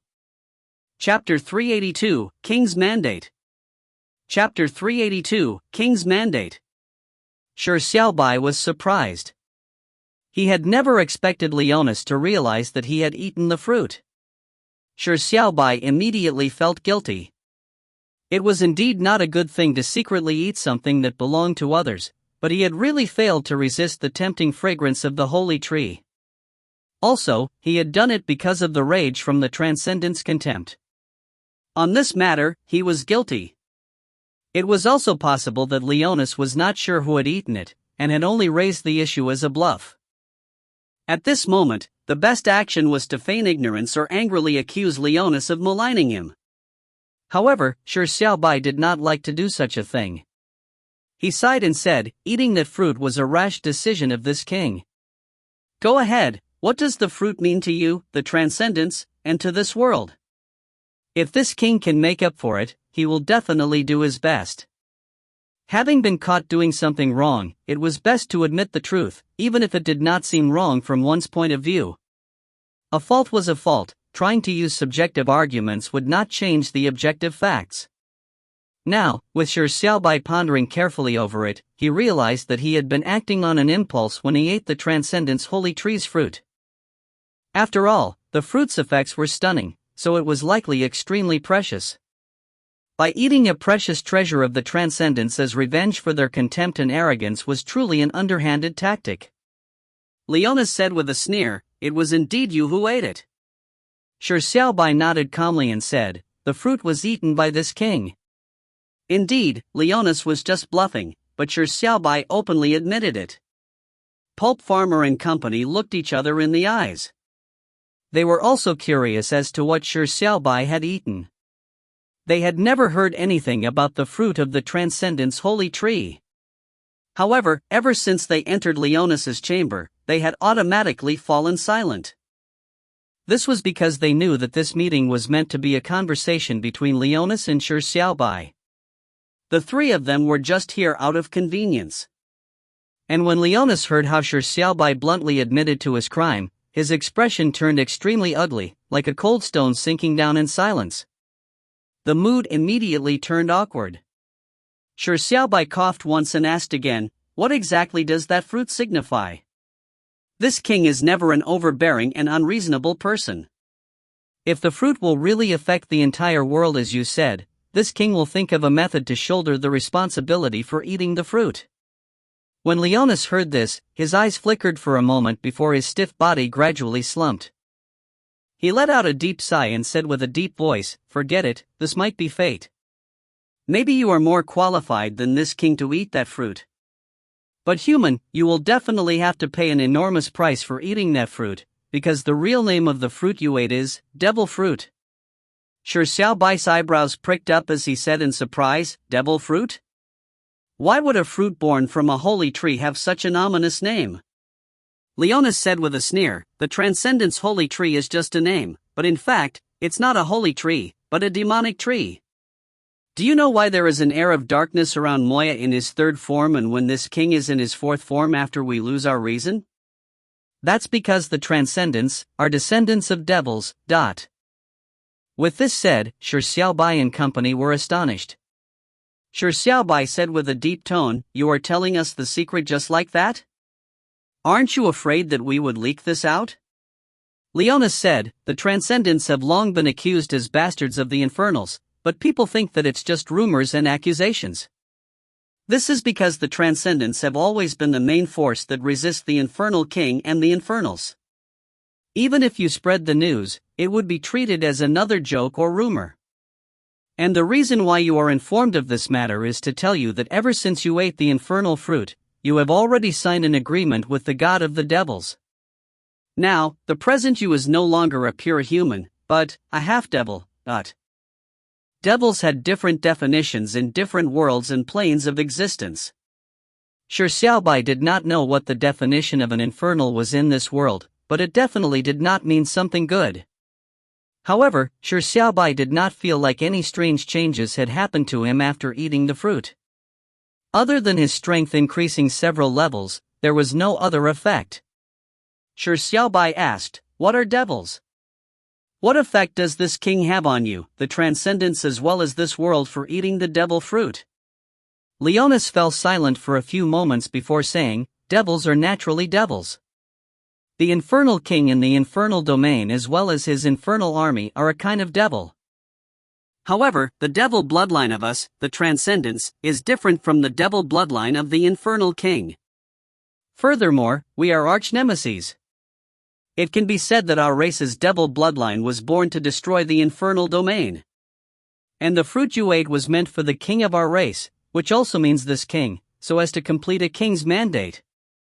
When Shi Xiaobai heard the last few words, he immediately said in astonishment, "What did you say? King's mandate?"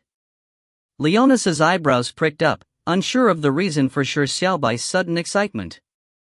He could not be bothered to probe and just said coldly, "The Transcendence and the Infernal Domain's Infernal King and Infernals are arch-nemeses. Therefore, the kings of the Transcendence have always shouldered an inescapable mandate of a king, which is to kill the Infernal King and destroy the Infernal Domain. The king of the Transcendence should have always been the strongest braveheart in the world. And the Transcendence Holy Tree's devil fruit is the strongest means to allow the king to complete his mandate.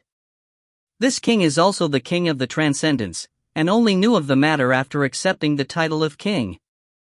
I signed a contract with the god of the devils, and paid a price that far exceeds your imagination, but the strength I gained is also extremely terrifying.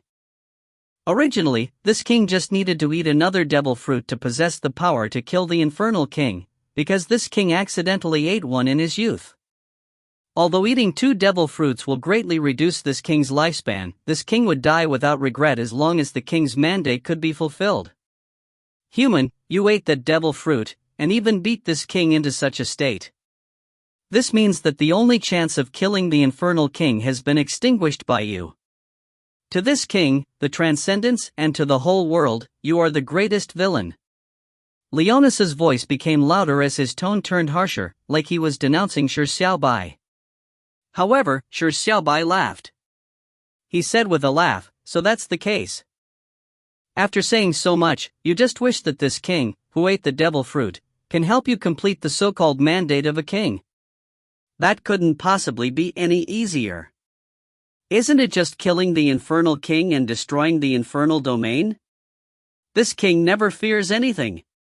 Shi Xiaobai never expected that the riddle that he had been vexing over would be resolved so quickly. From the looks of it, the king's mandate meant the mandate of the king of the Transcendence. Although it was somewhat coincidental, there was no explanation that could be any more plausible than that. As for the devil fruit, or being a half-devil, who cares? Ultimately, it only meant 4 words: kill the infernal king. However, this appeared to create a strange contradiction. Judging from the present situation, killing the infernal king could complete the king's mandate, completing choice 1. And in a discussion not long ago, killing the infernal king would end the age of bravehearts, completing choice 2. In that case, the condition to completing choices 1 and 2 was to kill the infernal king, then why would there be a need for a choice? A choice should of course lead to forks in the road, but why would they lead to the same path? Could it be that one of the inferences was wrong? Forget it. Regardless which inference was right or wrong, killing the infernal king is definitely not a mistake. Shi Xiaobai grinned and looked at Pulp Farmer and company in high spirits. He said, "Let's go, off to the infernal domain to kill the infernal king. If you find any errors, ads pop up, ads redirect, broken links, non-standard content, etc., please let us know. Report chapter so we can fix it as soon as possible." Chapter 383, This King is Immune to Poison. Chapter 383, This King is Immune to Poison. Leonas summoned Shi Xiaobai and company to his chamber and engaged in a tirade that seemed like he was blaming Shi Xiaobai for secretly eating the holy tree's fruit, but in fact, the truth could easily be guessed. Leonas wanted Shi Xiaobai to head to the infernal domain to kill the infernal king. Although it was unknown what benefits Leonas would gain if the infernal king was killed, it was not something that mattered to Shi Xiaobai. On the contrary, he was rather grateful to Leonas for giving him some idea what was the puzzling king's mandate that the absolute choice had referred to. Although ending the age of bravehearts and the king's mandate both pointed to killing the infernal king, resulting in a contradiction, heading to the infernal domain to kill the infernal king was still the best choice. Shi Xiaobai and company did not stay for long. After leaving King Leonas's palace, they prepared to leave Transcendence, and journeyed together to the infernal domain. It could be said that Shi Xiaobai left in a glorious fashion. Along the way, several Transcendents watched from afar, eyes filled with an ephemeral awe. However, when they reached the city gate, the gargantuan that guarded the city remained arrogant. Shi Xiaobai could still sense the strong animosity and killing intent from the gargantuan. After Shi Xiaobai and company walked out the city gate, the gargantuan peeked his head out from inside the city gate and said coldly, "The race of the Transcendence is the strongest race. You will soon realize this point." Shi Xiaobai's eyebrows pricked up slightly. The gargantuan's sentence sounded like a downtrodden dog's crazy barking, but it sounded premonitory as though there was some special meaning behind it. This was because the gargantuan said the sentence filled with confidence and ruthlessness. Was he so foolish that he could not extricate himself from the superiority of the transcendence, therefore just lying to himself? Or did the gargantuan hide a particular secret? Shi Xiaobai smiled slightly and did not respond. He turned around and left the gargantuan the sight of his back, as though he didn't care. He did not believe that the race of the transcendence was the strongest race in the world. Similarly, he did not believe that humans were that much mighty and glorious. As for how all races were equal in the world, Shi Xiaobai was not naive enough to believe that it could truly be attained. However, there was one thing for certain. Lives were equal. Regardless if life ended up in eventual lowliness or prominence, or how the present made it dirty like a beggar's life, or noble like an aristocrat, there was no life that should be treated with contempt. There was also no life that immediately was above others the moment they were born. The transcendents did have a natural advantage at birth, but how could a lowly transcendent beggar that was awaiting death be on a higher status than a braveheart from other races? The worth of a life was not because of one's race, but whether you could become such an existence. In the desolate desert, there was only unending sand and sprawling rocks. It was dead silent, with no sign of life. This piece of land is called the Silent Desolate Lands. The infernal domain is located to the west of the Silent Desolate Lands. As for transcendence, it is located on the east. In fact, transcendence is the city closest to the infernal domain, with only the Silent Desolate Lands separating them. But strangely, the infernal king has never attacked transcendence over thousands of years. Shi Xiaobai and company proceeded on the desolate lands at a speed that wasn't too slow, but neither was it too fast. The main reason was that Feng Yuanlin, who wasn't adept at movement techniques, had slowed them down. During this boring period, Lu Yu nicely gave Shi Xiaobai more information regarding the world in the 7th level. Lu Yu continued, thousands of years ago, the transcendents could only be considered above average among the various races. However, after the appearance of the Infernal King, nearly every race's city or tribe would be attacked by the Infernal King, resulting in transcendence being the only unharmed location. And it was because of this that the strength of other races gradually weakened from the constant destruction from the Infernal King. As for the transcendents, they were constantly getting stronger, eventually becoming the strongest race. For this matter, there are said to be 2 reasons. Some people say that the Infernal King is afraid of the Transcendent's holy tree's divine might, so he does not dare to attack Transcendence. However, there are others who say that Transcendents are bastard children of the Infernals, so the Infernal King spares them. This penniless priest originally believed that the second rationale is more believable because Moya and Leonis's final form exude a strange and sinister aura. That look of theirs made them resemble the Infernals. However, Leonis just mentioned that the Transcendents are descendants of devils, and are a different kind of devil that is the nemesis of the Infernal King. This makes it somewhat odd. If the Transcendents are really devils that rival the Infernal King, why would the Infernal King spare Transcendence, which is closest to the Infernal Domain, every time he leaves the Infernal Domain? Could it be that the Infernal King is really afraid of that Transcendence holy tree that will reveal its might when Transcendence is about to be destroyed? When Shi Xiaobai heard this, Shi Xiaobai pondered for a moment and said, "It's probably hard to know if the Infernal King is afraid of the Transcendence holy tree." However, Leonis must have been lying. To be precise, what Leonis said must be a half-truth. It is not to be fully believed. Whether the Transcendents are really descendants of the devils or if they are arch-nemeses with the Infernal King requires observation. Lu Yu nodded, and after a moment of hesitation, he asked, "Benefactor Shi Xiaobai, what was the devil fruit that Leonis mentioned?" To be honest, this penniless priest is rather curious, as this penniless priest has read up on a lot of information regarding the 7th level of the 9 Revolutions Transcendental Tower before coming, but this penniless priest has never seen any description regarding the holy tree's fruit. Benefactor Shi Xiaobai, if you don't mind, can you give a simple explanation? When Pulp Farmer and Feng Yuanlin heard this, they cast their gazes at Shi Xiaobai. Clearly, they were very curious as well. However, it did not seem proper to ask about such secretive matters so directly. Shi Xiaobai did not mind, but the matter was still rather difficult to put into words. Shi Xiaobai considered for a moment his words before saying, "The attitude of the transcendents made this king rather angry, so angry that he became enraged." In a fit of impulse, this king secretly climbed up the holy tree and planned to eat all the tree leaves of the holy tree. Later on, this king accidentally discovered a fruit hidden in the tree's crown before eating it. After eating the fruit, this king's physique did experience a significant improvement, but there was no strange changes. It is probably a lie when Leonis called the fruit a devil fruit. What Shi Xiaobai said was basically the truth, but it did sound somewhat odd. Pulp Farmer and company looked each other in the eyes. Shi Xiaobai said that he got hungry from being mad and ran up the holy tree to eat leaves. Was that a joke or was he saying something witty? Lu Yu frowned and said, "If this penniless priest did not remember wrongly, the surface of the Transcendent's holy tree's trunk and branches are filled with a poison that can seep into the pores of a person's body. As for the holy tree's leaves, they are even more poisonous." Benefactor Shi Xiaobai, are you pulling our leg? Shi Xiaobai shook his head and said calmly, "It's obviously not a joke. What this king said is the truth.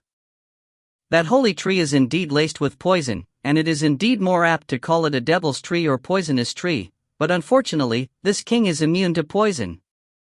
Just that bit of poison did not cause any harm to this king, instead, it benefited this king.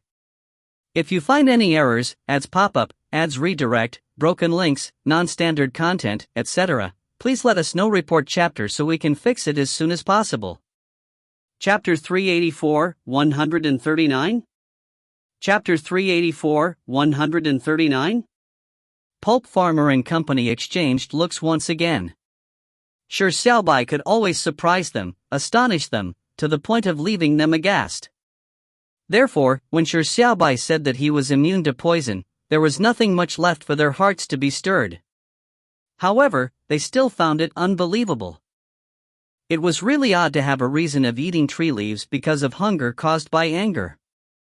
However, Pulp Farmer and company did not harp on this topic.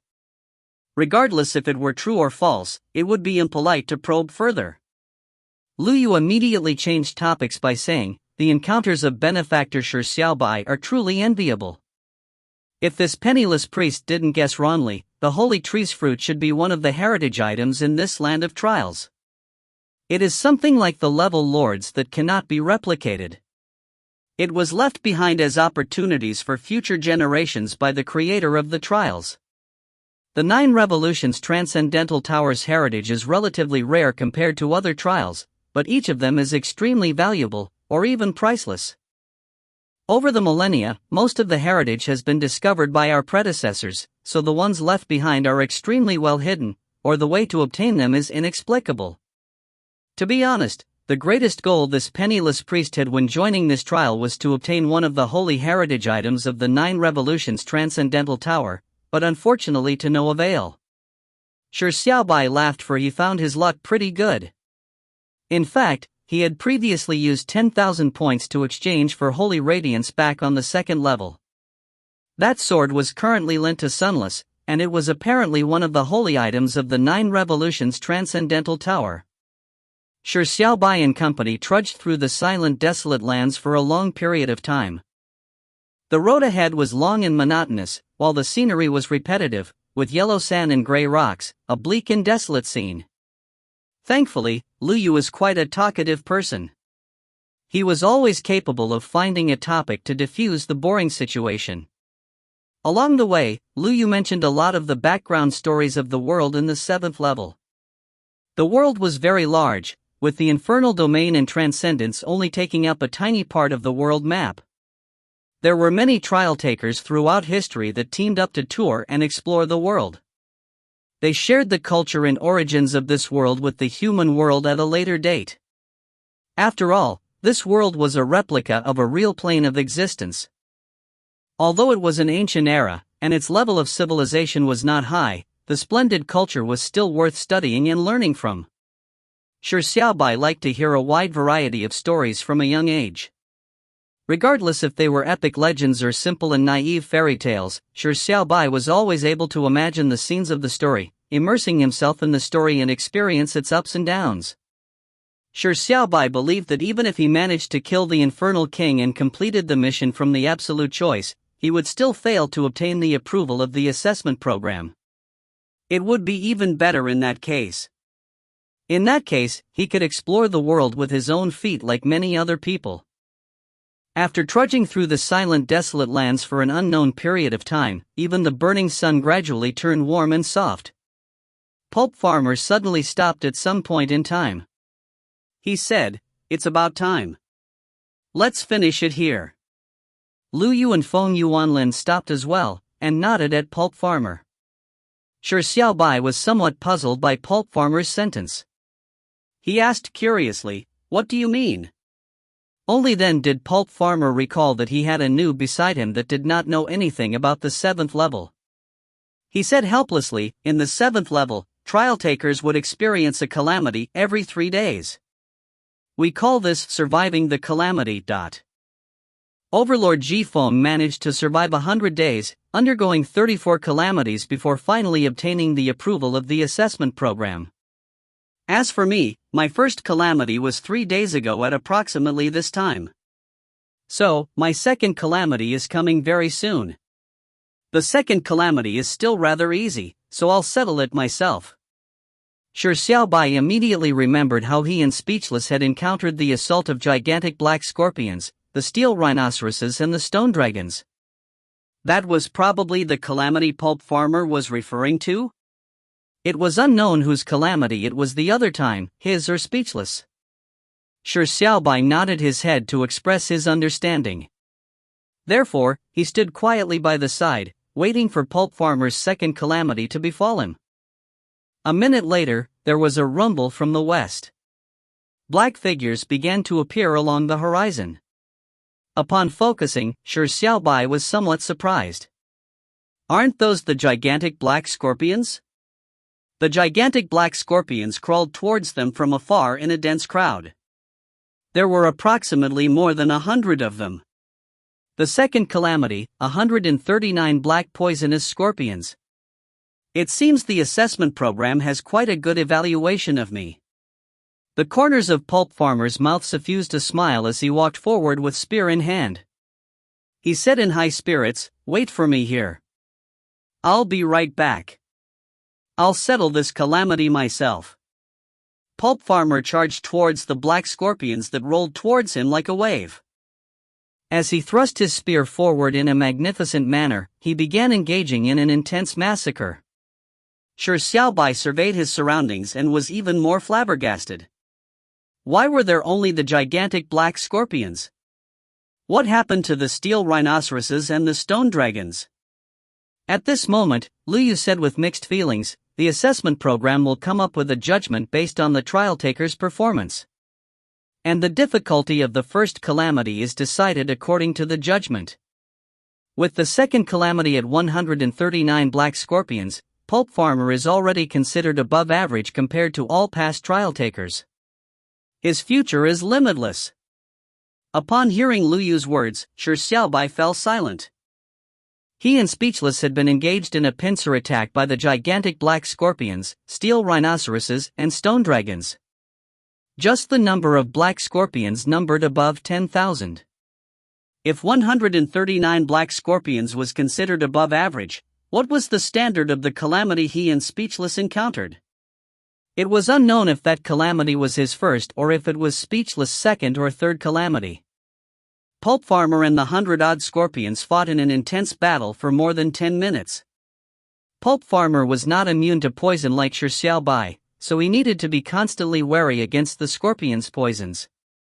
Therefore, he fought very meticulously and spent quite a bit of time. However, Pulp Farmer was rather strong, so it was just a matter of time for him to defeat the black scorpions.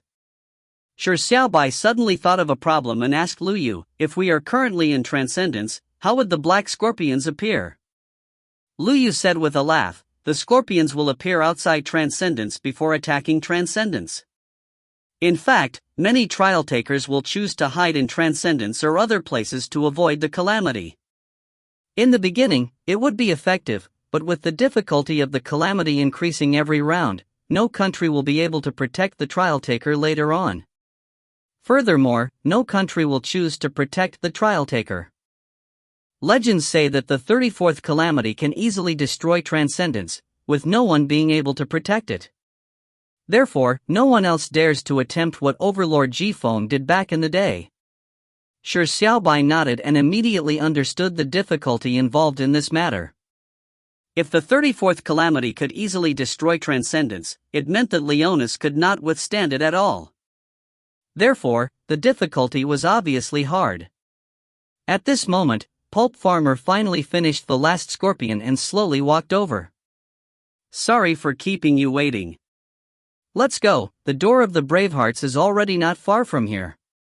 If you find any errors, ads pop up, ads redirect, broken links, non-standard content, etc., please let us know. Report chapter so we can fix it as soon as possible.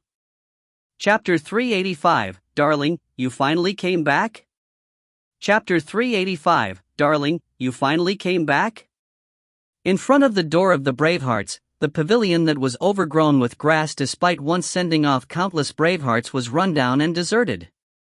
However, there were two figures sitting in the pavilion. They added a beauty to the bleakness of the area. They were two beautiful girls. One of them was wearing an azure-colored dress. She was sitting silently with her eyes slightly dazed. Her back was facing the infernal domain, while her gaze was cast onto the desolate plains, as though she was waiting for something. The other girl was dressed in a school uniform with a short skirt. She had silver hair and exquisite facial features. She wore black-rimmed glasses and had the liveliness of her youth, but also seemed elegant and graceful. She was reading a book that was in her hand. However, the silver-haired girl would occasionally look up from her books and glance at Sunless, with a hesitant look.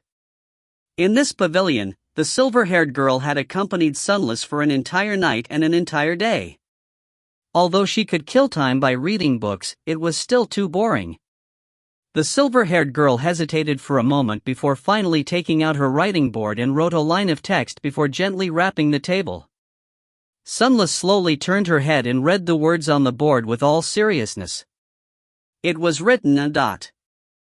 Sis Sunless, the person you are waiting for. If the person chose another method or was eliminated at the other levels because of bad luck, what would you do? This was a rather realistic problem. The silver-haired girl did not know who Sunless was waiting for, nor did she know the reason why Sunless was waiting. However, the silver-haired girl knew that there were too many possibilities for her to keep waiting like this. The person Sunless was waiting for might not necessarily come to the infernal domain. In that case, Sunless would be wasting her precious time by waiting. With the passage of time, more and more difficult calamities would befall Sunless, eventually forcing her to use the exit command. The silver-haired girl was somewhat worried that Sunless would not meet the person she was waiting for. Sunless said with a deadpan expression, "Will come."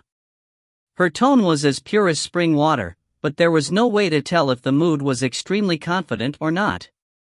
The silver-haired girl paused for a moment before writing, "I see, so did you agree on meeting at the door of the Bravehearts?" Sunless shook her head. No. The silver-haired girl was somewhat at a loss whether to laugh or to cry as she quickly wrote, "Then how are you so sure that the person you are waiting for will come? Did she mention it earlier?"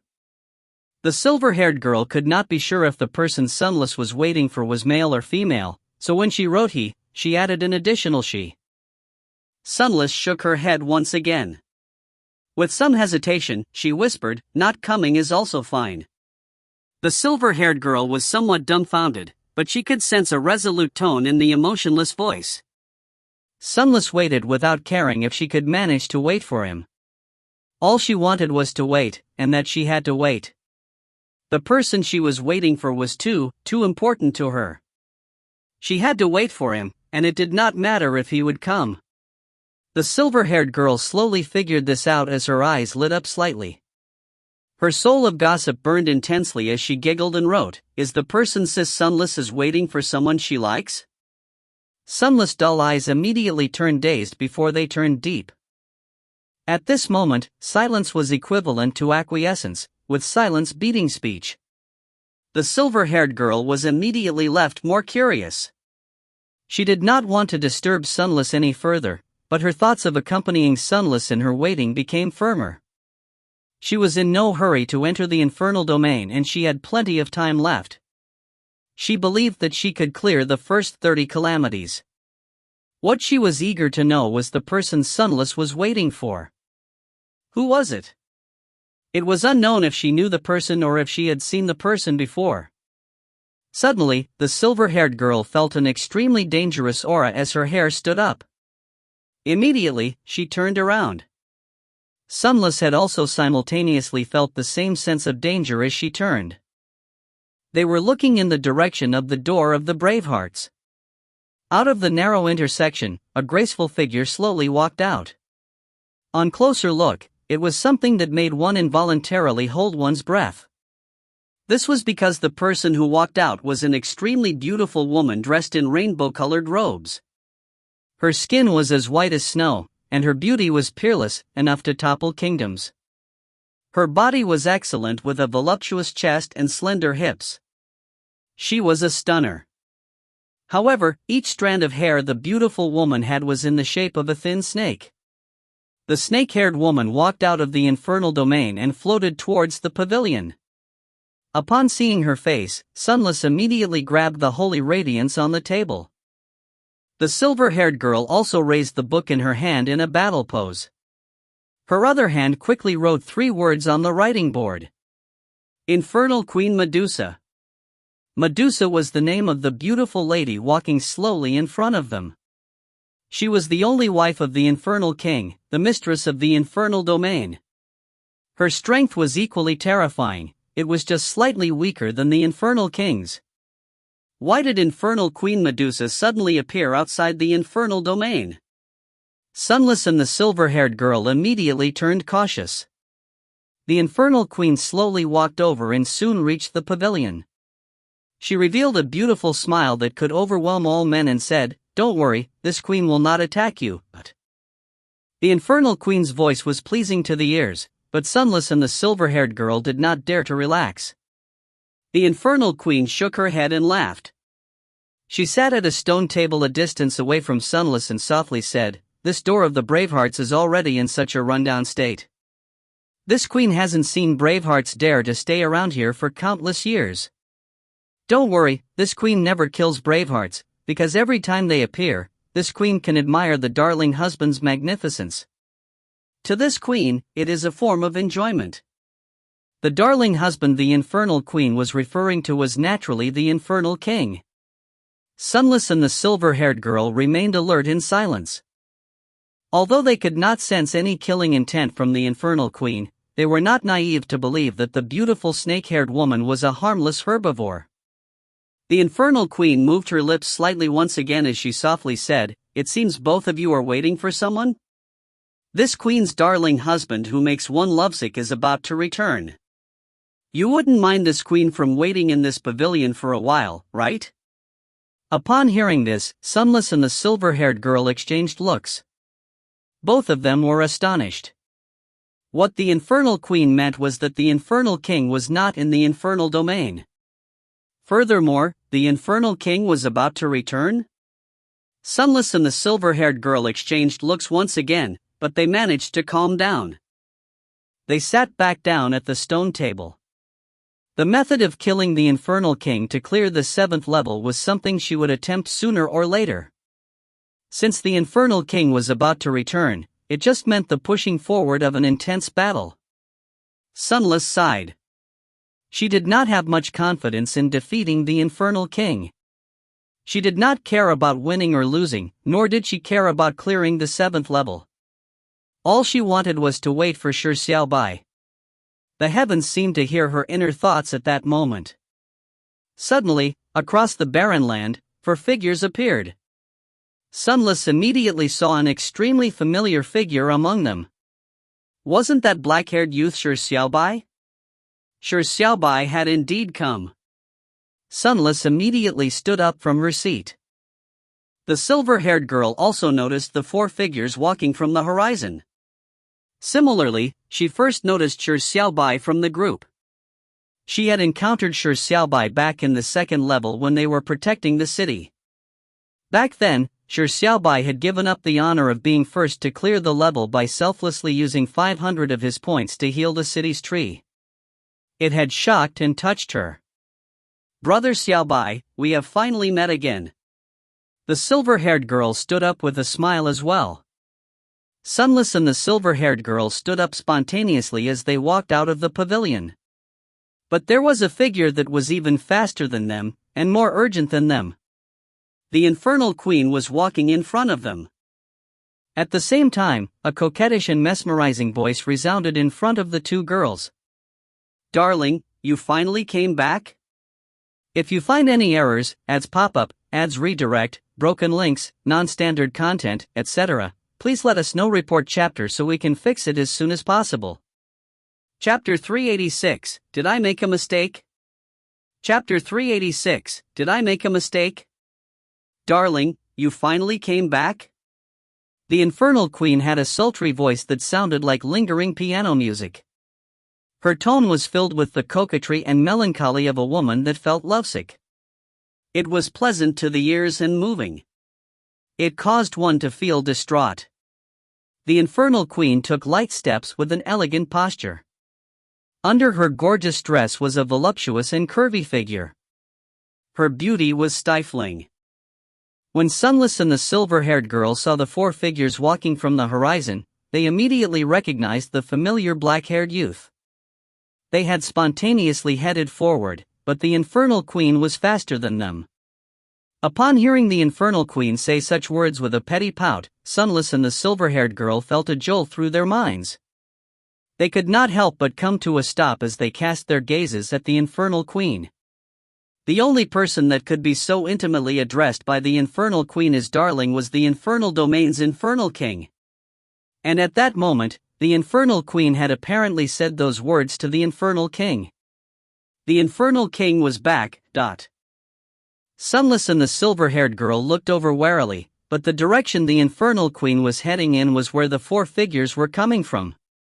Where was the Infernal King? When Shi Xiaobai came from a distance away, he similarly saw Sunless and the silver-haired girl in the pavilion. However, he soon saw an extremely beautiful snake-haired woman heading towards him. Shi Xiaobai's eyes could not help but automatically land onto the snake-haired woman's eyes because he could sense the beautiful eyes staring at him. As their eyes met, Shi Xiaobai immediately felt a certain set of emotions emitting from the crystal-like eyes. Such a look and emotions were something Shi Xiaobai had previously seen before. Callie frequently used to look at him in such a manner. As for the snake-haired girl, the emotions in her eyes were even more intense. However, the trio beside Shi Xiaobai came to a stop with drastic changes to their expressions. They turned their heads to survey their surroundings as they became nervous. The beautiful snake-haired woman in front of them was too prominent.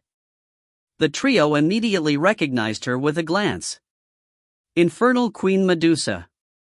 Any trial taker that previously went to the Infernal Domain and was lucky to meet the Infernal Queen Medusa would leave behind a description of her beauty that topples countries, unfathomable, world's greatest beauty, second strongest person in the Infernal Domain, but the trio immediately understood the Infernal Queen's charm, but had no mood to enjoy it because they could clearly sense a formless threat with every step the Infernal Queen took. Dangerous. Very dangerous. Extremely dangerous. This was the first feeling the Infernal Queen gave to the trio. And the words the Infernal Queen said made them immediately turn wary. The person the Infernal Queen referred to could only be the Infernal King. And the meaning of the sentence was, the Infernal King had returned? Pulp Farmer and company immediately surveyed their surroundings nervously, hoping to catch sight of the Infernal King. Noticing the trio beside him stopping, Shi Xiaobai immediately turned his eyes away from the snake-haired woman. He slowly came to a halt and turned back curiously. What's the matter? Liu was snapped out of his daze and remembered that Shi Xiaobai did not know of Medusa's identity. He immediately warned him with a whisper, be careful.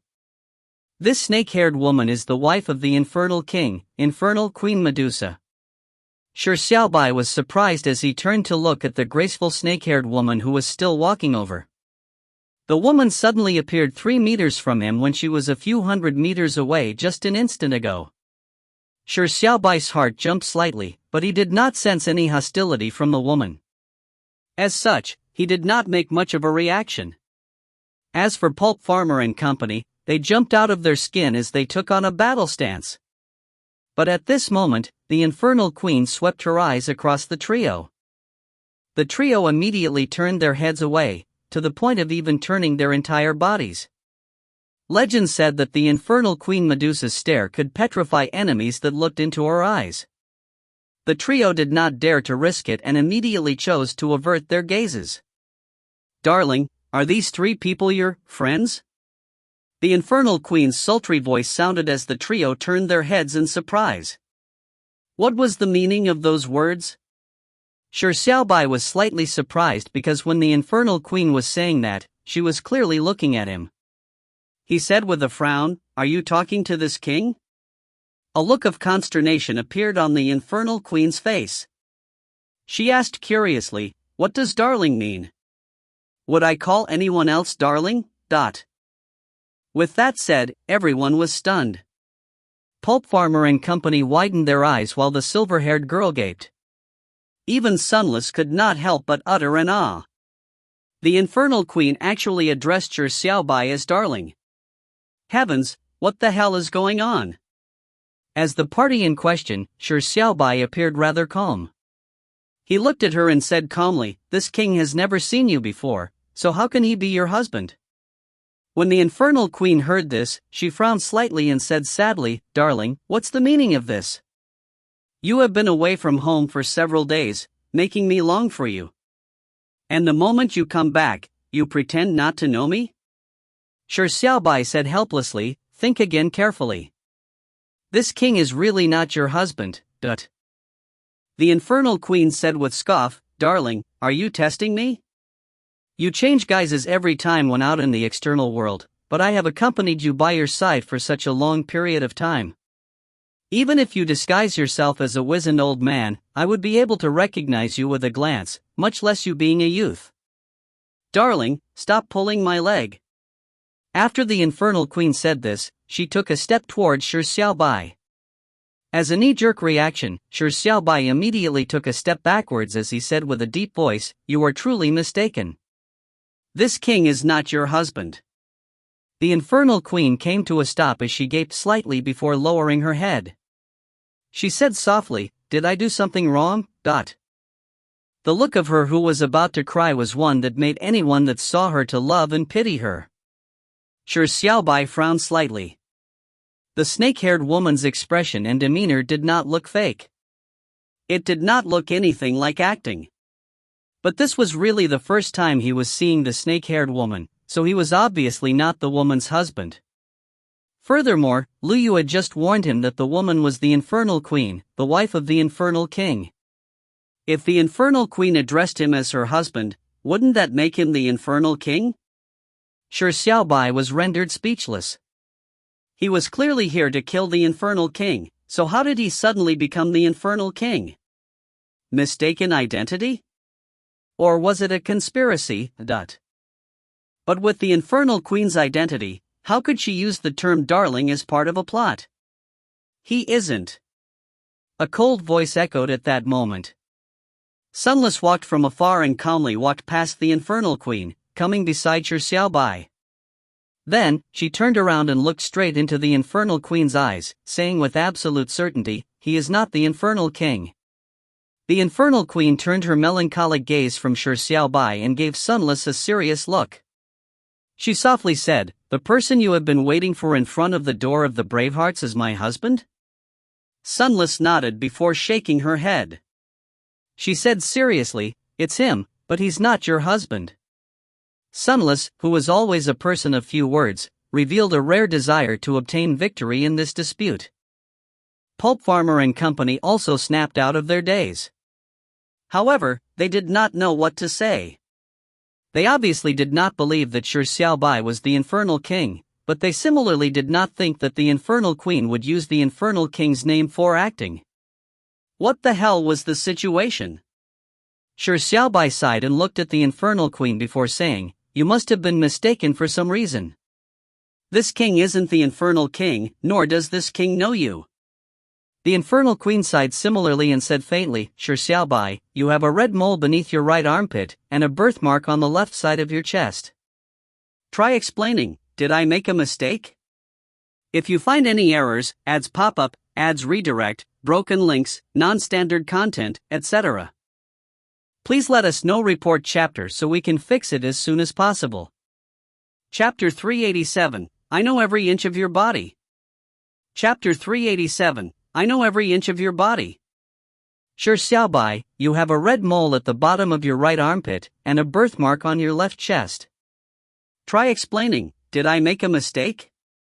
The Infernal Queen's words were like a bolt of lightning out of the blue, startling everyone present. Even Shi Xiaobai was momentarily left stunned. The few of them had never mentioned the name Shi Xiaobai, but the Infernal Queen was able to naturally call it out. But of course, if the Infernal Queen wanted to obtain Shi Xiaobai's name, it would probably not be difficult. However, how did the Infernal Queen know about the birthmark on the left side of his chest? Shi Xiaobai was stunned. He really had a birthmark on his left chest, but ever since he crossed worlds, he had never mentioned this to anyone. How did the Infernal Queen know of the birthmark on the left side of his chest? And even more crazy was the Infernal Queen mentioning the red mole underneath his right armpit. Was there a red mole underneath Shi Xiaobai's right armpit? Even Shi Xiaobai himself did not know. After all, he did not have a fetish of using a mirror to look at his armpit. How did the Infernal Queen know of something that even he did not know? But by providing 3 pieces of information in such a certain manner, with 2 of them already correct, there was no reason for the 3rd piece of information to be baloney. However, this 3rd piece of information that Shi Xiaobai could not judge its veracity was something only a person extremely close to him could learn of. In Shi Xiaobai's memory, there probably wasn't a chance for others to peep at his right armpit. Then, how did the Infernal Queen learn of this information? Did his right armpit really have a red mole? Obviously, Shi Xiaobai could not take off his clothes on the spot to test its veracity. He could only look suspiciously at the Infernal Queen and ask with a serious tone, "How do you know of this?" With this said, everyone looked incredulously at Shi Xiaobai. Shi Xiaobai's words implied that the Infernal Queen was not speaking nonsense. How did the Infernal Queen know that there was a birthmark on Shi Xiaobai's left chest and that he had a red mole underneath his armpit? Could it be? Pulp Farmer and Company thought of a particular possibility as they drew a gasp. The pure sunless and the silver-haired girl naturally did not connect the dots. Their minds were similarly filled with questions. They obviously did not believe that Shi Xiaobai was the Infernal King, so they were puzzling how the Infernal Queen had gained knowledge of the 3 pieces of information. The answer came out of the Infernal Queen's lips with a coy tone in her voice. "Darling, why do you knowingly ask such a question? I know obviously because I've seen it with my own eyes, but..." What sounded like a sentence that could be taken for granted immediately widened the eyes of everyone. Seen with her own eyes? Wouldn't that mean? Pulp Farmer and Company shook their heads immediately. They told themselves to stop wildly guessing certain impossibilities. Shi Xiaobai said in surprise, "This is clearly the first time this king is meeting you. How did you see it with your own eyes? When did you see it? Where did you see it?" The Infernal Queen's tone of certainty and the seemingly flawless explanation quickly made Shi Xiaobai question if he had remembered wrongly, or if he had forgotten something. Shi Xiaobai's confidence weakened. After all, he had lost consciousness for a period of time at the 6th level and he did not even know how he had reached the 7th level. Could it be that he had met the Infernal Queen when he lost unconsciousness, to the point of being half naked in front of her? No, even so, he shouldn't have become the Infernal King for no good reason. Shi Xiaobai felt that he needed to figure out the matter. And when the Infernal Queen heard Shi Xiaobai's question, she fell into a daze as her eyes shimmered. She bit her lips as though she was angry. After a few moments she sighed and said, "Are you trying to make it difficult for me?" Shi Xiaobai pricked up his eyebrows slightly, making it difficult? The Infernal Queen lowered her head slightly and whispered, "Do you really want me to say when and where I saw it?" Shi Xiaobai said with a nod, "Could it be that you actually don't have an answer, At this moment, Feng Yuanlin interjected, "Boss Shi Xiaobai, it's best to not continue asking, right?" Shi Xiaobai turned his head and wondered out aloud, "Why not?" The Infernal Queen looked up and gave Shi Xiaobai a serious look. Her fair skin blushed with a faint pinkness. As she bit her lower lip slightly, her eyes flashed with a struggling look before she sighed sadly. As though she was giving her everything, she suddenly turned her head sideways and said something that was nearly inaudible. "Where else could I see it? Of course it was on the bed." With this said, the atmosphere turned silent. Feng Yuanlin turned his head over and muttered, "I already said to not ask any further." Shi Xiaobai was stunned for a moment before reacting. He was not dumb enough to not understand what the sentence meant. A close relationship between a couple was already the answer. But Shi Xiaobai was not the Infernal King. How could he have been in bed with the Infernal Queen before?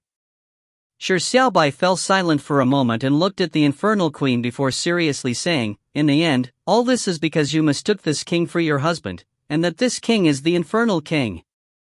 But there must be a certain misunderstanding in this matter. Although the birthmark on the left chest is true, it might all be a coincidence. As for the red mole beneath the armpit, this king is not sure either, but there is no need to verify it. Because to tell you the truth, this king is not only not the Infernal King, but a braveheart here to kill the Infernal King. If the Infernal Queen was not acting, then the only possibility was it being a misunderstanding. Since there was no way to resolve the misunderstanding, Shi Xiaobai did not plan on resolving it. When the Infernal Queen heard this, she covered her mouth and said with a laugh, "Which Infernal King will call himself a braveheart? To kill himself? Darling, you really are playful. I finally understand. You don't want to reveal your identity in front of these outsiders. It was my mistake, and I'm sorry. But when it's already done, can you stop denying it? I know every inch of your body, must I reveal them, but..." With this said, before Shi Xiaobai reacted, Pulp Farmer and company could not help but give Shi Xiaobai incredulous looks. Was this fucking true? They were afraid of taking additional glances at Infernal Queen's beauty, so they could not help but imagine certain things when such bold words were said. But the Infernal Queen suddenly said in a melancholic manner, "After all, Darling's clothes and shoes were sewn personally by me." Pulp Farmer and company looked at each other. Fuck, so that's what she meant. They nearly had their thoughts run wild. However, what was strange was that after the Infernal Queen said those words, Shi Xiaobai suddenly turned silent.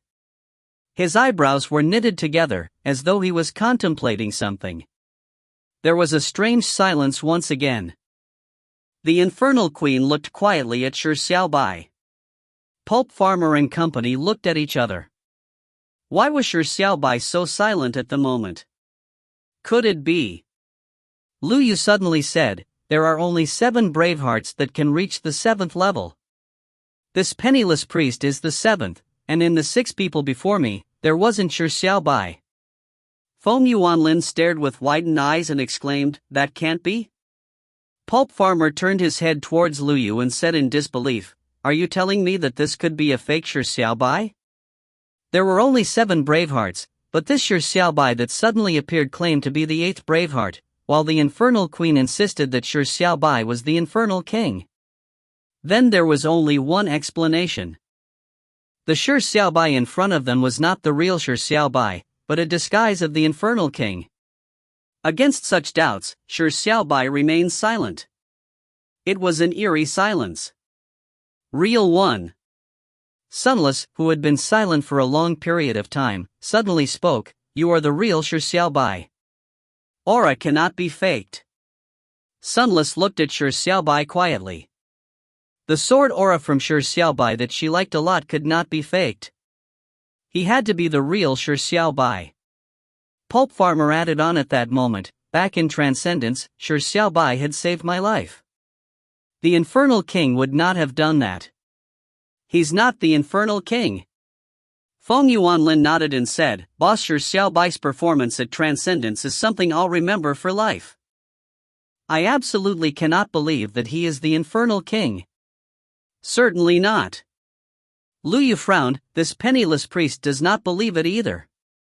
This penniless priest believes that the Infernal King can one-shot Leonis in his fourth form, but this penniless priest has to question if benefactor Shi Xiaobai is capable of doing so. Furthermore, Shi Xiaobai, why aren't you speaking? Everyone could not help but look at Shi Xiaobai. That's right. Shi Xiaobai, why are you suddenly silent? Could it be? The Infernal Queen shook her head and said apologetically, Darling, sorry. I put you in the spot. I never expected you to value these people so highly to the point of refusing to expose your identity in front of them. It was my fault. I should have realized that earlier. It's okay. You are not to be blamed. Shi Xiaobai, who had been silent for a long while, suddenly spoke. The few words caused everyone to gasp. They looked unbelievably at Shi Xiaobai. Shi Xiaobai gave everyone a helpless look and said, Sorry everyone. This king is indeed the Infernal King. If you find any errors, ads pop up, ads redirect, broken links, non-standard content, etc., please let us know. Report chapter so we can fix it as soon as possible. Chapter 388, Proving His Identity. Chapter 388, Proving His Identity. Sorry everyone. This king is indeed the Infernal King. Shi Xiaobai said helplessly, but this king is the real Shi Xiaobai as well. When everyone heard this, they were startled, but thankfully, Shi Xiaobai quickly clarified with another sentence. But even so, the two sentences also immediately made them feel dumbfounded. What did the words that sounded full of contradiction mean? He was indeed the Infernal King? But the real Shi Xiaobai as well? Then the words meant that the Infernal King and Shi Xiaobai were the same person? That's impossible. Lu Yu frowned and said, Don't forget, we are trial. Shi Xiaobai stretched his hand out to interrupt what Lu Yu wanted to say. In fact, what Lu Yu wanted to express was something everyone present knew except the Infernal Queen. Shi Xiaobai was still a trial taker from the human world. As for the Infernal King, he was a fake existence created by the assessment program. Although the Infernal King formerly existed as a true history on another plane of existence, the present Infernal King was fake. Every month, he would return with a refresh of the assessment program. Shi Xiaobai was real but the Infernal King was fake. How could the two be the same existence? But regardless if Shi Xiaobai was the Infernal King or not, if he did not have a persuasive argument, it was impossible for him to say such a ridiculous statement. Everyone looked at Shi Xiaobai and waited for his explanation. However, Shi Xiaobai did not immediately explain. Instead, he turned to look at the Infernal Queen and softly said, Go back first. When this king explains to these friends, this king will return to the infernal domain, but... The subtext of his words clearly indicated that Shi Xiaobai did not wish for the Infernal Queen to hear his explanation. The Infernal Queen bit her lower lip and felt somewhat aggrieved. What was there to explain? However, Shi Xiaobai had already indicated that these people were his friends, and the Infernal Queen could sense that Shi Xiaobai attached a high value to them, so she did not act capriciously. Then, I'll return first. The Infernal Queen said dejectedly as she turned to head towards the infernal domain. She turned her head back with every step, but with her graceful pose and elegant footsteps, she disappeared into the door of the Bravehearts in 3 steps. After the Infernal Queen left, the area fell into a strange silence. No one took the initiative to break the silence. As there were too many questions they wanted to ask, they did not know which to ask first. They only looked quietly at Shi Xiaobai. Shi Xiaobai fell silent for a moment and pondered over his words. With a cough, he said, Before this king explains the situation, it seems that this king needs to prove that he is really Shi Xiaobai. Let's do it this way, all of you should ask a question only Shi Xiaobai can answer, but something that the infernal king can't. Looks can be disguised while actions can be feigned, but memories can't be copied, right? Although Shi Xiaobai felt that the reason why he had become the infernal king amusing, it had to be said that there were several pieces of evidence pointing to the possibility of him being the infernal king. If he wasn't the person in question, he might have the same doubts as well. Therefore, Shi Xiaobai felt that before explaining, he needed to prove his identity first. Shi Xiaobai turned to look at Lu Yu. As the proponent of the hypothesis, Lu Yu was probably the person who had the greatest doubts. Lu Yu bashfully smiled and said, "Why does it seem like this penniless priest is a wretched person with sinister thoughts?" First things first, this penniless priest believes that you are Shi Xiaobai, but there are too many suspicious points regarding this matter. For example, how did you become the 8th Braveheart to clear the level, despite the rules saying that only 7 trial takers can clear the 6th level? In the 2nd, 5th and 6th level, this penniless priest had been watching you all along. Back then, although you had outstanding strength, it was not as terrifying as when you were in Transcendence. You possess a body that can rival Moya and Leonis's bodies, making it rather unbelievable. How long has it been? This exaggerated rate of improvement is completely unscientific. Furthermore, it's well known that the Infernal Queen deeply loves the Infernal King.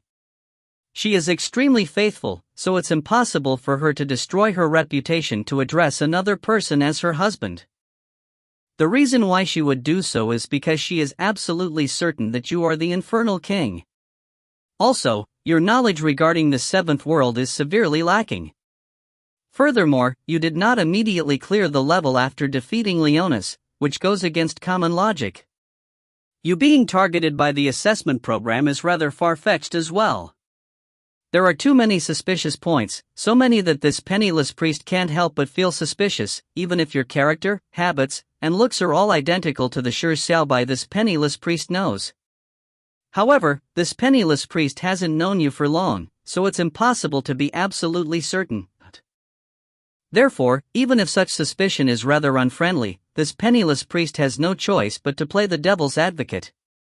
Shi Xiaobai, can you tell this penniless priest what were the first words of this penniless priest on our first meeting? Lu Yu apparently did not wish to spark off any bad feelings with Shi Xiaobai by giving a series of explanations. Shi Xiaobai was obviously not a petty person. And indeed, there were many suspicious points regarding this matter that even he was unable to explain clearly. Shi Xiaobai pondered for a moment, and quickly recalled the first words Lu Yu said to him on their first meeting. The main reason was that it left quite a deep impression on Shi Xiaobai. Shi Xiaobai imitated Lu Yu's posture back then and stretched out his right hand. He pointed his index and middle finger at Lu Yu and said, "Benefactor. This penniless priest notices that your glabella seems dark, that's an ominous portent." Shi Xiaobai imitated him wonderfully, as though he was a professional con man. Lu Yu gave an embarrassed smile and nodded his head. He said, "That's right, completely ad verbatim." Shi Xiaobai said with a laugh, "Then, next person." Feng Yuanlin immediately lifted his hand and asked, "Me. I'll do the asking. Boss Shi Xiaobai, what's my name?" This question made Lu Yu involuntarily roll his eyes. Shi Xiaobai was rather pleased with Feng Yuanlin's performance back in Transcendence, so he naturally knew his name. He immediately answered, "Feng Yuanlin." Feng Yuanlin, who received the answer, immediately laughed heartily and said, Boss Shi Xiaobai remembers my name. Sweet." Shi Xiaobai could not help but smile in his heart. This lackey was not bad after all, and he was worth taking in. Following that, Shi Xiaobai turned his head to look at Pulp Farmer. Pulp Farmer was startled before he reacted. After pondering for a moment, he said, "I don't have anything to ask. Regardless if you are Shi Xiaobai or the Infernal King, you have once saved my life. Of course, I would prefer to believe that you are Shi Xiaobai." Shi Xiaobai nodded his head and turned to look at the silver-haired girl that was standing beside Sunless. The silver-haired girl was already prepared. She immediately raised the writing board in her hands, and on it were the words, "Brother Xiaobai, do you remember me?" Shi Xiaobai said with a nod, "Of course." Although he had only interacted with the silver-haired girl who wore black-rimmed glasses for a few waves of demonic beasts, Shi Xiaobai had a deep and favorable impression of her. Back then, he had vaguely guessed that her strength was formidable because she was the second rookie to reach city number 1. The speed at which she cleared the first level far exceeded the other rookies, at a speed much faster than Luyu. Furthermore, the speed at which she cleared the demonic beasts that came from her city gate was no slower than his. And at this moment, Shi Xiaobai was not overly astonished meeting the silver-haired girl again on the 7th level. However, Shi Xiaobai clearly remembered that this girl who could not speak was a very talkative person. Back when he met her the first time, she had bombarded him with questions. Her liveliness and cuteness was lovable. Shi Xiaobai immediately prepared himself mentally for receiving the cute and talkative girl's bombardment of questions. If you find any errors, ads pop up, ads redirect, broken links, non-standard content, etc., please let us know. Report chapter so we can fix it as soon as possible. Chapter 389, The Infernal King is also a king. Chapter 389, The Infernal King is also a king. However, unlike what Shi Xiaobai imagined, the silver-haired girl only asked a question that bordered on a greeting before putting her writing board away. She squinted her eyes as she beamed at him. Shi Xiaobai was slightly surprised and felt slightly warm in the heart. Although he was not very familiar with her considering how he had only met her once, they never had the feeling of being unacquainted since the moment they met. They had a feeling that they could be friends upon meeting each other. From the looks of it, that feeling wasn't wrong. Shi Xiaobai finally turned his head towards Sunless. She was the only person who had not asked a question, but Shi Xiaobai knew that she would not ask, nor would it be possible for her to ask. "Your sword." Sunless obviously did not ask. Instead, she handed over holy radiance that she had been carrying closely by her side to Shi Xiaobai. Back at the 5th level, she had suffered internal injuries because of Sun Sinyuan's sneak attack. Shi Xiaobai had handed holy radiance that came equipped with healing properties to her. He had selflessly lent her his sword. Therefore, from the beginning, even if the Azure Companion sword Sunless had cracked, she would not tolerate letting holy radiance suffer even a scratch. At this moment, Sunless finally managed to return the precious holy sword. However, this act of returning the sword was actually not simple. It implied that she absolutely believed that the Shi Xiaobai in front of her was the real Shi Xiaobai. Shi Xiaobai felt a little touched as he stretched out his hand to receive holy radiance. That familiar feeling of light warmed his cold palm. The holy sword emitted a clear sword hum as well, as though it was the joyful yelp of having returned to its master. Shi Xiaobai converted holy radiance into light and stored it in his right hand. Next he looked at Sunless and asked softly, "How long have you been waiting here?" Sunless shook her head. "A short while." Shi Xiaobai naturally would not believe that it was really a short while. He apologized. "This king thought you would be in Transcendence, so he went there first." Sunless blinked her eyes and lowered her head slightly, saying, "I thought you will kill the Infernal King." They both thought in the shoes of the other. Shi Xiaobai gave a helpless laugh, "But you and this king would never imagine that this king actually was the Infernal King." The lengthy conversation finally came back to the main point, as though it had experienced an unnecessary bedding of foundations. But it was in fact not unnecessary. Luyu eagerly said, "Benefactor Shi Xiaobai, don't keep us guessing any further. This penniless priest believes you are the real Shi Xiaobai. Isn't that enough? Quickly explain why you would suddenly claim to be the Infernal King? Was it done to fool the Infernal Queen and send her away?" Everyone cast their gazes on Shi Xiaobai. They were also filled with questions on this matter. Since Shi Xiaobai was the real Shi Xiaobai, why would he suddenly claim to be the Infernal King? Was it as Luyu guessed that he was only doing this to send the Infernal Queen away, so he came up with the idea to lie? Shi Xiaobai shook his head and said, "Of course it's not to send the infernal queen away, but that this king realized the truth." Sorry everyone, this king is really the infernal king of the infernal domain. Lu Yu frowned and said, "This explanation doesn't make sense. You are clearly a trial taker that exists for real, and the infernal king is a fictional figure created by the assessment program. How can you be the infernal king?" "No, it can be explained, and in fact, it's very simple." Shi Xiaobai calmly said, "In fact, this king initially had his doubts. In the beginning, this king thought that the infernal queen was mistaken because of this king's aura or some other factor, but the infernal queen was able to pinpoint certain characteristics of this king's body. Furthermore, she knows of this king's name to the point of even saying words of clothes sewn personally. If this king continues probing, she definitely would be able to recite the dimensions of this king's clothes and shoes. This proves a very important point. The infernal queen is rather familiar with this king." Everyone listened quietly as they pricked their ears up. At this moment, Shi Xiaobai was like a detective explaining the case, and he was resolving what seemed like an unresolvable mystery step by step. No one interrupted as Shi Xiaobai continued. When this king realized that the infernal queen is truly familiar with this king, and that it wasn't a coincidence, this king suddenly had a question. Why is the infernal queen so familiar with this king? Then, this king thought of the first answer. The infernal queen is created by the assessment program. Then, her memories, actions are naturally controlled by the assessment program.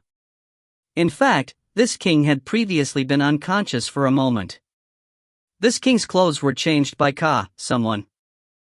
The assessment program might have gotten unique information of this king's body from that period of time, as well as the dimensions of this king's clothes and shoes. As long as the assessment program passes this information to the infernal queen, it can then be explained how the infernal queen is so familiar with this king. Then, why would the assessment program pass this king's information to the infernal queen, to the point of letting the infernal queen use this information to fool us, accusing this king as the infernal king? The crowd who were listening with relish were momentarily puzzled when Shi Xiaobai asked. They instinctively asked, "Why?" Shi Xiaobai nodded in satisfaction. He asked the question, not because he wished that they could immediately think of the reason, but did so as a form of explanation through a question and answer format. That's because this king has been targeted by the assessment program. Shi Xiaobai said seriously, "This king has been targeted by the assessment program, and it is no joke, nor are they words of arrogance. Instead, it's a guess, but it's a guess that this king is even more certain of." But soon, this king thought of another simple question. Why would the assessment program use such a lowly technique to target this king? By letting the infernal queen make all of you think that this king is the infernal king, wouldn't this tactic appear a bit too sloppy? Everyone nodded their heads in a daze. They also felt that the assessment program could use much cleverer tactics to target Shi Xiaobai. By slandering Shi Xiaobai with such an identity appeared rather sloppy. Then, why did the assessment program do it? Because, the assessment program did so not to slander this king, but because, this king's identity in the 7th level has been set as the infernal king. With this said, everyone snapped out of their daze. The doubts in their eyes seemed to be brushed aside as it became clear. Such a simple and direct guess could explain everything. The 7 of you have been transported into this world as Bravehearts. Then, this king naturally has an identity here in this world as well. And this identity clearly isn't the 8th Braveheart. Why did this king not clear the level despite becoming the champion of the Braveheart martial arts tournament? That's because this king isn't a Braveheart, so he did not have the qualification to even participate in it. Shi Xiaobai said with a deep voice, "Why does the infernal queen know so much about this king, to the point of having such deep feelings for this king?" It's because her memories were created and given to her by the assessment program. In her memories, this king is the infernal king. And the infernal king is this king's identity in the world of this level. This king is really the infernal king. The more complex a puzzle was, the simpler the answer usually was. Since the assessment program could designate the trial takers as bravehearts, why couldn't it designate Shi Xiaobai as the Infernal King? Although this was something that had never happened historically, Shi Xiaobai's breaking of the 6th level's rules by becoming the 8th person to reach the 7th level was already something that had never happened in the past. To the assessment program, Shi Xiaobai was special. It was an existence that could ignore the rules. Everyone was shocked beyond words. They never expected that the answer was so incredulous, but it was so reasonable. Even though it was just Shi Xiaobai's guess, his guess was enough to explain everything. So this had to be the answer. What do you plan on doing? Lu Yu said with a deep voice, if the assessment program is really targeting you, and designates your identity as the Infernal King, it must have other tricks up its sleeves. It would not do this for nothing. What do you plan on doing next? When Shi Xiaobai heard this, his eyes turned bright as he grinned. He said in a high-spirited manner without thinking, this king is the Infernal King, which means that the entire infernal domain is this king's. To target this king, there has to be a price to be paid. Having become the Infernal King without any good reason, any other person would be trembling in panic. However, Shi Xiaobai was not alarmed. Instead, he was overjoyed. By becoming the king of the infernal domain, it was equivalent to owning the entire infernal domain. Shi Xiaobai only had one thought regarding the treasures in the infernal domain: take them all, snatch them all, eat them all. Regardless of the tricks the assessment program had prepared for him, he would strike first and eat first as a form of politeness. However, there was a hidden concern in Shi Xiaobai's bright eyes. There was actually a very important basis for judging that he was the Infernal King. However, he did not tell anyone else because this basis came from the absolute choice that he had to keep secret. Complete the king's mandate. Don't forget that the Infernal King is also a king. If you find any errors, ads pop up, ads redirect, broken links, non-standard content, etc., please let us know. Report chapter so we can fix it as soon as possible. Chapter 390, Gods and Demons. Chapter 390, Gods and Demons. There were a myriad of signs that indicated that the assessment program had assigned Shi Xiaobai the identity of Infernal King. Although it was just a form of inference and speculation, it was already able to explain nearly all the doubts. It was like a master key that could simultaneously unlock many locks at once. As for becoming the infernal domain's Infernal King, Shi Xiaobai was overjoyed instead of being afraid. However, the situation made Shi Xiaobai involuntarily feel apologetic towards the people beside him. He said with a sigh, sorry, it seems the method of killing the Infernal King will not work, but for the trial takers whose identities were bravehearts, killing the Infernal King was one of the 4 known methods to clear the 7th level.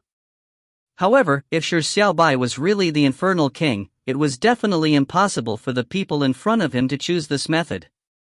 Therefore, it was equivalent to cleaving away one of the means of clearing. However, the people in front of him apparently did not mind. Sunless did not care if she could clear the 7th level, while the silver-haired girl also shook her head with a beaming smile, indicating that she did not mind it. Feng Yuanlin shrugged his shoulders and said, I came here just to join in the bustle. Only 4 people have been able to clear the 7th level, so I definitely wouldn't dare have any hopes of it, but Pulp Farmer said in a self-deprecating manner, the 3 of us couldn't even defeat Moya, so how could we expect ourselves to defeat the Infernal King? Lu Yu shook his head with a chortle as he said, Benefactor Shi Xiaobai, your apology is somewhat redundant. To speak the truth, this penniless priest was already feeling extremely nervous from seeing the Infernal Queen. This penniless priest would likely be running if he faced the real Infernal King. When Shi Xiaobai heard this, he shook his head helplessly and asked, then, what do all of you plan on doing next? Since the few of them had arrived to the 7th level, it was impossible for them to quit midway or give up easily.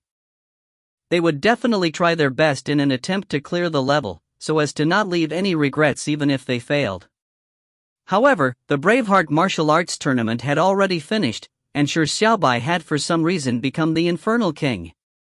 This meant that there were 2 fewer methods. The path ahead appeared to turn a lot narrower. Luyu said softly, "Now, there are 3 obvious methods. First, survive 100 days, second, challenge the legend of the Hero King, and third, find a 5th method to clear the level." To be honest, this penniless priest is not confident with any of the 3 methods. No, there is actually only 2 methods left. Pulp Farmer shook his head and said, "Did you forget that the legend of the Hero King is related to the Infernal King?" Luyu faltered slightly and said with a wry smile, "Well, you are right." This penniless priest carelessly overlooked that. In that case, other than finding a method to clear it ourselves, there's only the most screwed up way of surviving 100 days? Surviving 100 days didn't sound difficult, but in fact, 100 days represented a total of 34 calamities barraging trial takers. It was not only a test of strength, but a test and torture of endurance and will.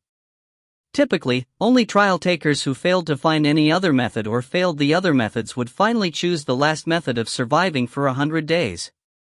Other than Overlord Ji Feng, no one had been able to last that long. And the trial takers that had experienced this would mostly describe such a method with 2 words: screwed up. When Shi Xiaobai, who had been always curious about the Hero King's 4th story but always forgot to inquire, heard Pulp Farmer say that the legend of the Hero King was related to the Infernal King, he could not help but ask, what did the Hero King do on the 7th level? Since time immemorial, gods and demons stood on opposite sides in an eternal clash. This was an irrefutable truth. It clearly illustrated a single thing: gods and demons were mutually exclusive entities. It was like light and darkness, good and evil. But it also had an implicit truth hidden in it: with gods, there would be demons. With demons, there would be gods. Why was light considered light? Because of the existence of darkness. Why was good called good? Because of evil. This was the simplest and most unassailable fact in the world. There were always 2 sides of the coin that reinforced or opposed each other. And the world in the 7th level of the 9 Revolutions Transcendental Tower was such an example. Although this world's era was termed as the Age of Bravehearts and the Infernal King, in fact, there were existences in this world that were the complete opposite from the devil's gods. However, gods were just legendary existences to most people. They were entities of made-up fantasies. As gods had departed the world, no longer participating in worldly strifes, it was as though they had been wiped from the face of the mortal world. Only very few mighty figures knew that this world had gods. Other than the infernal domain and the mortal world, there was a 3rd hidden kingdom, known as the celestial domain. In the ancient books of the sages, a line said that the celestial domain is above the mortal world. Many people believed that the sentence meant that the celestial domain lorded above the mortal world. But in fact, the sages vaguely indicating the existence of the celestial domain and telling everyone where it was located. The celestial domain was above the mortal world, which meant that it was in the sky. On the barren lands, Speechless kept heading north. The speed at which he proceeded wasn't fast, with him stopping and walking at times. Even though he did not appear too tired, he would occasionally sit or lie down on a cold and dead piece of rock. It looked like he was resting, but it looked more like he was wasting time. When night fell, he would simply lie down on the desolate lands and have a good night's sleep. Speechless was clearly heading in a particular direction, but he did not seem to be in a rush. Furthermore, it looked like he was intent on delaying the time of his arrival. Even with him deliberately wasting time, Speechless finally arrived at the northern ends of the silent desolate lands at noon of the 2nd day. The western end of the silent desolate lands was the door of the Bravehearts, and it was the only entrance to the infernal domain. On the eastern end of the silent desolate lands was Transcendence, the city closest to the infernal domain. It was also called the edge of the mortal world. And on the northern end of the silent desolate lands, there was an endless sea. This sea was deserted because it did not have any living creatures in it. There was only constantly churning dark blue seawater as well as the occasional storm or tsunamis. When Speechless came to the shore, he stared at the silent and churning sea from afar. After a while, a pair of gigantic crystal wings spread out behind Speechless. With a flap, he flew towards the sea. As fast as lightning, he flew in the sky. From afar, he was like a bright line that split the sky above the sea. The sea was boundless, but it was extremely boring. The sights one saw while flying was like a video being constantly repeated. Other than the ripples of the waves or the shapes of the clouds, there was nothing else that seemed to change. Such a flight was easy but boring. However, this deserted sea was apparently not that simple.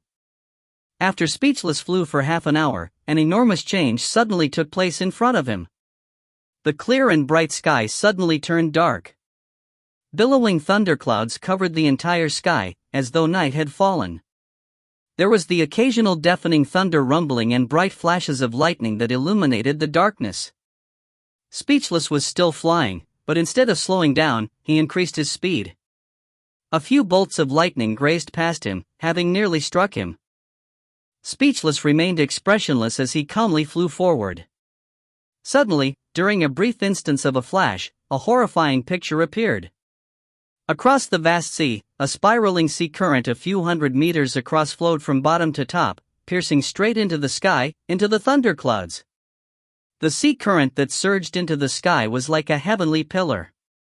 The speed at which the sea current was spiraling was much faster than common tornadoes or vortices. If one was sucked into it, one would instantly be ground into bits. And such a gigantic sea current that rose up into the sky was just 10 kilometers away from Speechless. Lightning flashed, illuminating this horrifying scene briefly. It was also a warning to visitors that haven't visited this place in a while that this was a land of death which was not to be crossed. However, Speechless appeared as though he did not see it.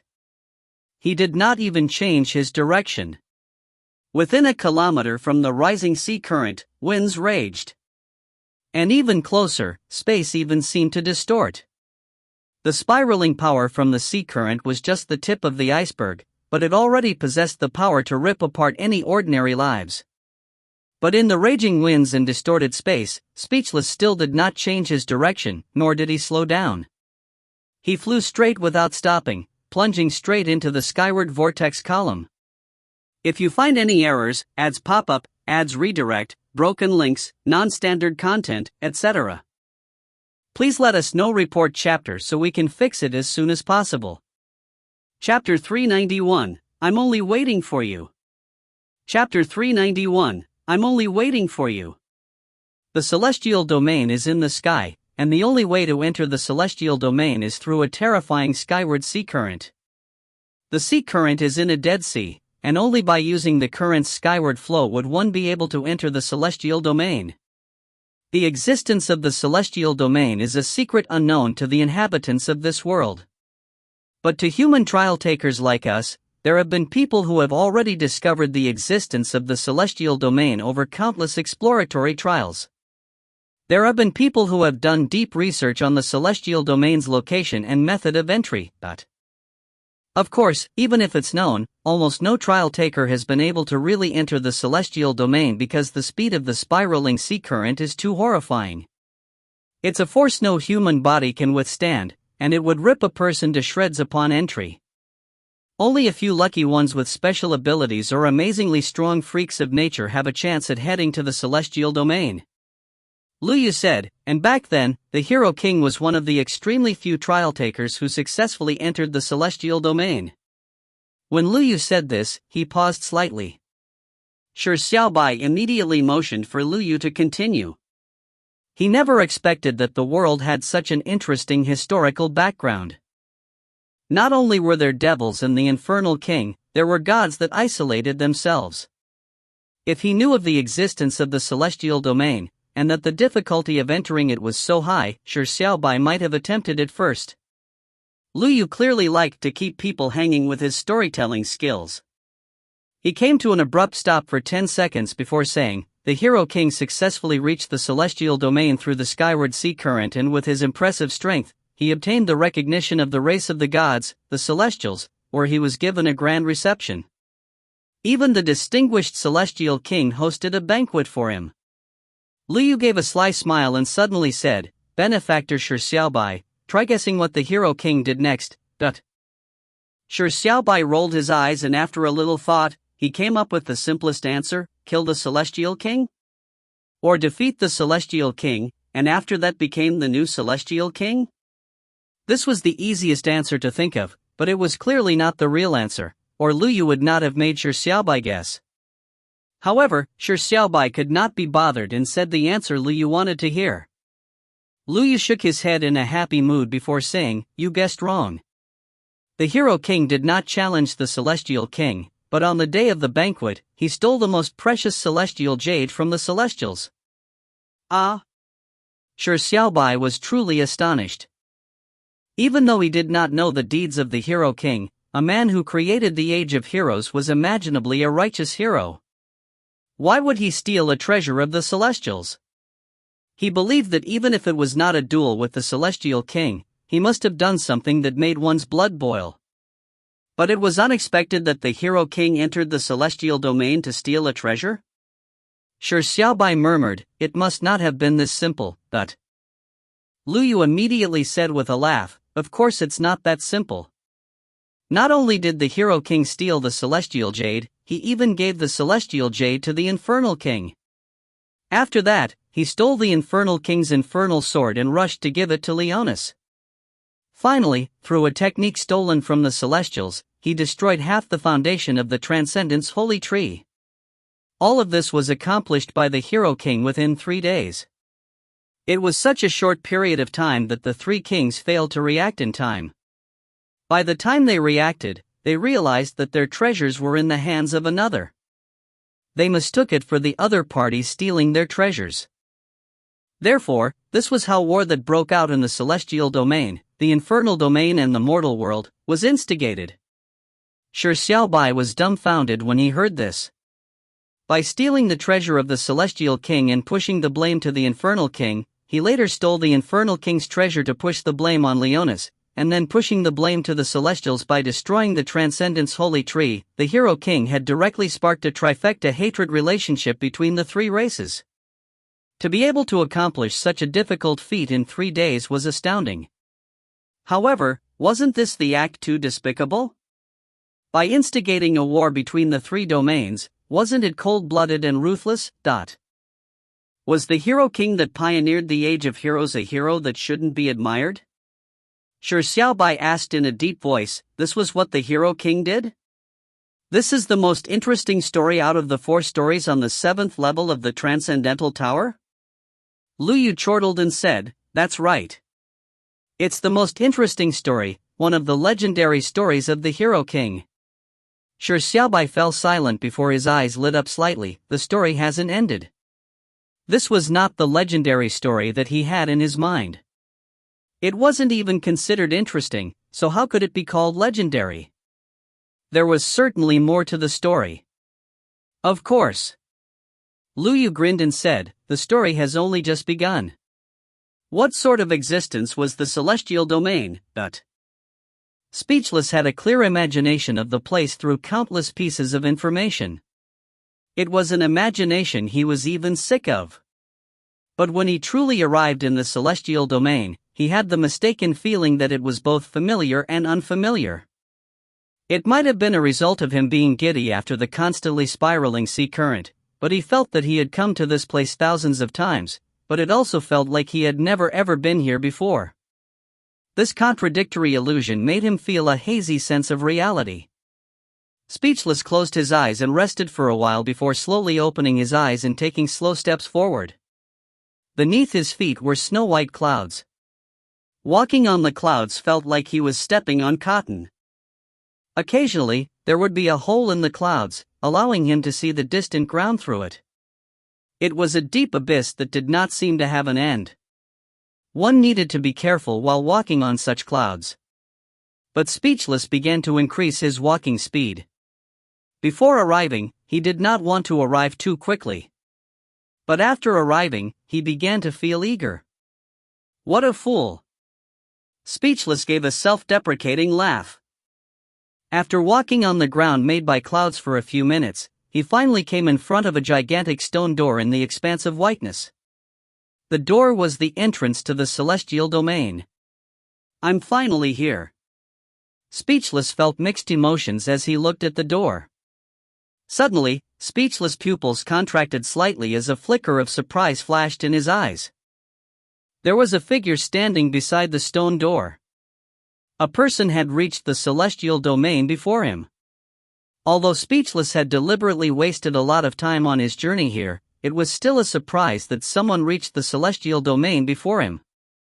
This was because very few trial takers had the ability to ride the skyward water current into the celestial domain. I never expected that there would be such hidden talents in such a minor rookie selection. Speechless reflected over this matter as he walked towards the door. Soon, he saw the figure's face. It was a girl. It was a girl with short brown hair with a delicate beauty. Speechless suddenly felt a sense of familiarity from the girl's looks. He quickly approached and the girl noticed his arrival as she opened her brown eyes. The girl stood quietly where she was and remained motionless. She did not speak either, as she quietly watched Speechless walking towards her. The closer he was, the more Speechless felt that the girl he was apparently seeing for the first time was someone he had previously seen or known. When he came to 5 meters away from the girl, Speechless suddenly said in surprise, "It's you." Speechless remembered the girl. She was from a memory that was now covered in dust where she was a tiny figure, with the same brown hair and eyes. Moo, moo, moo. Speechless wanted to say out the girl's name, but it was as if his memories were grass weighed down by a rock. It could not surface in his mind, so all he could do was say a single word of her name. Mu Yuesheng. Mu Yuesheng smiled and said softly, "Yu as in the moon, Sheng as in flute and pipes." Mu Yuesheng. Speechless laughed in a somewhat embarrassed manner. He said apologetically, "Sorry about that. I remember you, but for some reason, I couldn't remember your name." Mu Yuesheng shook her head and said, "It's all right. It's been 10 years after all." Speechless said with reflective emotions, "Yes, it's been 10 years. It's been so long, and I never expected to meet you here." Mu Yuesheng smiled and remained silent. Speechless fell silent for a moment and said softly, "It doesn't seem like you just arrived. Why do you stay in front of the celestial domain's door and not enter? You must know that I would choose to come here, and you must know that I will not back down against anyone on this matter." Mu Yuesheng nodded and said, "I know, I'm only here to wait." Speechless pricked up his eyebrows slightly and asked, "Waiting for who?" Mu Yuesheng replied in a delicate manner, "For you. If you find any errors, ads pop up, ads redirect, broken links, non-standard content, etc., please let us know. Report chapter so we can fix it as soon as possible." Chapter 392, In order to not be bored. Chapter 392, In order to not be bored. The Hero King stole the Celestial King's celestial jade, giving it to the Infernal King, and then he stole the Infernal King's infernal sword, giving it to Leonis. After that, he pretended to be a celestial and destroyed half of the Transcendence Holy Tree, causing the Celestials to hate the Infernals to hate the Transcendents, and the Transcendents to hate the Celestials. It instigated the first 3-realm war in history. It was not an easy task to do the 3 things simultaneously. The Celestial Jade and the Infernal Sword were the most precious treasures of the Celestial King and Infernal King respectively, so it was obvious how high the security around the 2 items was. It was not easy at all to steal them from their respective kings' hands. And destroying the Transcendence Holy Tree was something unbelievable. After all, the Holy Tree was termed the Guardian Holy Tree of Transcendence. Legends said that the tree had a sacred spirit in it. Trying to destroy it, even if it was just a portion of it, was unfathomably difficult. However, the Hero King had managed to do it all, in just 3 days.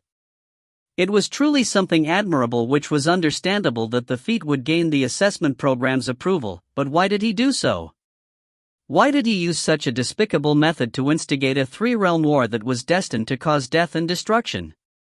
The matter was definitely not simple. The Hero King definitely had his reasons for doing so, a reason which fitted his bearing as a hero. Just like how Shi Xiaobai destroyed 15 cities in the second level, he was originally accused as a city destroyer villain, but his final goal was to quickly gather all the rookies in one city before launching a counteroffensive on the demon city. He used the actions of a villain to complete the feat of a hero. This resulted in him finally receiving the cheers of being a city destroyer hero.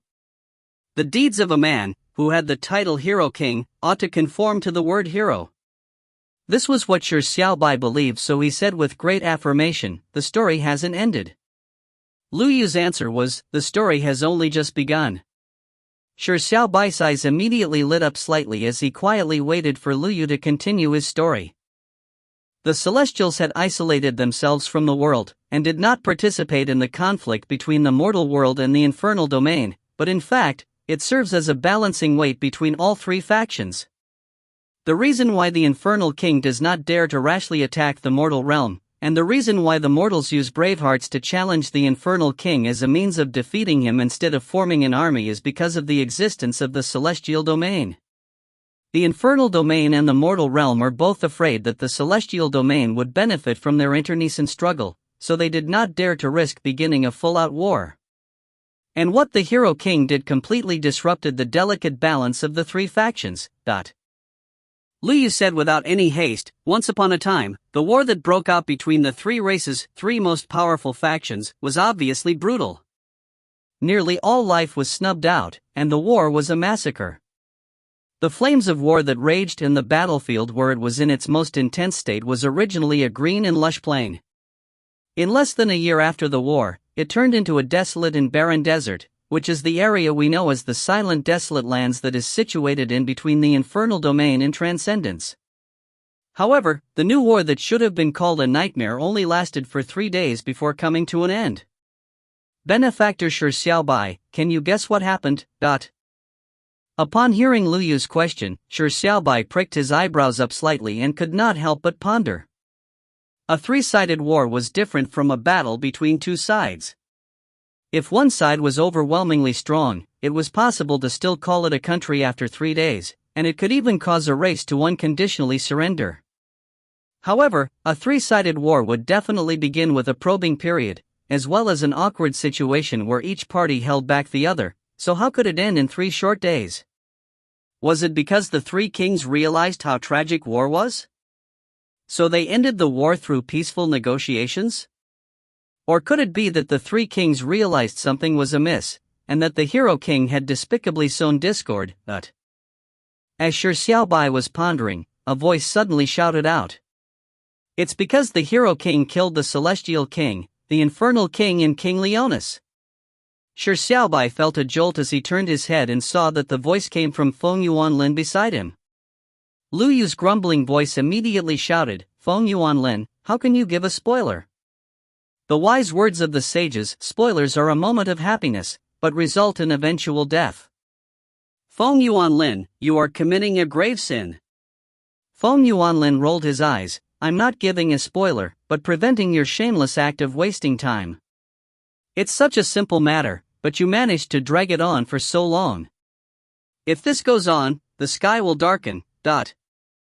Lu Yu said in a speechless manner, "It's you who doesn't know the art of telling a story.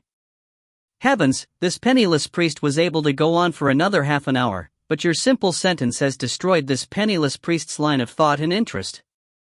Feng Yuanlin made a commotion and said, "Wow, thank heavens I'm clever.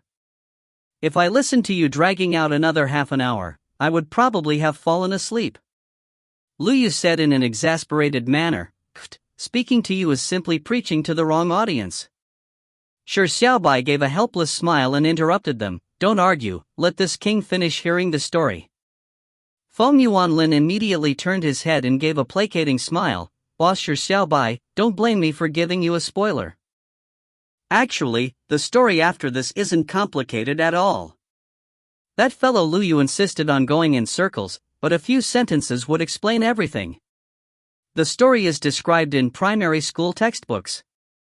On the 3rd day of the war, the Hero King suddenly appeared, telling the three kings that the war was instigated by him. After that, all three kings were incensed and simultaneously attacked the Hero King, but he ended up killing all three alone. The textbooks summarize the story with a single line, killing 3 kings alone, leaving no king to the 3 domains, but Lu Yu immediately denigrated him. Feng Yuanlin, do you know by saying that, how many details were left missing? Why did the hero king suddenly appear on the 3rd day? Why did the 3 kings attack simultaneously? This is the true crux of the issue. Do you know why the story is interesting?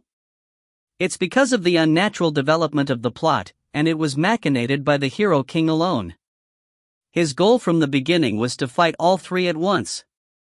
By stealing the celestial jade and infernal sword, and by destroying the Transcendence Holy Tree, he sparked the war between the 3 domains, all in order to make the 3 kings attack him. You didn't even grasp the essence and fundamental parts of the story. You darn spoiler dog, not. Feng Yuanlin smacked his lips and he had an expression that said, so what if I spoiled the story, try biting me. Shi Xiaobai was at a loss whether to laugh or cry, but he finally understood the whole story. So the hero king had done all of this to kill the 3 kings himself. By killing the Celestial King, Infernal King and King Leonis alone indeed sounded more shocking than Overlord Jifeng's 100-day survival, Sword Immortal Su Taibai's victory at the Braveheart martial arts tournament or the Conquest King's slaying of the Infernal King. It was no wonder it was called the most exciting story of the 4. However, it was completely different from what Shi Xiaobai was thinking. Why did the hero king do such a thing? Shi Xiaobai asked with a solemn voice. The matter definitely had a reason. Why was he willing to stir a debilitating war just to kill the 3 kings alone? There must have been a reason behind it to support the nefarious scheme of causing the death of thousands of living beings, so as to explain this act of a pure villain. Shi Xiaobai wanted to know why. Why did the hero king, a man that was called the most amazing hero, do something that completely ran counter to the concept of a hero? There was no why. Lu Yu said with a serious expression, this is why the story is interesting. It is also one of the reasons why it is called one of the legends of the hero king's life. The hero king did it without a reason, or why. It was done in order to not be bored.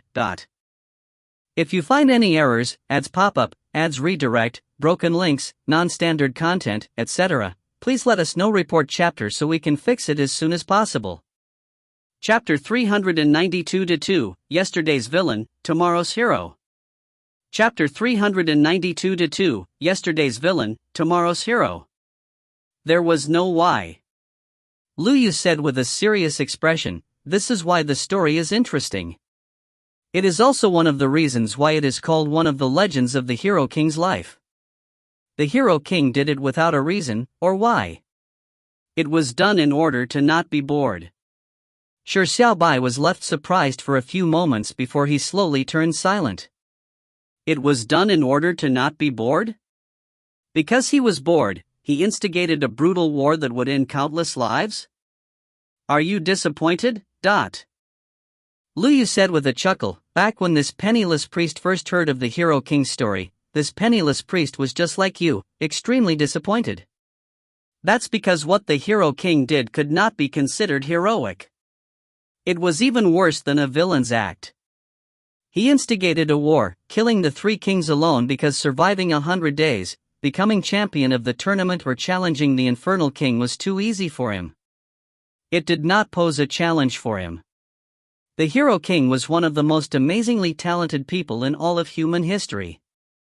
At the psionic mortal realm, his strength could leapfrog 3 realms, defeating a large number of famous mighty figures.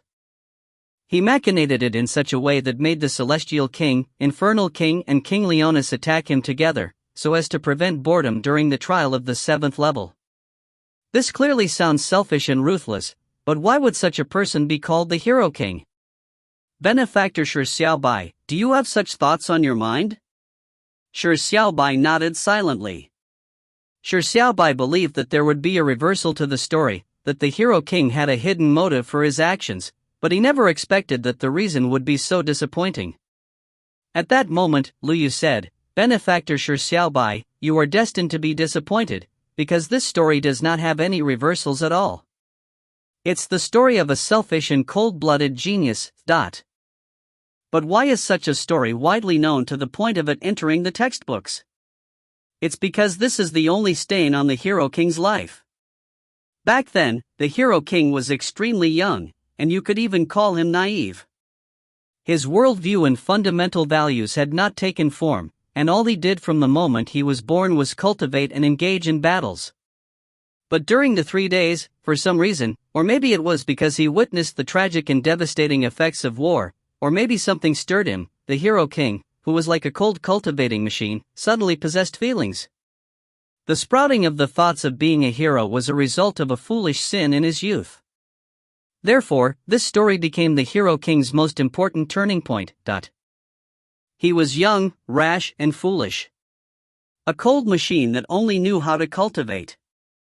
In order to make a trial harder, he did not consider the consequences when he instigated the war. Finally, he repented in regret, and the seeds of kindness began sprouting. That was the story of the Hero King's youth. A hero isn't born nor is it fated. You might be a murderer that had committed countless sins yesterday, but if you were to be enlightened today and repent, using your actions to redeem your sins, you could become a hero tomorrow. Lu Yu said softly. This is a sentence the Hero King said when he established the Hero Alliance. He had used his life experience to prove his statement. Due to a rash and ignorant act in his youth, he had caused thousands of deaths. Although these lives were fake existences created by the assessment program, the Hero King still claimed that his hands were covered in sin.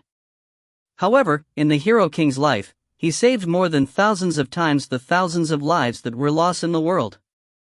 Benefactor Shi Xiaobai, this is the Hero King. He was not born a hero or a saint.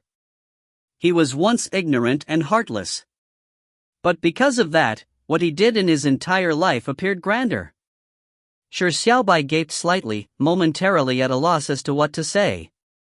He did not know much about the Hero King, so he did not know the greatness of the Hero King. However, Shi Xiaobai agreed with the Hero King's words, a hero isn't born nor is it fated. The story was indeed very interesting, and it taught people a valuable lesson.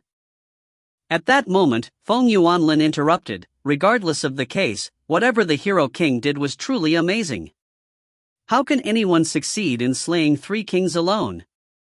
Just stealing the celestial jade and infernal sword to instigate the war between the 3 realms is already ridiculously difficult. So, no one has been able to replicate the Hero King's legend. And there isn't anyone who wants to replicate it.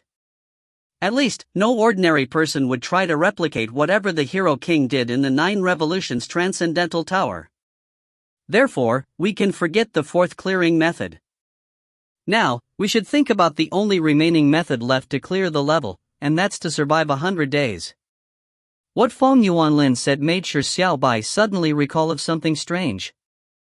Was it true that no one would replicate what the Hero King did in the 9 Revolutions Transcendental Tower? Then, what was going on with the youth named Speechlessly? Shi Xiaobai remembered that Speechless refused to tell him of the 4th story of the Hero King because Speechless wanted to replicate the Hero King's legend.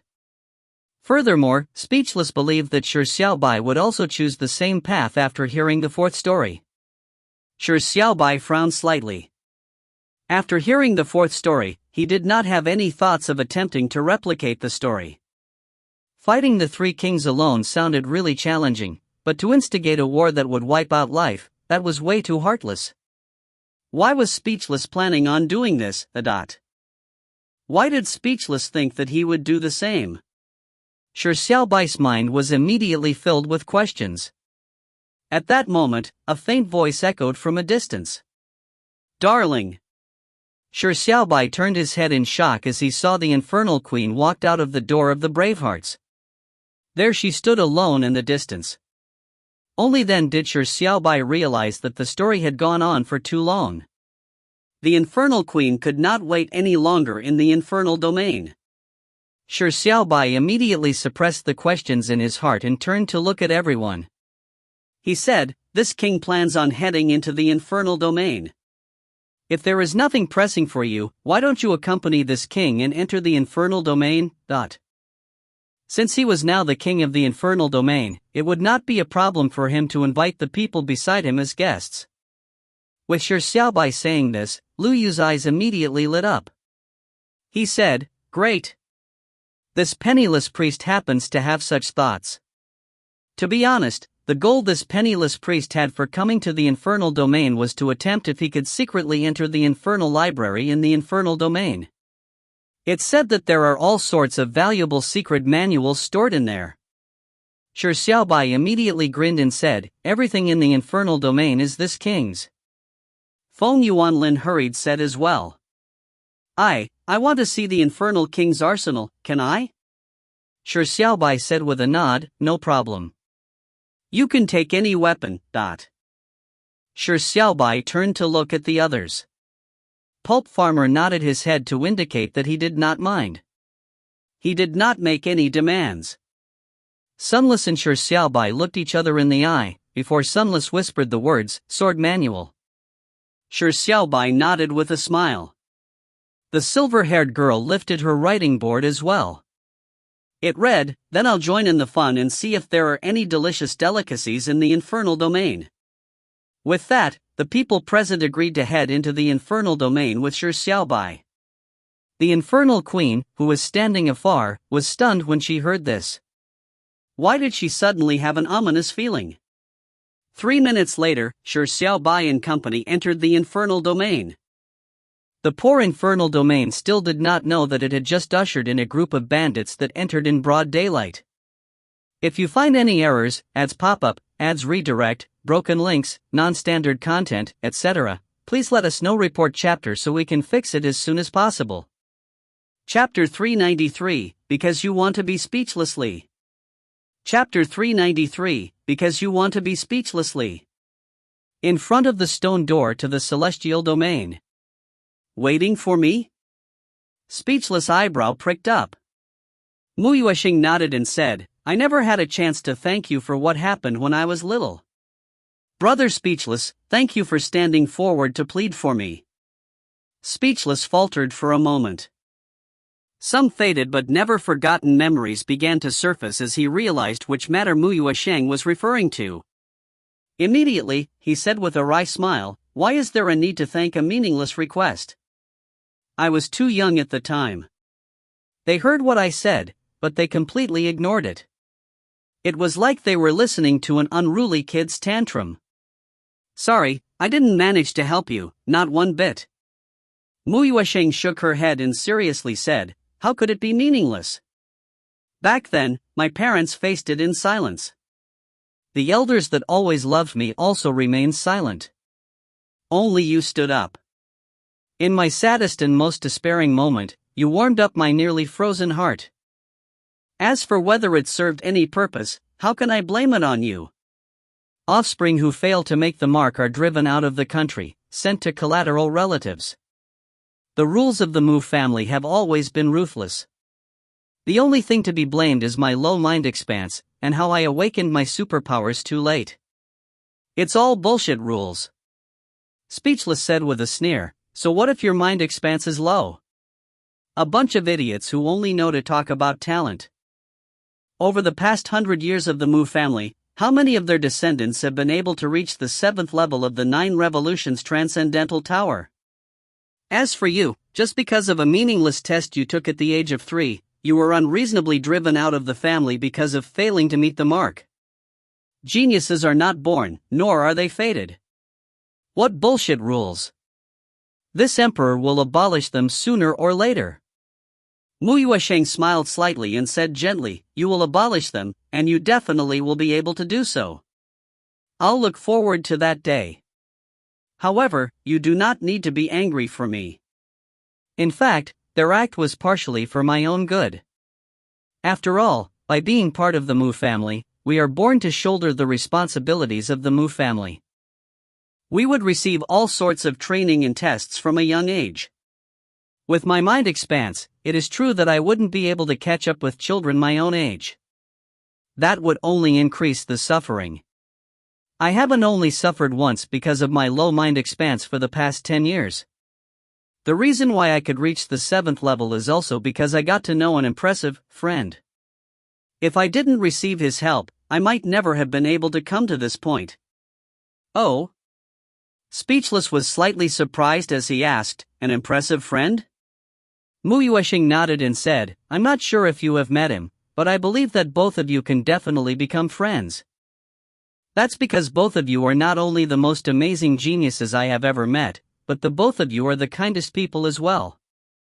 Speechless immediately said with a chuckle, in terms of kindness, your brother Speechless doesn't dare to brag about it. It's only of the standard of checking if there is a grandma crossing the road to help, or take a seat on the public transport so that the seats can be given up if there's a pregnant lady, or willing to spend $10 for a cab to a police station to hand 1 cent found on the streets to the police. If your friend is also of that standard, he is indeed quite amazing. However, geniuses that can be compared to me, I have never seen one up to now. I'm very curious who your friend is for you to give such an evaluation. Mu Yuesheng was clearly amused as she could not help but laugh a few times. After a few moments, she wiped her smile from her face and said seriously, you must have heard his name. His name is Shi Xiaobai. When Mu Yuesheng said the word Shi Xiaobai, she had subconsciously increased her tone. It was as though the name itself was filled with energy. Speechless was left dumbfounded. After a long period of time, he said seriously, about Shi Xiaobai, I met him not long ago. He is indeed an impressive genius. If you say that he can compare to me, that would barely count. You mentioned that we can become friends, and that is true too. But little you, as your cousin, there is something I have to say. That Shi Xiaobai is a monster.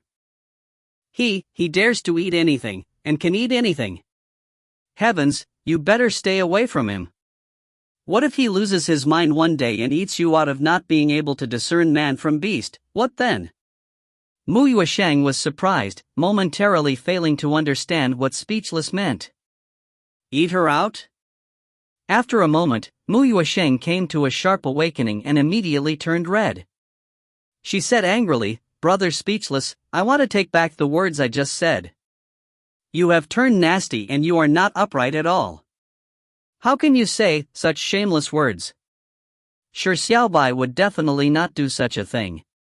He is more upright than you. Speechless fell silent. How were his words shameless?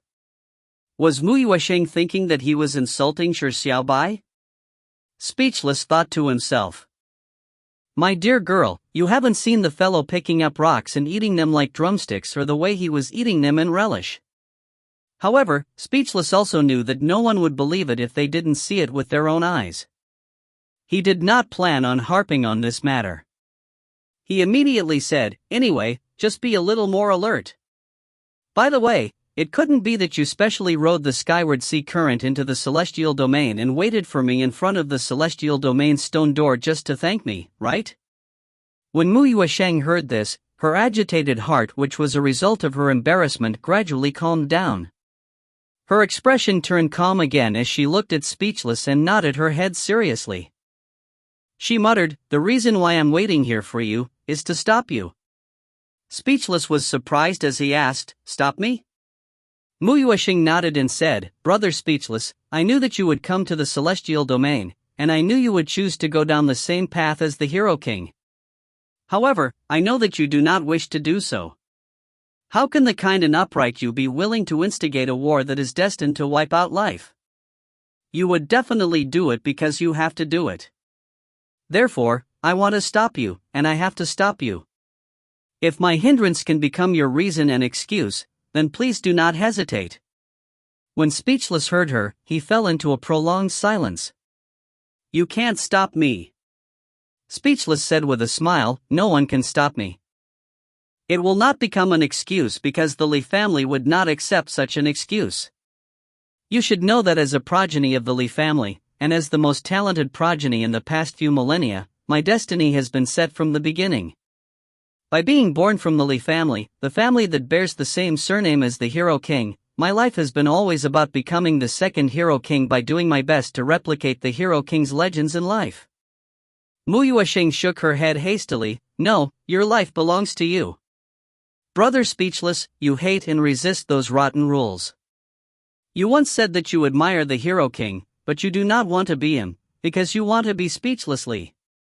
I have always remembered that sentence, and I have always used it to motivate myself. Speechless stretched out his hand to interrupt the agitated Mu Yuesheng. He said with a sigh, 10 years is a long period of time.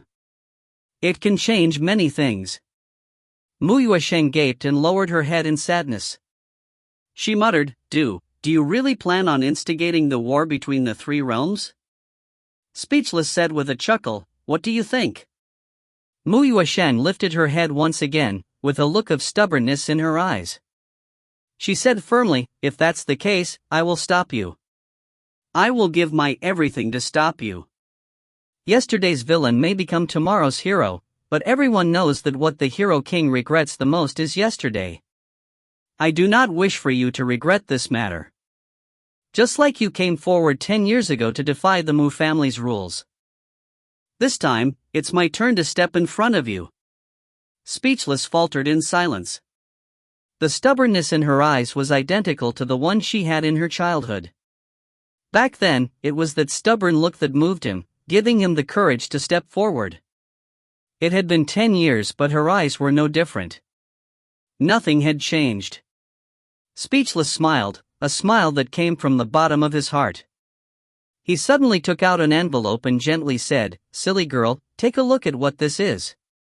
If you find any errors, ads pop up, ads redirect, broken links, non-standard content, etc., please let us know. Report chapter so we can fix it as soon as possible.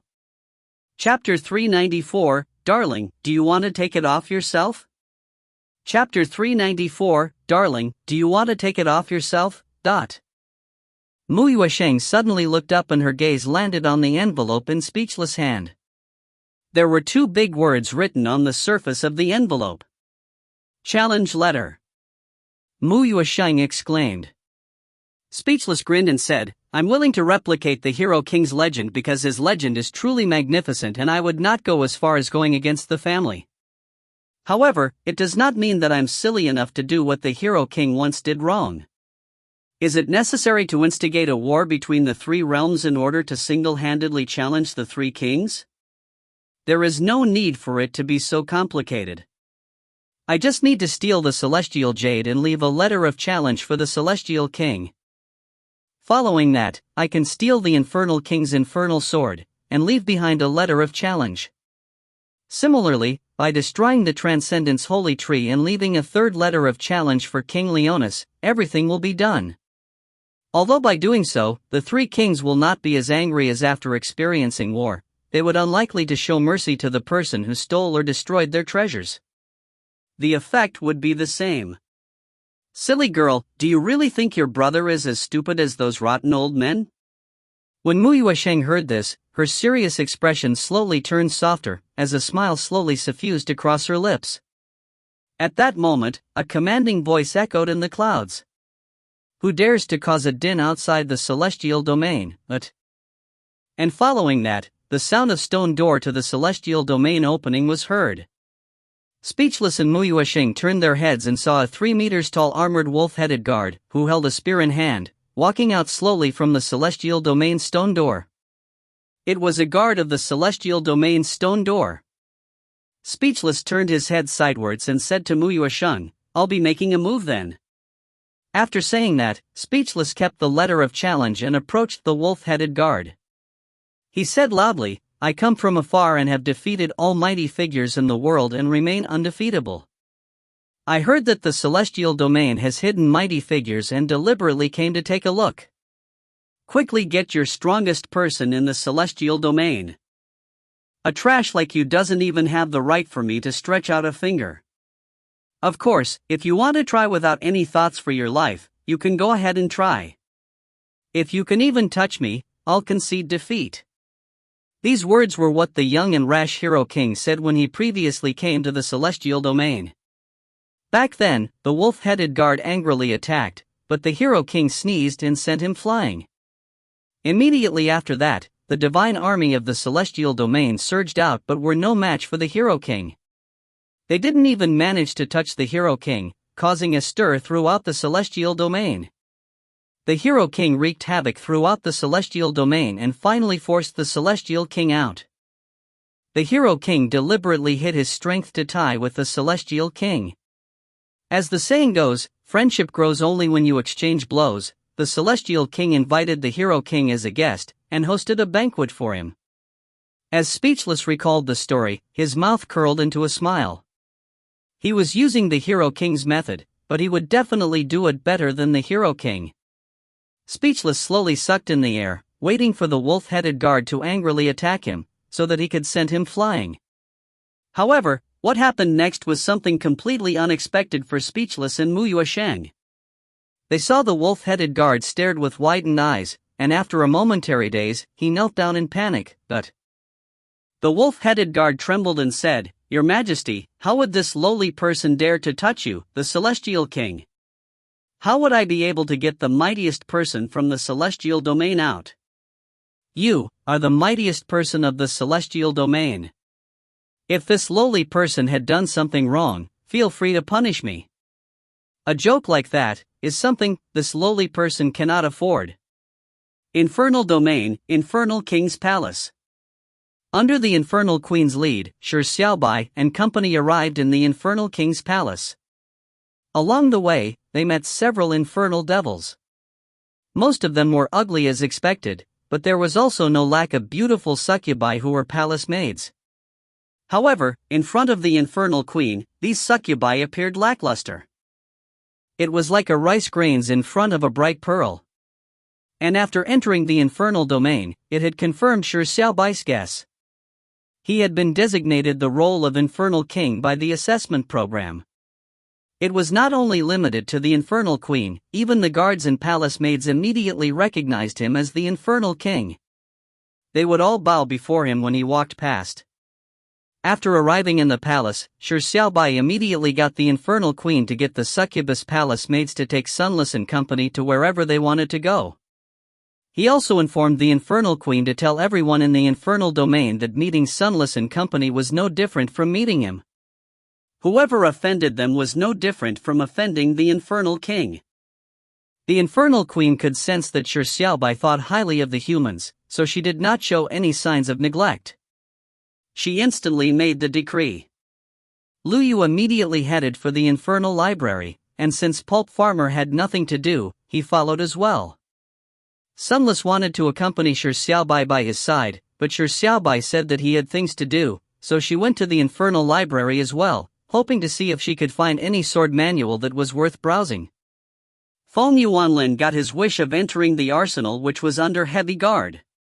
The silver-haired girl was brought to where banquets were hosted in the palace.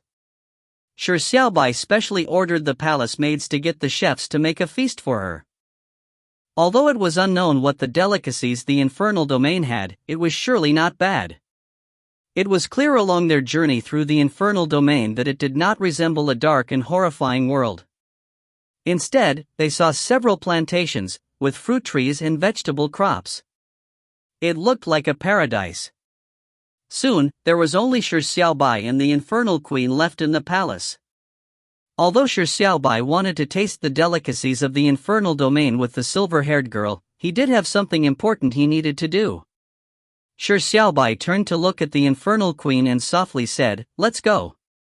Bring this king back to the room." The main reason why Shi Xiaobai entered the Infernal Domain was for him to figure out a matter. If the king's mandate mentioned by the Absolute Choice referred to the Infernal King's mandate, what would be the Infernal King's mandate?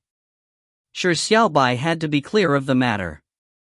And with matters regarding a mandate, there were typically clues or traces left behind in one's most private location. For example, a notebook would be hidden in a certain place, or something was written down on a piece of paper. And the place with all these clues was clearly the Infernal King's bedroom. However, Shi Xiaobai did not know where the Infernal King's bedroom was, so he needed the Infernal Queen to lead the way. When the Infernal Queen heard this, she exclaimed verbally, as her snow-white skin flushed with a red glow. She turned her head and looked at the bright sky outside the compound. She lowered her head and said, "Now?" Shi Xiaobai nodded as though it was taken for granted, "Yes, now." The infernal queen's ears immediately turned red as she looked up to give Shi Xiaobai a glance. Her eyelashes fluttered and she bit down on her lower lip. With a delicate voice, she asked, "Darling, are you so much in a rush?" Shi Xiaobai found it odd when he saw the infernal queen's reaction. He did not know why the infernal queen was acting in such a manner, but he was indeed in rush. The absolute choice had left a psychological scar on him, so Shi Xiaobai did not wish to delay even for a moment. He wanted to figure out what it meant by the king's mandate. Therefore, Shi Xiaobai said seriously, "Yes, there is no time for delay." The infernal queen gaped as a struggle flashed in her eyes. Finally she sighed and said faintly, "I'll do as you wish. As long as, darling is happy." After the infernal queen said that, she turned and slowly walked into the inner sanctums of the palace. Shi Xiaobai immediately followed closely behind. The infernal queen walked rather slowly, as though she was deliberately prolonging the trip to the room. However, the infernal king's bedroom was not far from the palace's hall, so in less than 3 minutes, they had arrived in front of the bedroom. After entering the door, the large bedroom came into view. The infernal king's bedroom had almost everything. There was a large and soft bed. There were desks and bookshelves, and there was even a bathing pool in the bedroom. It was extremely spacious. Shi Xiaobai immediately cast his gaze at a desk that was filled with books and paper slips. His eyes lit up slightly because the clues he was searching for could very well be on that desk. At that moment, the infernal queen slowly closed the doors to the room, and a feminine voice sounded from her. "I'll first do a dance?"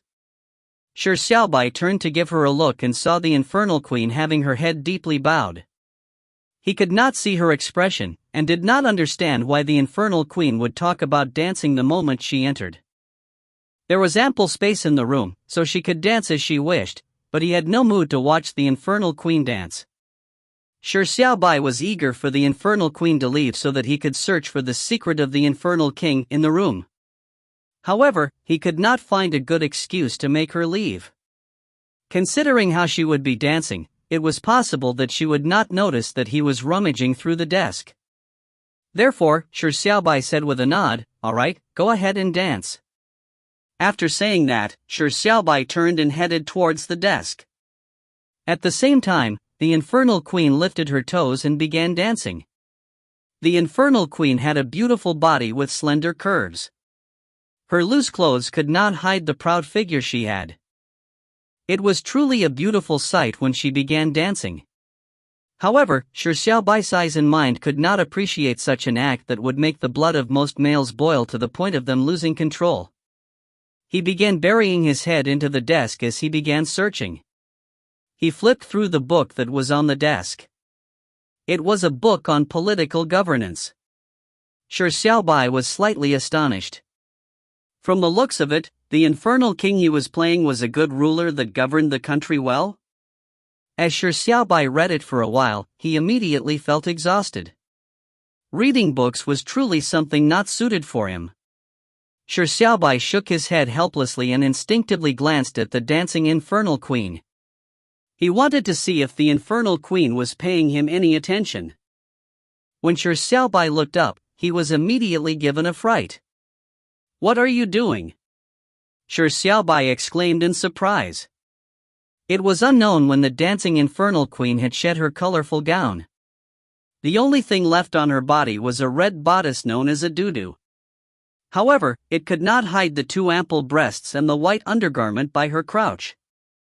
A large area of snow-white and milky skin was exposed. The sexiness exuded by her was suffocating. When the infernal queen heard this, she immediately stopped dancing and with both arms holding her chest, she turned sideways. She looked somewhat embarrassed, and said with a tone of grievance, "I was dancing a striptease." "Darling, don't you like it? You said, it will be more appealing." Shi Xiaobai was startled. He liked watching stripteases? He never expected that the infernal queen's memories of him as the infernal king was as such. Shi Xiaobai was rendered speechless and said to her, "This king doesn't like it. This king is not such an infernal king. The infernal queen slowly lifted her head as she gave a perplexed look. Suddenly, her eyes flashed a look of enlightenment. She gently bit her lower lip and with slightly red cheeks, she walked towards Shi Xiaobai without wearing the clothes left on the ground. She came to a gradual stop when she came to the study desk. The infernal queen slowly closed her eyes and placed her arms behind her. Lifting her chest with a deep ravine, she pursed her lips gently and said in a faint voice, "Darling, do you want to take it off yourself? If you find any errors, ads pop up, ads redirect, broken links, non-standard content, etc., please let us know. Report chapter so we can fix it as soon as possible." Chapter 395, Because You Are Not the Strongest Transcendent. Chapter 395, Because You Are Not the Strongest Transcendent. Transcendence. City walls that were more than 100 meters tall stretched out for miles in all directions. Unlike the other three city walls, the western wall was especially reinforced. It was built with even harder materials. This wall was extremely special because it was closest to the silent desolate lands, and it was also the city wall that was closest to the infernal domain. If the infernal king would come attacking, this wall was the first to be hit. Therefore, this city wall was not only a city wall. It was the first line of defense Transcendence had against the infernal domain. Even though the infernal domain had not invaded Transcendence for millennia, the Transcendence did not lax on the construction of the city wall that faced the infernal domain. But, at that moment, something that shocked the Transcendence was reverberating through the country. It was even something that caused great panic. A gaping hole in the western gate that had been specially reinforced had been ripped apart. The gap went from top to down, stretching 100 meters or more. The gap from left to right was also 100 meters wide. It was as though a 100-meter squarish gap had burst through the city walls. What sort of terrifying force could create such appalling damage? And most surprising of all, the 100-meter-tall gargantuan that always sat behind the western city wall like a mountain had suddenly disappeared. Combining these 2 points, the truth to the matter could easily be inferred. Furthermore, a few eyewitnesses had seen an unbelievable scene.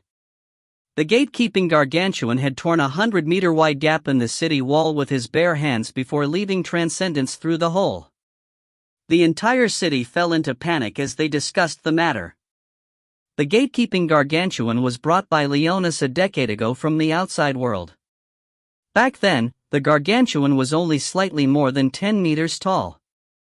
And according to what Leonis said, the gargantuan was a mixed child between the Transcendence and the gargantuans.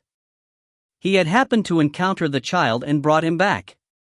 Although the gargantuan was large in size, the Transcendence did not feel any fear of him after they got accustomed to seeing him. This was because in their established expressions, the gargantuans were as weak as ants in front of the Transcendence. With the entrenched racial discrimination, they only looked at the mixed-blood gargantuan with contempt. However, Leonis handed the important task of guarding the gates to the gargantuan. Although Leonis said that he was not guarding the gates but watching it, it still resulted in the jealousy and protests from rogues. Therefore, for the past decade, there were several Transcendents that deliberately came to mock and bully the gargantuan. After learning that the gargantuan was a weak coward who did not dare to fight back, to the point of not even daring to speak back at all, the Transcendence went from bad to worse. The gargantuan only faced the city wall and had his back facing everyone else. He was like a lonely mountain, as his back endured the mockery and bullying of the Transcendence, but the only response he gave was silence and tolerance. And what was even more astonishing was that in a decade, the gargantuan went from a height of 10 meters to about a height of 100 meters. He far exceeded the impression the Transcendence had of gargantuans. However, his increase in size did not make the Transcendence feel any fear for the gatekeeping gargantuan. It was because the gargantuan had also been influenced by the racial discrimination, as the belief that the race of the Transcendence was the strongest race became entrenched in him. He would be extremely polite to transcendent beggars, but would hurl invectives at brave hearts of other races. He was like a transcendent, more like any other transcendent. He stubbornly believed that the bloodline of any other race was garbage. And it included his gargantuan bloodline. As the saying goes, whoever is pitiful must have a cause to be despised. It was probably the most apt description of the gatekeeping gargantuan. But at this moment, the gargantuan had left after the few humans left. He had left Transcendence, leaving the spot he had never left for a decade. Why did the gatekeeping gargantuan suddenly leave? Furthermore, why did he leave in such a shocking and exaggerated manner? The 100-meter-wide gap looked like the gaping hole of an enraged behemoth. However, what was even more astonishing ensued. King Leonis had disappeared as well. Silent, desolate lands. Yellow sand stirred as a massive figure walked on it. Its speed was not too fast, but every step was filled with force. Each step on the desolate ground caused a loud rumble as the land quaked like an earthquake. The firm ground caved in, forming deep holes. They connected into a path and they were footprints of anger. The 100-meter-tall gargantuan was walking on the vast expanse. He was heading west, where the infernal domain was. Suddenly, an extremely fast figure chased the gigantic footprints from afar. "Stop!" A commanding voice resounded. The voice obviously reached the gargantuan's ears, and when he heard the voice, he suddenly stopped his angry footsteps like a tame lion.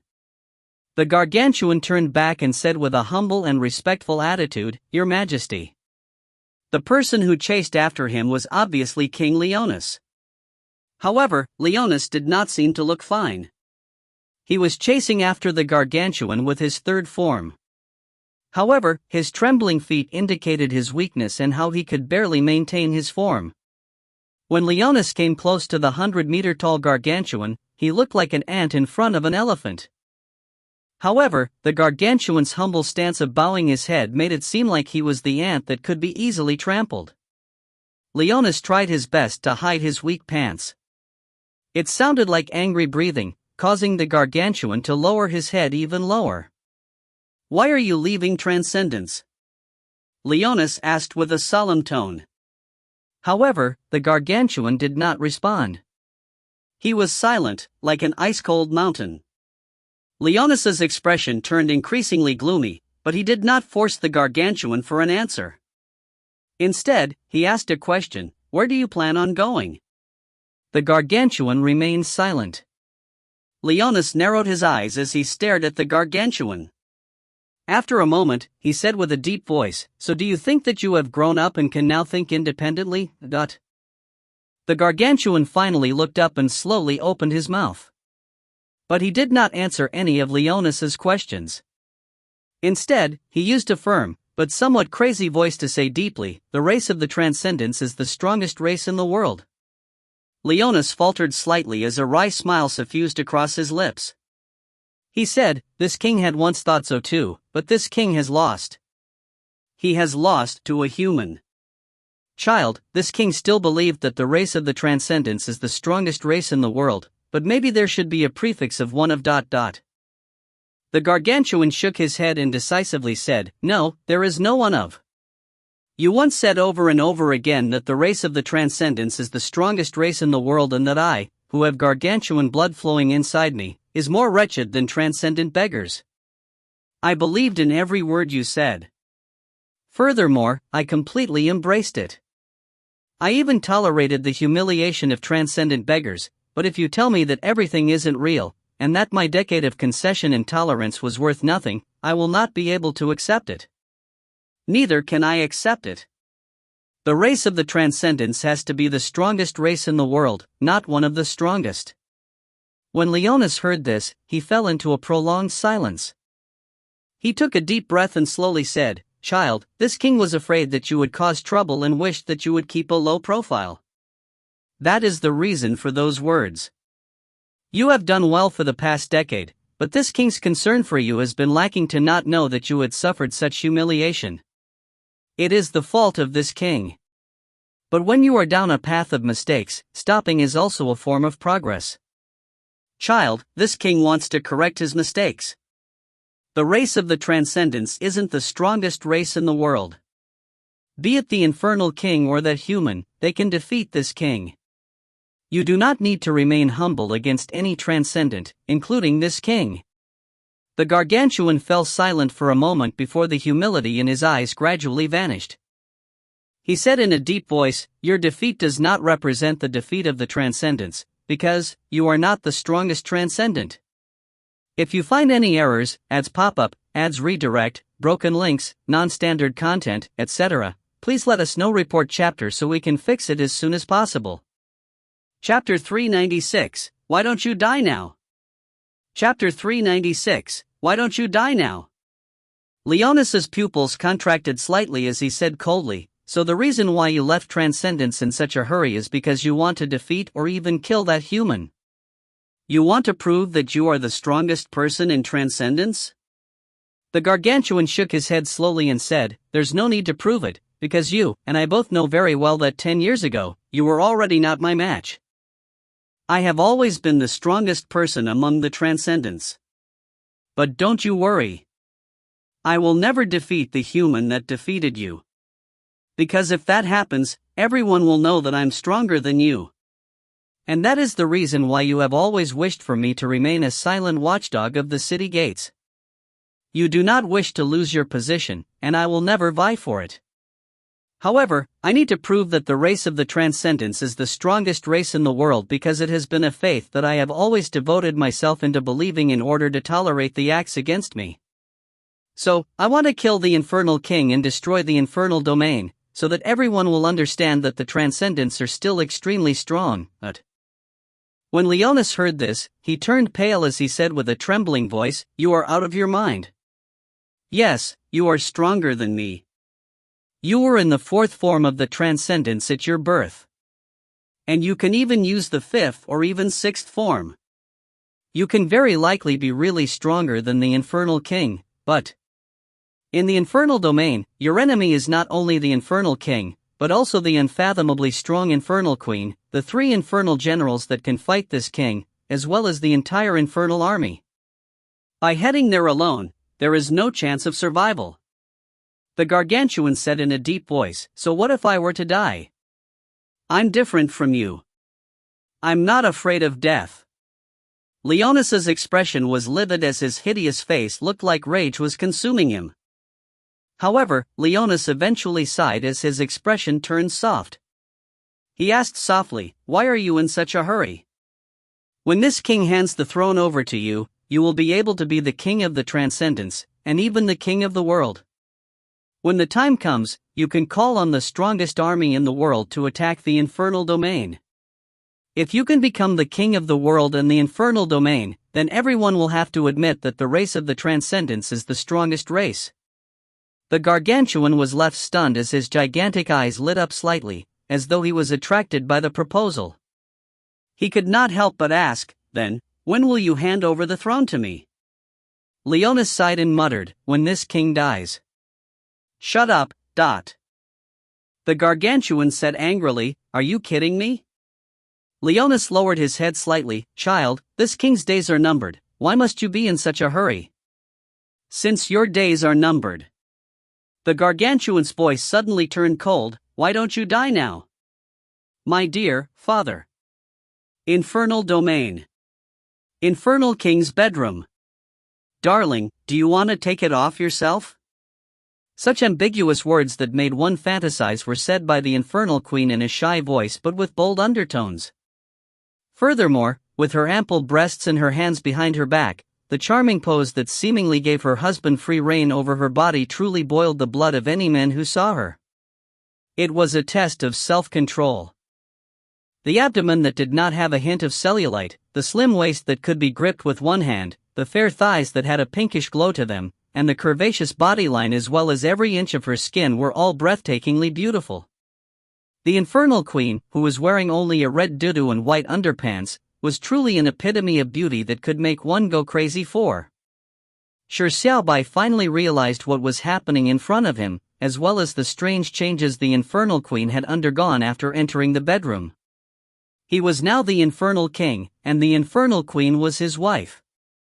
Getting the Infernal Queen to bring him back to the bedroom was needlessly ambiguous. However, Shi Xiaobai wasn't aware of this at all, nor did he have any such intentions.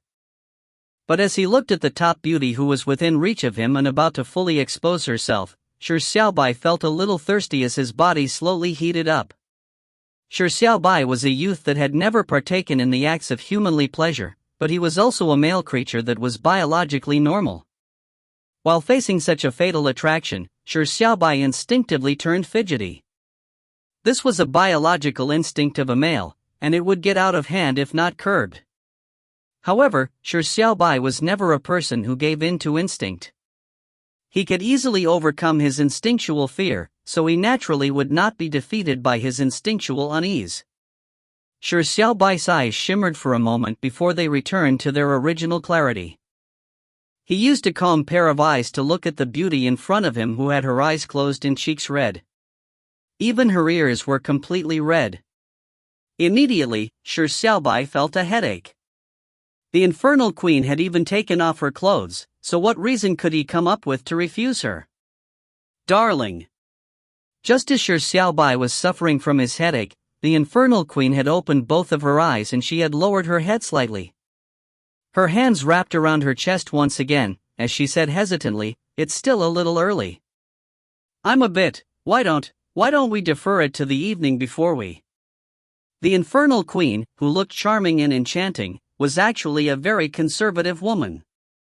Doing such acts in the day made her feel like she was engaging in a shameful act, so it was somewhat difficult for the infernal queen to accept it. Of course, she was willing to let go of her shame for the person she loved. She was even willing to do a striptease. When Shi Xiaobai heard this, his eyes lit up. The infernal queen's words perfectly helped him resolve the awkward situation. However, Shi Xiaobai very cleverly revealed a look of reluctance. After a moment of silence, he said, "This should have been an act between two consenting adults, so how can this king force you? There is no need to rush it, so let's leave it to the evening. This king is somewhat hungry and will get some food first." After Shi Xiaobai said this, he headed out of the room with a deadpan expression. "Darling!" Shi Xiaobai pretended not to hear the infernal queen's gentle voice that had a struggle in it. Instead, he quickened his pace and quickly left the room alone. Shi Xiaobai had nearly ran out of the infernal king's bedroom. Although he had extremely strong self-control, he felt that it would be an extremely strange test of his willpower if the infernal queen did not wear a single article of clothing. Shi Xiaobai could only pretend to be angry and leave alone. He temporarily put aside his search for clues regarding the king's mandate. Along the way, Shi Xiaobai casually called a succubus palace maid to lead the way, and soon, he arrived at the dining room where feasts were held. In the spacious room, there was only one large table placed in the middle with all sorts of food placed on it. The overwhelming amount of food exceeded 100 varieties as they emitted a rich fragrance. And sitting by the side of the table was a person who was about to dine on the food. As the only person to enjoy the table of food, the silver-haired girl grinned slightly. Her gaze, which seemed to struggle, was on the food that covered the table. Despite holding chopsticks, she had yet to begin eating. Only when Shi Xiaobai slowly walked over did the silver-haired girl put down her chopsticks and wave her hands. She blinked and planned on greeting him.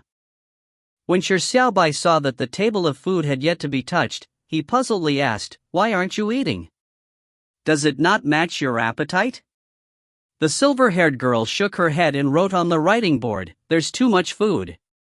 I have no idea which one to eat first. All of them look so delicious, so it's so difficult to choose." T. The silver-haired girl pouted slightly and her struggling look made her resemble a kitten that did not know which fish to eat. If you find any errors, ads pop up, ads redirect, broken links, non-standard content, etc., please let us know. Report chapter so we can fix it as soon as possible.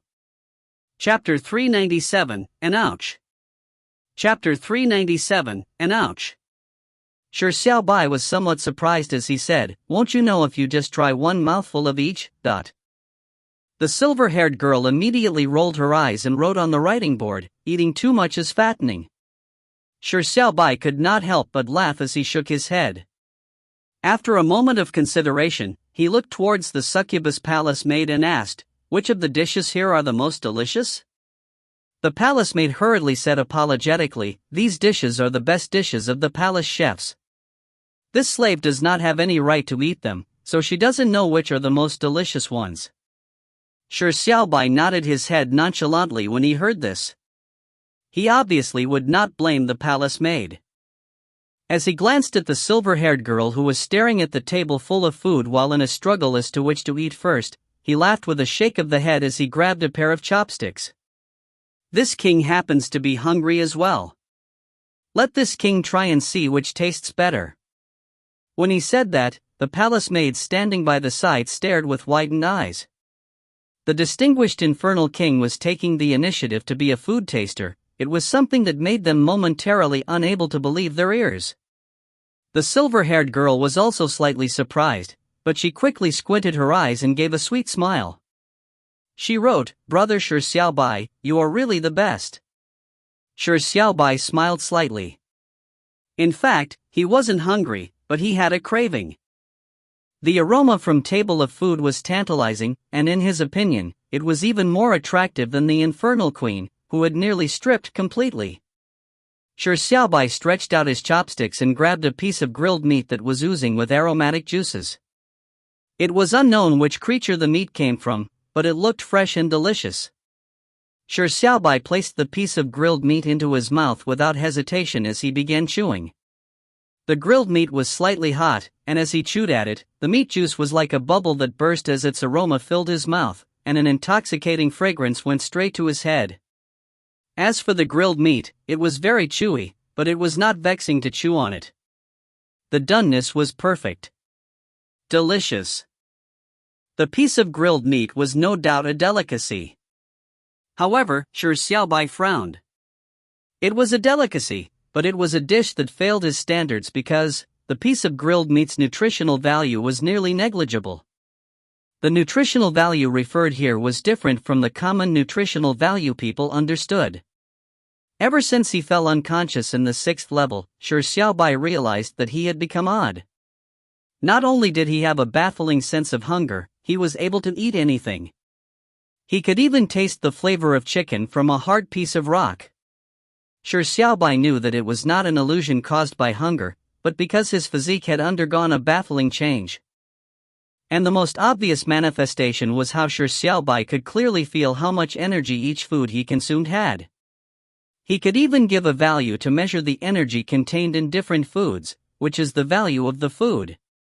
If the stones in the silent desolate lands were used as reference, and were considered as food with a nutrition value of 1 point, then the gigantic black scorpions had nutritional value of 10. The fruit on the Transcendence Holy Tree was at 10,000, or even higher. As for the nutritional value of the piece of grilled meat in front of him, it was a pathetic 2 points. It was just a little more than a stone. The nutritional value was not only a pure number. It did not mean that eating 10,000 rocks would accumulate the energy that matched the holy tree's fruit. One's body would reach a level of saturation or even turn immune to any food. The lower the nutrition value of the food, the amount of yield would definitely be lower, regardless of the amount eaten. Shi Xiaobai was very displeased with the piece of grilled meat. Even though it was very tasty, the nutritional value was just too low. Shi Xiaobai immediately used his chopsticks to pick at another dish. However, after he took a mouthful, Shi Xiaobai frowned once again. The nutritional value of the dish was even lower. It was at 1.5. Since Shi Xiaobai had taken the initiative to be a food taster for the silver-haired girl, he felt that he had a certain degree of responsibility of choosing the best dish for her. The taste was only secondary, for the real key was the food's nutritional value. Shi Xiaobai continued tasting the food again and again, and ate dozens of dishes consecutively, but Shi Xiaobai's eyebrows only became more furrowed. Out of the dozens of dishes, the dish with the highest nutritional value was only 3 points. What was going on? The materials used to make these dishes did not look inferior to the gigantic black scorpions, but why were their nutritional values so low? Was it a problem with the chef's handling? Or were the materials used by the infernal domain only deceptively good? The palace maids noticed that the infernal king was constantly testing the food, but his expression was turning ugly. They immediately lowered their heads as their hands trembled. They thought that the food was too unpalatable, that in his rage, not only would the chef suffer, even they as palace maids would suffer his wrath. However, when the silver-haired girl saw Shi Xiaobai's expression, her smile became even sweeter. It had to be Shi Xiaobai being extremely meticulous and serious in his selection for him to be so picky, instead of being perfunctory. This made her very happy. However, was none of the food really tasty? The silver-haired girl was somewhat puzzled. The fragrance from the food was very enticing. Suddenly, Shi Xiaobai's eyes lit up slightly. "It's this, dot." Shi Xiaobai pointed with his finger. He had just taken a mouthful of the honey-glazed steak. The steak's nutritional value was only 8 points, but it was outstanding compared to the pile of food that was lower than 3 points. Shi Xiaobai was relieved. Thankfully, not all the 100 dishes were junk food. The honey-glazed steak's nutritional value was pretty good, and its flavor did not lose out to the other dishes. So this shall be it. Shi Xiaobai had taken a long time to pick the food, and finally chose this dish after testing dozens of dishes, so the silver-haired girl did not hesitate at all. She immediately reached out with her chopsticks and grabbed a piece of steak. She placed it in her mouth with great anticipation and eagerly began to chew. The silver-haired girl had been famished since a long time ago. She squinted her eyes, making her look like a kitten that was enjoying its food. However, after a few bites, the silver-haired girl's expression changed drastically. Ouch! The silver-haired girl cried out in pain as she spat out a half-chewed piece of meat. Inside the meat, there was a black bead that resembled a peach's core. It was obvious that the hard black pearl had caused pain to the silver-haired girl, causing her to involuntarily cry out in pain. Wait! She cried out in pain? Wasn't the silver-haired girl a mute? Shi Xiaobai immediately looked at the silver-haired girl in surprise. At that moment, Shi Xiaobai suddenly felt an invisible energy surge from every direction, as though he was being surrounded by hard boulders. It felt like that they would crush him, so with a change of expression, Shi Xiaobai immediately circulated his psionic power to resist the energy. At the same time, several screams sounded almost simultaneously. Several palace maids fell into a black rift that suddenly opened, and without any resistance, they vanished. As for the table that was covered with food, it disintegrated as food splattered onto the floor. The silver-haired girl hurriedly covered her mouth as tears welled up in her eyes.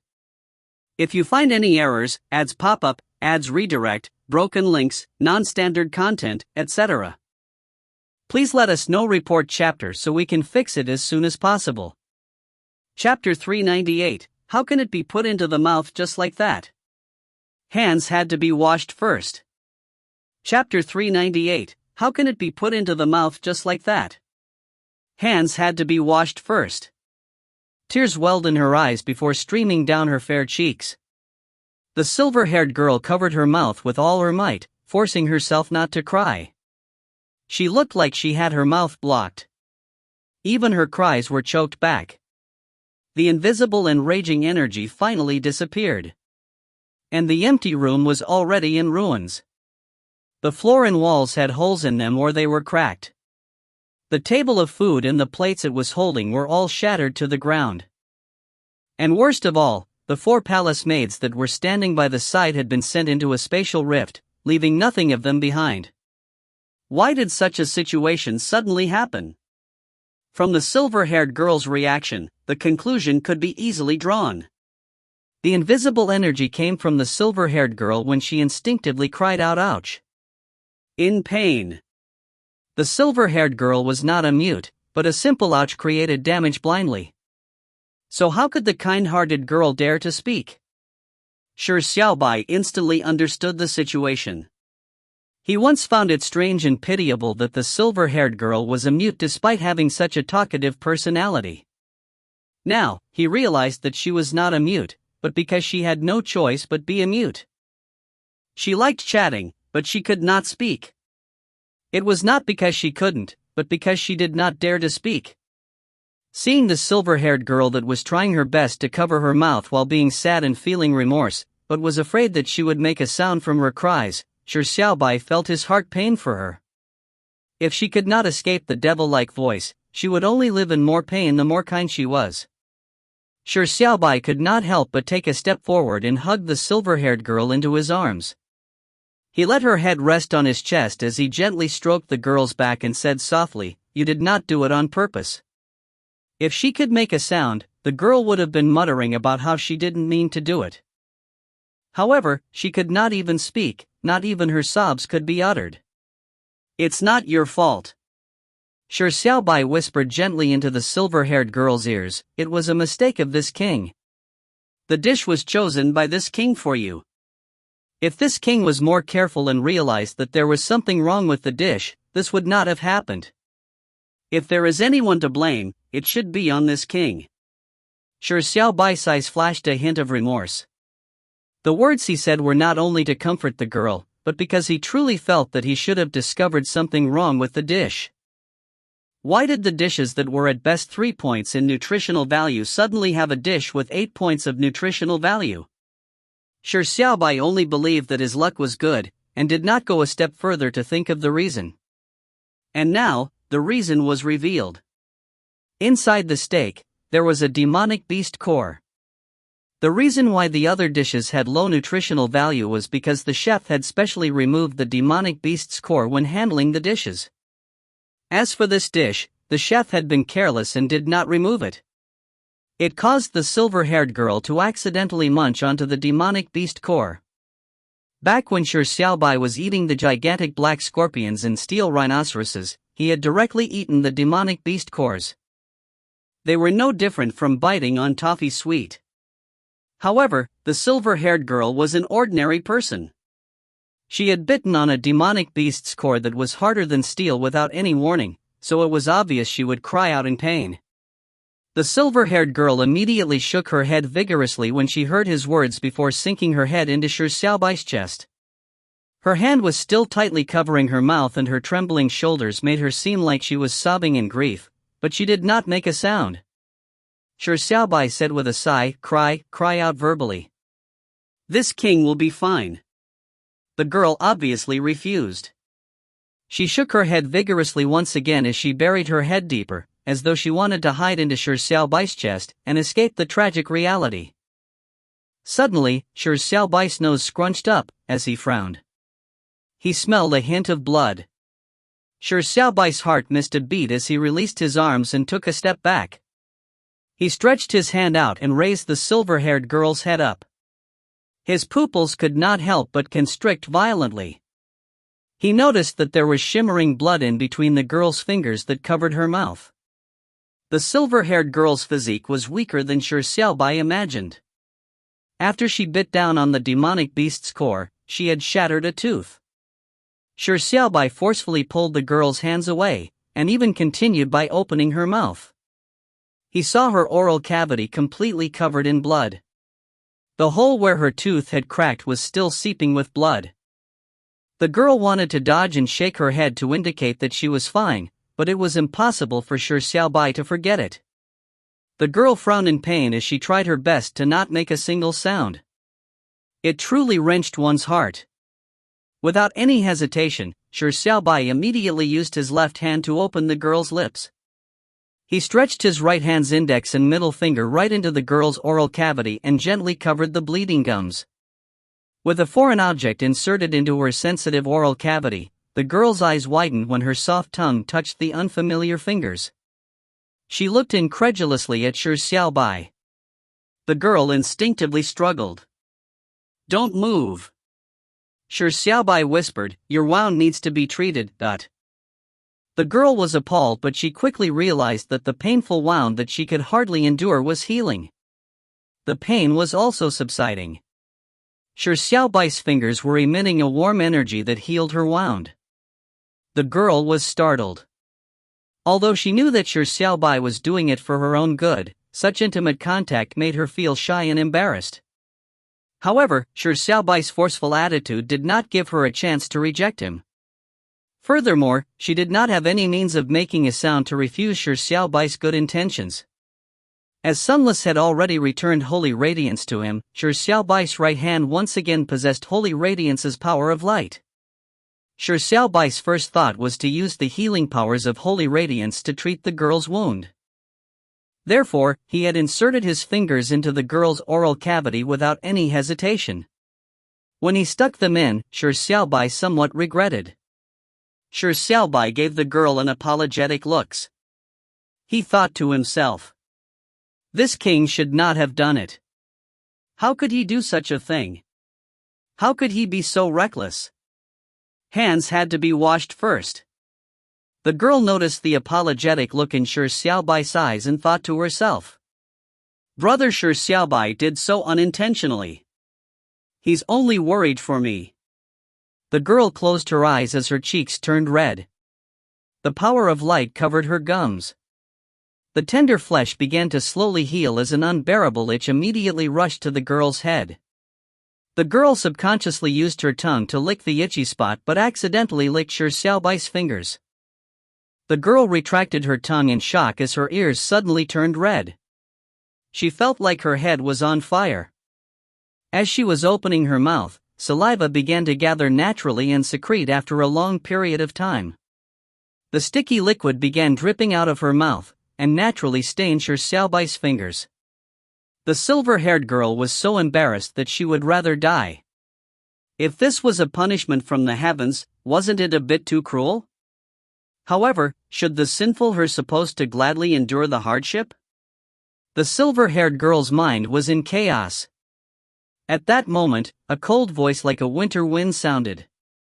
Darling, what are the both of you doing? If you find any errors, ads pop up, ads redirect, broken links, non-standard content, etc., please let us know. Report chapter so we can fix it as soon as possible. Chapter 399, A king that doesn't know how to bow his head has no right to stand above the heads of his subjects. Chapter 399, A king that doesn't know how to bow his head has no right to stand above the heads of his subjects. The commotion caused by the girl was not trivial. With the infernal queen's strength, she quickly sensed the abnormality of the situation and rushed here from the bedroom. The first thing she saw was the crumbling walls and the cracks on the ground. The infernal queen felt slightly alarmed, but the next scene she saw rendered her astounded. Her husband was holding the silver-haired girl's chin and had two of his fingers inserted between her pink lips, and the silver-haired girl had her eyes closed. Her cheeks were red and the tears on her face had yet to dry. From the scene of destruction and the tears on the girl's face, as well as the intimate actions the duo was presently in, the infernal queen began to automatically imagine what had just happened. Shi Xiaobai had used force to sexually harass the silver-haired girl. He had caused the destruction in front of her, and the girl was no match for him, so all she could do was bear the humiliation with tears streaking down her cheeks. The infernal queen could not believe that such a scene had happened. But combined with the fact of how Shi Xiaobai wanted to go back to the bedroom upon arriving in the infernal domain, the infernal queen had no way to deny the guess her husband's desires could not be fulfilled. The infernal queen could not help but shout out to interrupt the hot scene in front of her. Darling, what are the both of you doing? The infernal queen's cold voice gave the silver-haired girl a fright. She suddenly opened her eyes and immediately stretched out her arms to hold on to Shi Xiaobai's right arm. Taking advantage of the moment when Shi Xiaobai was in a daze, she pulled out his two fingers from her mouth. She took a big step back and hurriedly freed herself from the embarrassing situation. The silver-haired girl's heart was beating like a drum. She lowered her head and did not dare to lift it up. She was not entirely repugnant to Shi Xiaobai's good intentions, but to be seen in the act, it was a fatal blow to a girl's reservations. The silver-haired girl only wished that there was a hole for her to burrow into. Furthermore, with what had just happened, she felt like her mind was in disarray. She needed to calm down. I'll go back and sleep. The silver-haired girl hurriedly took out her writing board and wrote a few nearly unrecognizable words. Without even waiting for Shi Xiaobai's reply, she rushed out of the room like she was fleeing. The Infernal Queen had already prepared individual bedrooms for all of them, so what the silver-haired girl wanted to do now was to hide in her room and cover herself with a blanket. From the beginning to the end, she bowed her head deeply. The Infernal Queen sighed in her heart as she glanced at the silver-haired girl's back. She was even more sure of her guess. Look at that girl, she was running like she was fleeing for her life. She must have been extremely reluctant. Shi Xiaobai hesitated for a moment, but he did not retain the girl. Although he had not fully healed the wound in her mouth, what the silver-haired girl needed most at the moment was to be alone. "Darling, what were you doing?" The Infernal Queen asked the question once again. She was still reluctant to believe her guess and hoped that it wasn't the truth. Shi Xiaobai faltered slightly before he turned to look at the Infernal Queen. After a moment of hesitation, he replied truthfully, this king was treating her wounds. The Infernal Queen was stunned, but as she opened her mouth, she did not continue what she wanted to say. Eventually, she did not say a word. She naturally could not believe that he was treating a wound by inserting his fingers into a young girl's mouth. It was the most ridiculous joke. However, Shi Xiaobai had given her such a crappy excuse which could be easily exposed. It was obvious that he was feeling guilty conscience. The Infernal Queen finally confirmed her guess, but she did not want to harp on the matter any further. In the end, if she had not been too reserved by not willing to have intercourse with Shi Xiaobai during the day, such a situation would not have happened. The Infernal Queen's love was great and selfless. So even though Shi Xiaobai had been unloyal, she blamed it on herself. She had failed to satisfy him. The Infernal Queen fell silent, but Shi Xiaobai said, "Sorry. The destruction here and the death of the 4 palace maids was the fault of this king." This king. Shi Xiaobai never evaded his responsibilities, nor would he shirk his responsibilities. Although the destruction and the death of the 4 palace maids was a result of the silver-haired girl's cry, the root cause was because of his carelessness. He had failed to discover the demonic beast core in the steak. It was he who chose the dish, so the responsibility was something he had to bear. Shi Xiaobai did not want to explain the situation in detail because the devil-like voice was probably a secret the silver-haired girl wanted to hide. Therefore, he would obviously not reveal it without her permission. When the Infernal Queen heard this, she looked up and glanced at Shi Xiaobai. She interrupted Shi Xiaobai's words and said gently, "Darling, there's no need to blame yourself.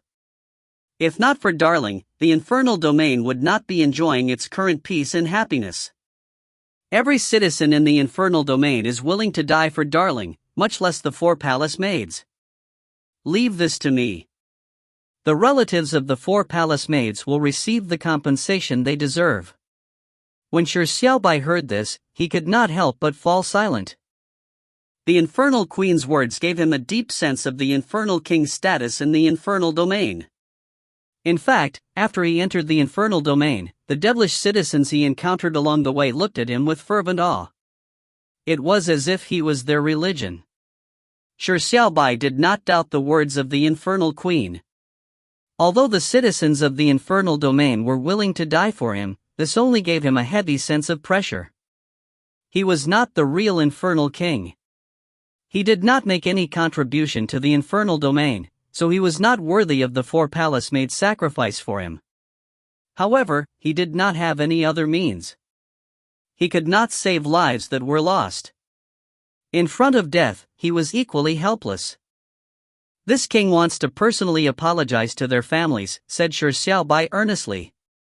Apology and compensation was useless to the dead, but to the survivors, it was an essential comfort. The Infernal Queen said in shock, "Definitely not. Darling is the most noble king, so how can?" Shi Xiaobai stretched out his arm and interrupted her words. He said seriously, "A king that doesn't know how to bow his head has no right to stand above the heads of his subjects." When the Infernal Queen heard this, she was stunned for a few seconds. The look in her eyes gradually turned soft as she gave an appreciating smile. She said, "I understand." After Shi Xiaobai washed his hands, he left the palace with the Infernal Queen incognito. The two of them were extraordinarily powers, but in order to not cause unrest, they deliberately left the palace secretly. No one noticed that the two noblest existences in the infernal domain had already mixed into the populace. When they came to the first palace maid's home, the person who opened the door was an elderly succubus. She was given a fright before she venerated herself in front of the infernal king and infernal queen. When Shi Xiaobai explained the reason for his appearance, sadly informing the old succubus of her loss and extend to her his most sincere of apologies, the old succubus revealed a smile. What she said remained on Shi Xiaobai's mind for a very long time. Death befalls all devils alike, it may be weightier than MT. Infernal or lighter than a feather, but it's her honor to die for you. My dear king, if you blame yourself, please sit on the throne for one additional second.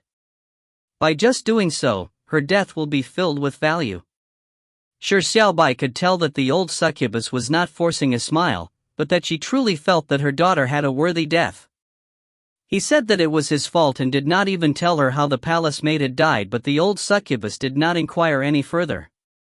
In the eyes of the old succubus, the king in front of her was more important than anything else. What sort of fanatically loyal subjects were these? If you find any errors, ads pop up, ads redirect, broken links, non-standard content, etc., please let us know. Report chapter so we can fix it as soon as possible. Volume 5. Chapter 400, I'll do whatever you want to do tonight. Chapter 400, I'll do whatever you want to do tonight. The old succubus shocked Shi Xiaobai. And for the other three palace maids' families, their reactions were identical to the first elderly succubus. The infernals had black skin, and most of them were born ugly. However, Shi Xiaobai was shocked by the pure loyalty they had. It was a truly beautiful loyalty. You could call it fanaticism or craziness, but you could not deny that such loyalty was a form of beauty for a king on his throne. Shi Xiaobai was not the real infernal king. He had not done a single thing for the country or these people. However, after gaining such a beautiful loyalty, he could not feel a sense of hate for them, despite the fact that devils were impressed on humans as an ugly and evil existence. The loyalty of these infernals was much more beautiful than humans or transcendence. Give them the best treatment, said Shi Xiaobai softly. The infernal queen nodded. All right. Shi Xiaobai hesitated for a moment and asked the infernal queen. This king wants to make the country even better. What should this king do? The infernal queen faltered for a moment and said seriously a few moments later. Do as you did in the past. Darling, you have already done a very good job. You are the most perfect king that I've ever heard of, seen or imagined, but... When Shi Xiaobai heard this, he could not help but turn silent. Back in the infernal king's bedroom, Shi Xiaobai had seen several books on governance and he had guessed that the infernal king was probably an enlightened ruler, but he never expected that the infernal king would be given such high acclaim. From the attitude of the infernals, it was obvious that the infernal king was an excellent monarch. Let's go back, the infernal queen said when she noticed the darkening skies. They spent an entire afternoon's time to settle the matters regarding the four palace maids. As the most noble existence in the infernal domain, Shi Xiaobai did not need to do so. It was also unprecedented for a king to personally apologize to his people. But because of this, the look of admiration and love in the infernal queen's eyes became more intense. When Shi Xiaobai heard this, he nodded. It suited him because he wanted to return to the infernal king's bedroom to see if there were any clues left. He wanted to know what sort of king the infernal king was. After returning to the palace, Shi Xiaobai did not immediately return to his bedroom. Instead, he first paid a visit to Sunless and Company. He was surprised to discover Sunless, Pulp Farmer, and Luyu engrossed in their reading. Sunless had brought a few books back to her room, but Pulp Farmer and Luyu decided to stay put in the library. It could be euphemistically called reading by the lamplight. When asked, it was revealed that many of the books in the infernal library were extremely beneficial to them. Many theories and knowledge were different from what the humans knew, but they had their own unique views. It gave them an enlightening feeling as they realized that things could be explained in particular ways. Even Sunless was full of praise of the infernal domain's sword manuals. It even made Shi Xiaobai feel like grabbing a few books to read. However, Shi Xiaobai, who never had interest in reading, felt dizzy just thinking of the densely packed words in the books. It was enough just thinking about reading. Shi Xiaobai next went to the arsenal and discovered Feng Yuanlin still in there. Feng Yuanlin's superpower was not creating shields out of nothing. He needed to come into contact with real shields to be able to replicate them. By being able to come in close contact with the shields in the infernal domain's arsenal was a great opportunity for Feng Yuanlin. Shi Xiaobai did not disturb Feng Yuanlin, who was immersed in enhancing his strength. He only conveniently took a shield and ate it along the way. The black metal shield that looked hard and sturdy tasted like chocolate cookies. Furthermore, its nutritional value was 11. It was tasty and pragmatic. It completely trashed the 100 dishes cooked by the infernal domain's chefs. Shi Xiaobai chewed the black metal shield in satisfaction as he thought about finding an opportunity to head to the arsenal tomorrow to have a sumptuous meal. Wouldn't that be great?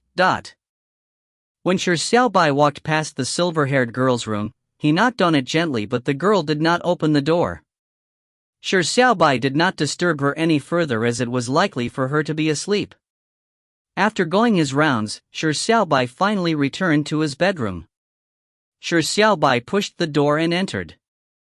Scanning the room, he realized that the infernal queen wasn't in the bedroom. He was delighted because it was a perfect opportunity. Shi Xiaobai closed the door as he eagerly walked towards the desk. However, just as he was halfway there, he heard a splash. Shi Xiaobai turned his head in shock and a naked figure came out of the water in the bathing pool. The first thing he saw was snow-white skin. The infernal queen, who came out of the bathing pool, was completely naked. The most private parts of her body were not covered in any way. Water droplets rolled down her smooth skin, but what was even more crystalline than the water droplets were her pair of charming eyes. "Darling, I'll do whatever you want to do tonight." Transcendence. This day was destined to be a day forever recorded in history for Transcendence.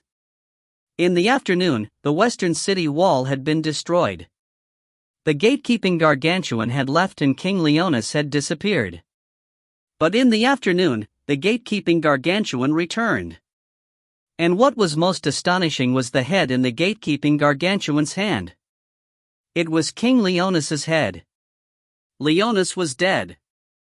It sent shockwaves throughout Transcendence. And at that moment, the gatekeeping gargantuan bellowed a terrible roar at Transcendence, "All of you get the fuck out and meet your new king." Moments later, the residents of Transcendence realized that the new king the gatekeeping gargantuan referred to was himself. The Transcendence scoffed. This watchdog that even beggars could bully wanted to be their new king? Even if King Leonis was dead, it would never be your turn. But soon, many people realized something. Why was King Leonis's head in the gargantuan's hands? Combined with the gargantuan's roar about usurping the throne, the Transcendence came to a terrifying conclusions: the gargantuan had killed King Leonis. Regardless if it was a guess or fact, the gargantuan's intentions of vying for the throne incurred the animosity of many powerful warriors. However, in a short afternoon, not a single person dared to make a sound. The 8 transcendent bravehearts, including Moya, were easily overwhelmed by the gargantuan. If not for the gargantuan showing a tiny bit of mercy, the 8 bravehearts would have died instantly. At that moment, every transcendent finally realized that the gargantuan in front of them was very strong. He was ridiculously and unbelievably strong. He was even stronger than King Leonis. It was the tradition of the Transcendence where the strongest person was made king. Since the gargantuan's strength was not to be doubted, he became the new king of Transcendence.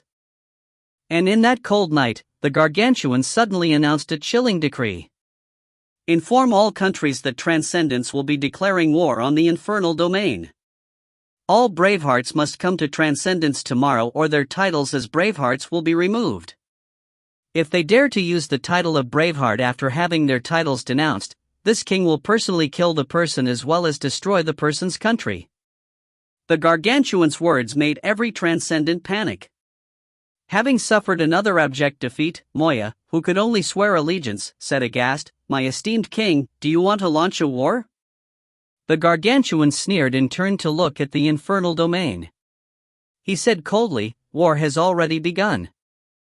If you find any errors, ads pop up, ads redirect, broken links, non-standard content, etc., please let us know. Report chapter so we can fix it as soon as possible."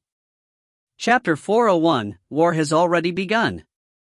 Chapter 401, War has already begun. Celestial Domain, Celestial King's Palace. Speechless was sitting on the Celestial King's throne in a depressed manner. At the Celestial Domain's stone door, the wolf-headed guard had knelt down in horror and called him, "Your Majesty." Speechless originally believed that the wolf-headed guard had made a mistake, but after he entered the Celestial Domain, he realized that every Celestial inside the Celestial Domain recognized him as the Celestial King. No matter how much he denied it, even to the point of claiming to be here to steal the Celestial Jade and challenge the Celestial King, as well as taking out the challenge letter he had prepared. However, not a single Celestial believed Speechless' words or had any doubt about his status as Celestial King. They prostrated before him and requested him to stop joking while trembling. Speechless was rendered speechless. He had no choice but to accept the ridiculous plot setup. "Little you, why don't you comment on what's going on? Does the Celestial Domain think that whoever is the most handsome is the Celestial King? This emperor believes that his face can easily one-shot the entire Celestial Domain, but this emperor doesn't have a modicum of interest being the Celestial King." Speechless grumbled as he silently played with the holy item of the Celestial Domain in his hand, the Celestial Jade. Muyuashing could not help but roll her eyes. Disregarding Speechless' shameless act of touting his own horn, his body language appeared as if he enjoyed it. She despised him for it, but she too could not figure out why he had suddenly become the Celestial King. Unlike Shi Xiaobai, the two of them did not even think of the wondrous possibility of the assessment program's designation. The only thought they had was that something had gone wrong, or that Speechless had done something he had failed to notice. Those acts might have initiated a hidden plot. Muyuasheng pondered for a while with her eyebrows furrowed before she gave up thinking on the matter that provided no clues. She said, "You seem like you are enjoying it. As Celestial King, it is equivalent to you possessing all the resources of the Celestial Domain. Even a holy item like the Celestial Jade can be held by you easily. This is a great opportunity that others would love to have at it." When Speechless heard her, he squinted his eyes as he tasted a mouthful of the grape wine from the table. He said in admiration, "The Celestial Domain's wine is indeed delicious." Speechless set the glass of wine down and looked at Muyuasheng. His eyes suddenly turned serious as he said, "However, if this emperor were to become the Celestial King, how is he to challenge all three kings?" Muyuasheng was slightly surprised as she immediately looked down and said, "Do you really need to challenge all three kings? Can't becoming the Celestial King be your excuse?" Speechless fell silent for a moment before he said with a deep voice, "It can be used as an excuse and the old fogies of the Li family have no choice but to accept the excuse, but how can this emperor accept such an excuse?" Muyuasheng looked up suddenly and said in surprise, "What do you mean? The act of challenging the three kings is of your own will?" Speechless nodded and said, "Of course." This emperor had prepared 7 years for this day. Muyuasheng gaped and hesitated for a moment before she whispered, "But you once said that you want to be speechlessly." Not only does this emperor want to be speechlessly, he also wants to surpass the Hero King, Speechless said in a deep voice, "but the premise of surpassing the Hero King requires this emperor to accomplish his past achievements and nothing less." Muyuasheng shook her head and said with a wry smile, "I can't agree with your point of view. I believe that Speechlessly can surpass the Hero King, but there is no need to become the Hero King before surpassing him. Speechlessly can carve out a new path that belongs to him, creating a legend that he can call his own." Speechless laughed in spite of himself and said, "To think that the name Speechlessly is such a lofty existence in your mind. Sorry, little you. Your brother Speechless is not as great as you imagined. After fully understanding the legend of the Hero King, I believe that no one after him can create a legend that can surpass his. A legend that surpasses the Hero King does not exist from my point of view. To surpass him, I believe that one has to follow his life trajectory before taking one more step than he did. Mu Yuesheng gave Speechless a penetrating glance and said seriously, on this point, you are inferior to Shi Xiaobai. If it were him, he would not hesitate and do what he wants and walk down a path that belongs to him.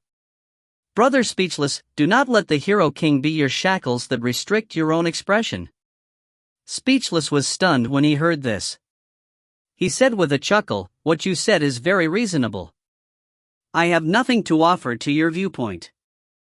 But if from the day you were born, you were arranged and trained to become a particular person, wouldn't you have a grudge against that person?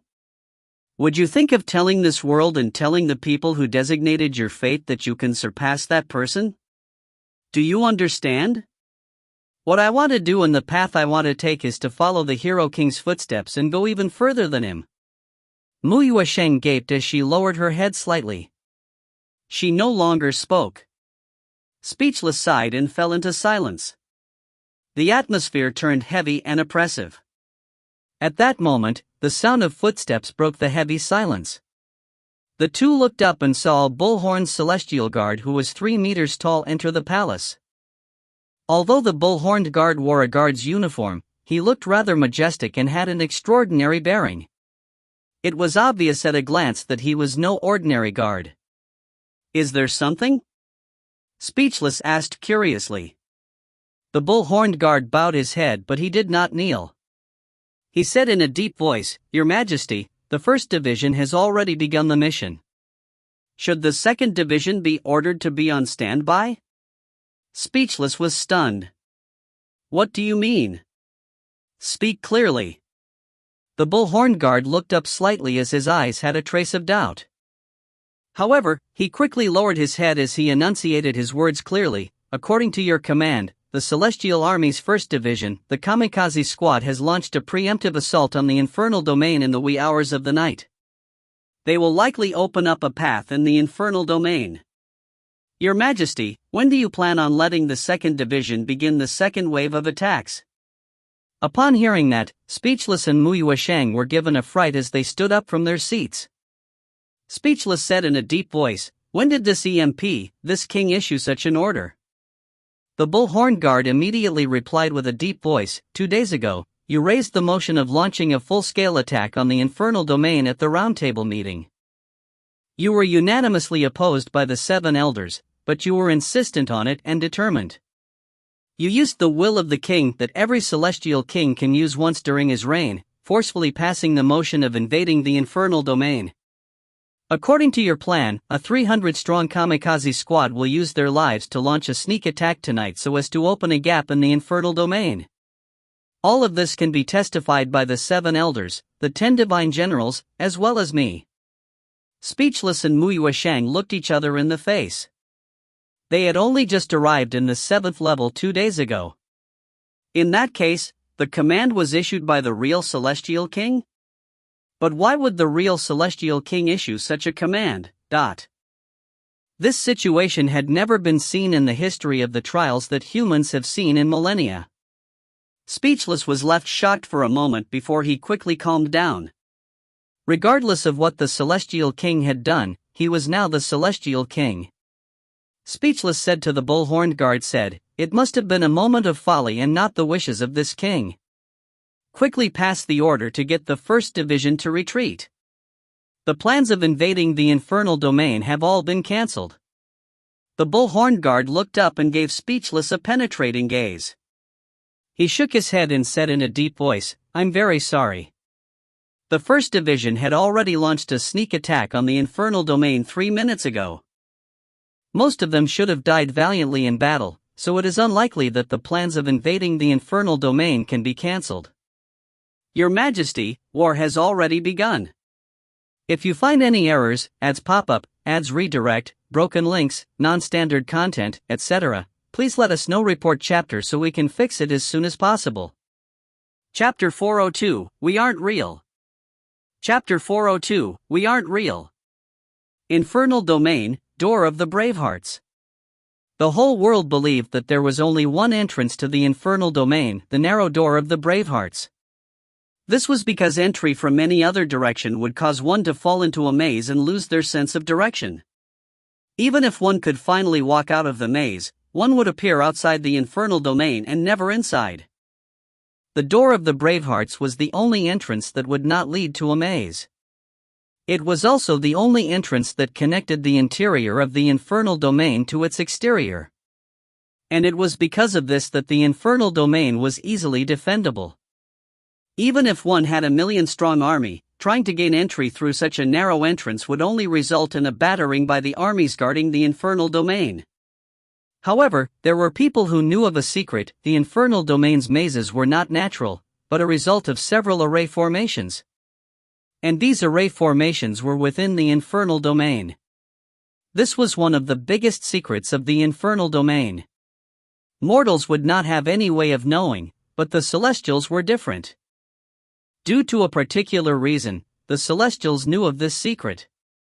Therefore, the Celestials were the greatest enemies of the Infernals as well as their greatest threat.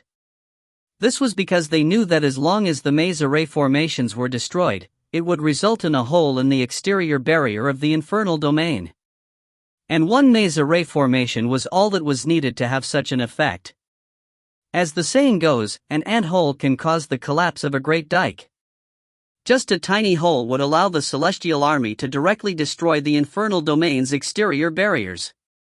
And the celestial army's first division was a reconnaissance squad. They were endowed with the most confidential of missions, using 300 kamikaze soldiers to destroy at least one array formation. The first squad's commander, Mayo, was already 80 years old. He was once one of the 10 divine generals. After he retired, he did not choose to lead a peaceful retirement. Instead, he volunteered to be the commander of the first division. Although this division was numbered 1, it was the division that most celestial soldiers hated to be assigned to. This was because the division was the first to make the charge and the first to die when war broke out. Although the Celestials lived in isolation and had not warred for millennia, no one knew when the flames of war would ignite or when the smoke would waft to them.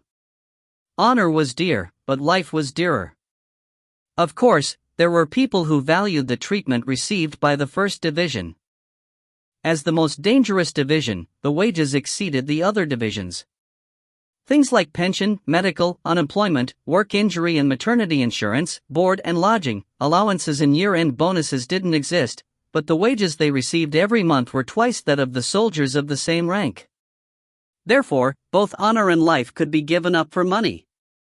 There was no lack of such money-grubbing worms in the first division. These worms were easily recognizable. Mayo could tell at a glance that more than half of the young soldiers were trembling. His eyes flashed a look of disappointment.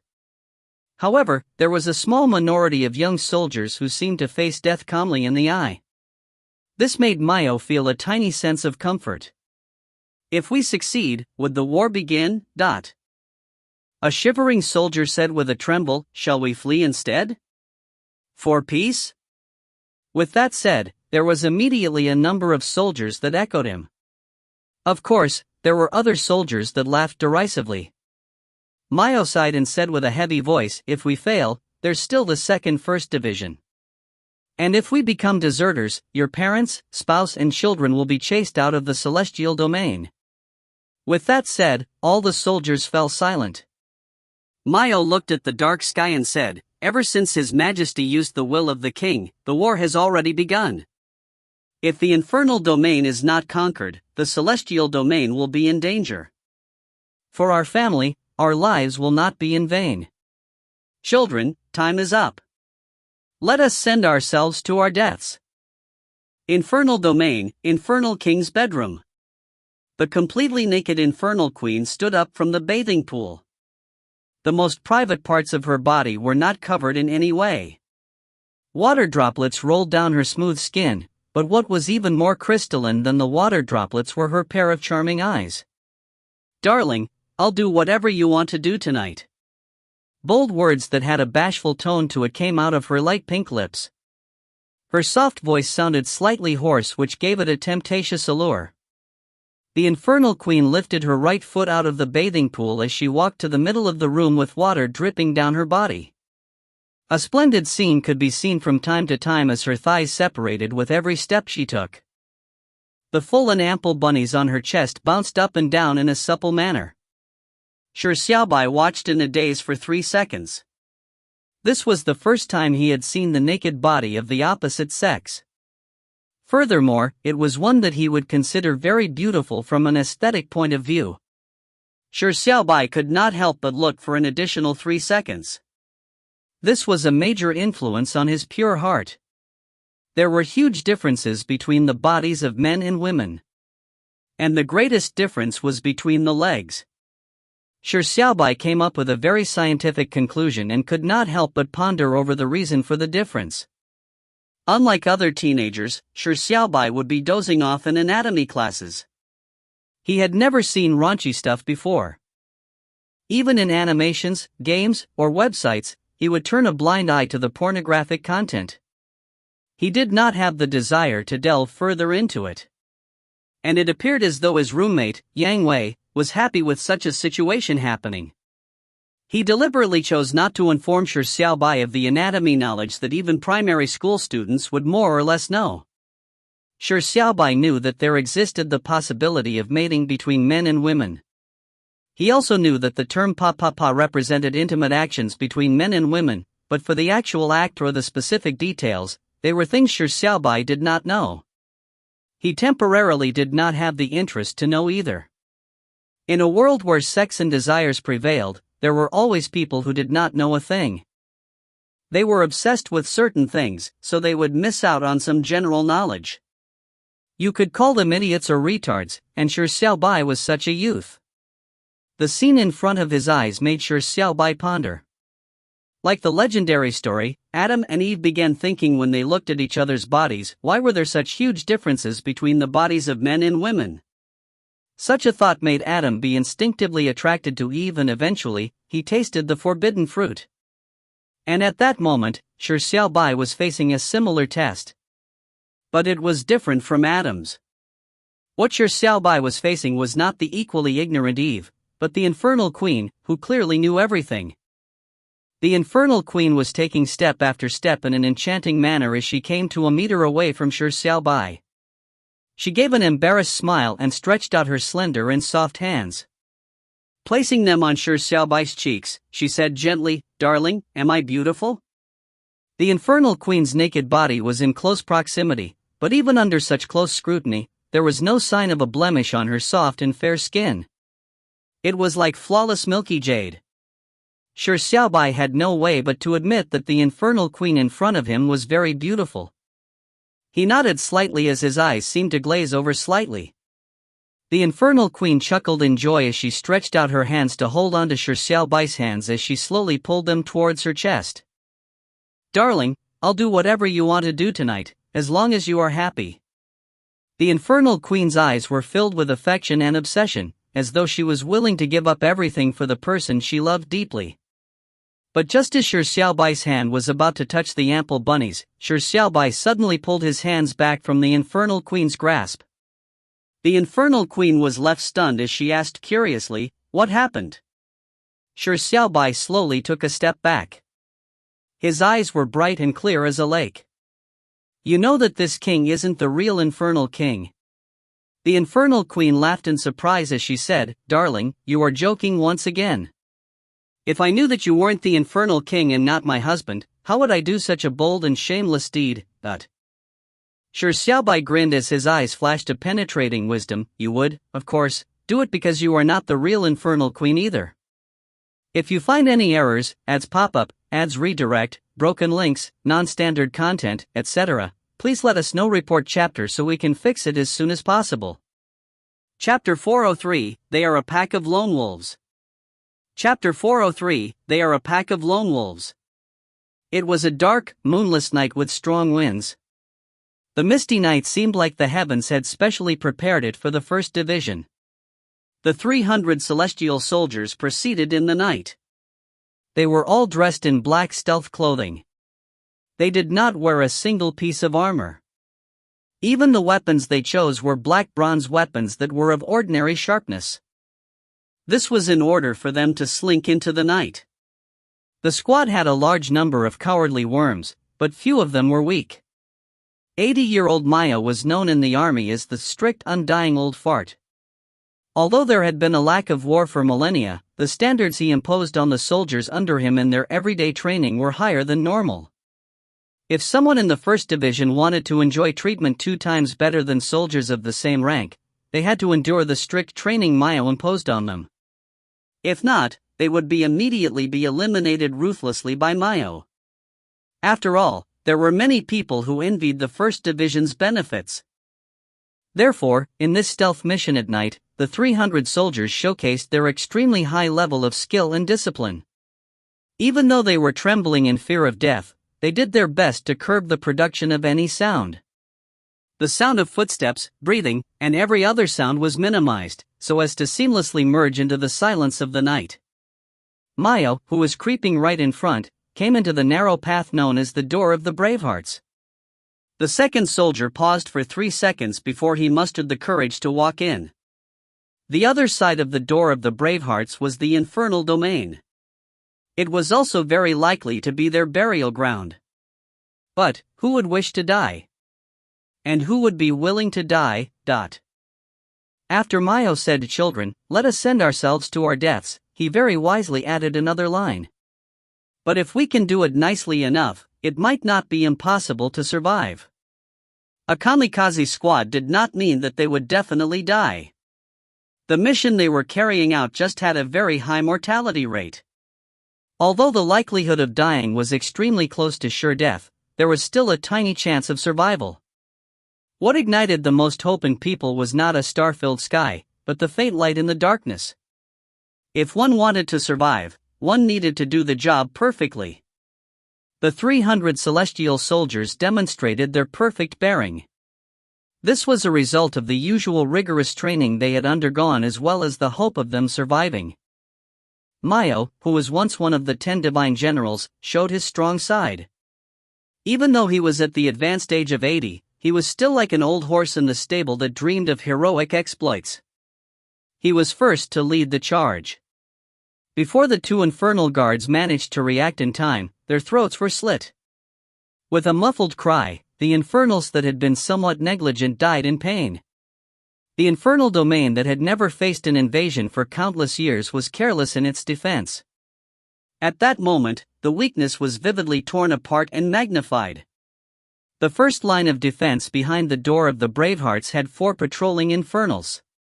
Before they managed to issue any warnings, they were instantly killed by Maya single-handedly. The 300 celestial soldiers successfully infiltrated the infernal domain through the Door of the Bravehearts. They had silently completed the initial stages of the invasion. However, regardless of how negligent the infernal domain's defenses were, it was still the infernal domain. When the 300 celestial soldiers stepped into the second line of defense, a searchlight suddenly fell onto the celestial soldiers. A warning siren immediately resounded through the night sky. The infernal guards at the second, third, and fourth line of defense were jolted awake. They quickly picked up their weapons in preparation to destroy the sudden intruders. Disperse! With an order from Maya, 300 celestial soldiers immediately scattered like sand. A cohesive squad transformed into ants that crawled in every direction.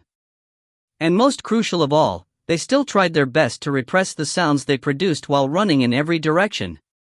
In the darkness of the night, there were rustling sounds that sounded like the light sounds of crickets. It was impossible to tell that it was the footstep sounds of 300 celestial soldiers. As for the searchlight, it swung back and forth but only managed to illuminate a portion of the fleeing celestial soldiers. Here. Over here too. No, over here. How many enemies are there? In the darkness, the infernal guards shouted in pointed responses. The infernal guards that could not discern the number of enemies could only charge into the enemy group with weapons in hand. They began their slaughter with the aim of killing as many as they could. The celestial soldiers' resistance was extremely valiant. However, what surprised the infernal guards was that the enemies they were fighting against did not have any reinforcements. With 5 infernal guards attacking a celestial soldier, there was no one who came to support the besieged celestial soldier. Screams punctuated the night sky as most of the celestial soldiers screamed out tragically. Few of the infernal guards died. However, when the infernal guards could no longer find a living celestial soldier, they were shocked to discover that all the guards at the second line of defense had died. The second line of defense was broken. This was the first division of the Celestial Army. They would not support any fellow soldier that was discovered. Their only goal was infiltration and advancement, so as to complete their mission. As they were only 300 people, they had no chances of victory when facing the entire Infernal Domain's soldiers. The only method they had was to complete the invasion as fast as possible before the Infernal Domain reacted in full force. They could not attack in groups. They were only lone wolves that ran in different directions for the same goal. There was bound to be a direction in which a gap could be found. Mayo ran frenetically, as he constantly heard the tragic screams of his fellow young soldiers. It made his aging heart feel depressed. Due to the effects of time, his stone-cold soul was carved with a tinge of emotion. It made him feel sentimental about partings in life or death. But the real soldiers had to disregard their lives and deaths. Mayo's eyes flashed with a cold and resolute light. Like the most ruthless and fiercest forest wolf, his rich experience and keen intuition allowed him to dodge the pursuit of the searchlights again and again. When his companions were discovered and surrounded, he would turn a blind eye and coldly make a detour so as to find a fleeting crack in the defenses. The second line of defense. The third line of defense. The fourth line of defense. Mayo penetrated layer upon layer of defenses like a sharp sword. He may lay dormant in the night or proceed at an extremely fast speed in the night. But when he attacked, he would silently take a fresh life along with him. More deaths were happening beside him as the celestial soldiers were constantly sacrificed. When he crossed the fourth line of defense and passed the Infernal Domain's wall, he was the only person left. To penetrate the Infernal Domain's 4 lines of defenses with just 300 soldiers was a spectacle even if the 4 lines of defenses had become relaxed over years of peace. And Mayo, who was advanced in age, had completed such a spectacle. He was about to ignite the flames of war when he stood in front of an array rune that was inscribed on a stone wall. Mayo closed his eyes and stretched his hands out to the array's runes. There were thousands of such array runes in the Infernal Domain. It was one of the most ordinary ones, but just this rune alone was not simple to destroy. Even Mayo, who was once one of the 10 divine generals, was unable to do so in a short period of time. Unless he used unusual means. Long live His Majesty! Mayo suddenly opened his eyes. Light bloomed as his body combusted in flames. Boom! A deafening explosion echoed in the already noisy night. At that moment, the Gargantuan in Transcendence, as well as the bull-horned guard in the Celestial Domain's Celestial King's Palace, said the same words almost simultaneously. The war has begun. If you find any errors, ads pop up, ads redirect, broken links, non-standard content, etc., please let us know. Report chapter so we can fix it as soon as possible. Chapter 404, Who exactly are you? Chapter 404, Who exactly are you? Infernal Domain, Infernal King's bedroom. You would, of course, do it because you are not the real Infernal Queen either. A glow flashed in Shi Xiaobai's eyes that seemed to see through everything. The Infernal Queen was startled and said with a puzzled expression, "I'm not the real Infernal Queen? Darling, why are you making such a strange joke?" Shi Xiaobai smiled without saying a word. After looking into the Infernal Queen's eyes for a few moments, he pointed to his right armpit and said, "Unfortunately, this king does not have a red mole under this king's right armpit." When the Infernal Queen heard this, her expression remained the same as she said with certainty, "I'm certain that darling has a red mole underneath your armpit." Shi Xiaobai chuckled, this afternoon, this king had deliberately taken off his clothes while in the bathroom. This king had looked using a mirror, but there was no red mole. Do you think that this king made a mistake? The infernal queen fell silent for a moment before her expression gradually turned serious. She pondered for a moment before saying softly, maybe I remembered wrong. It might be under the left armpit.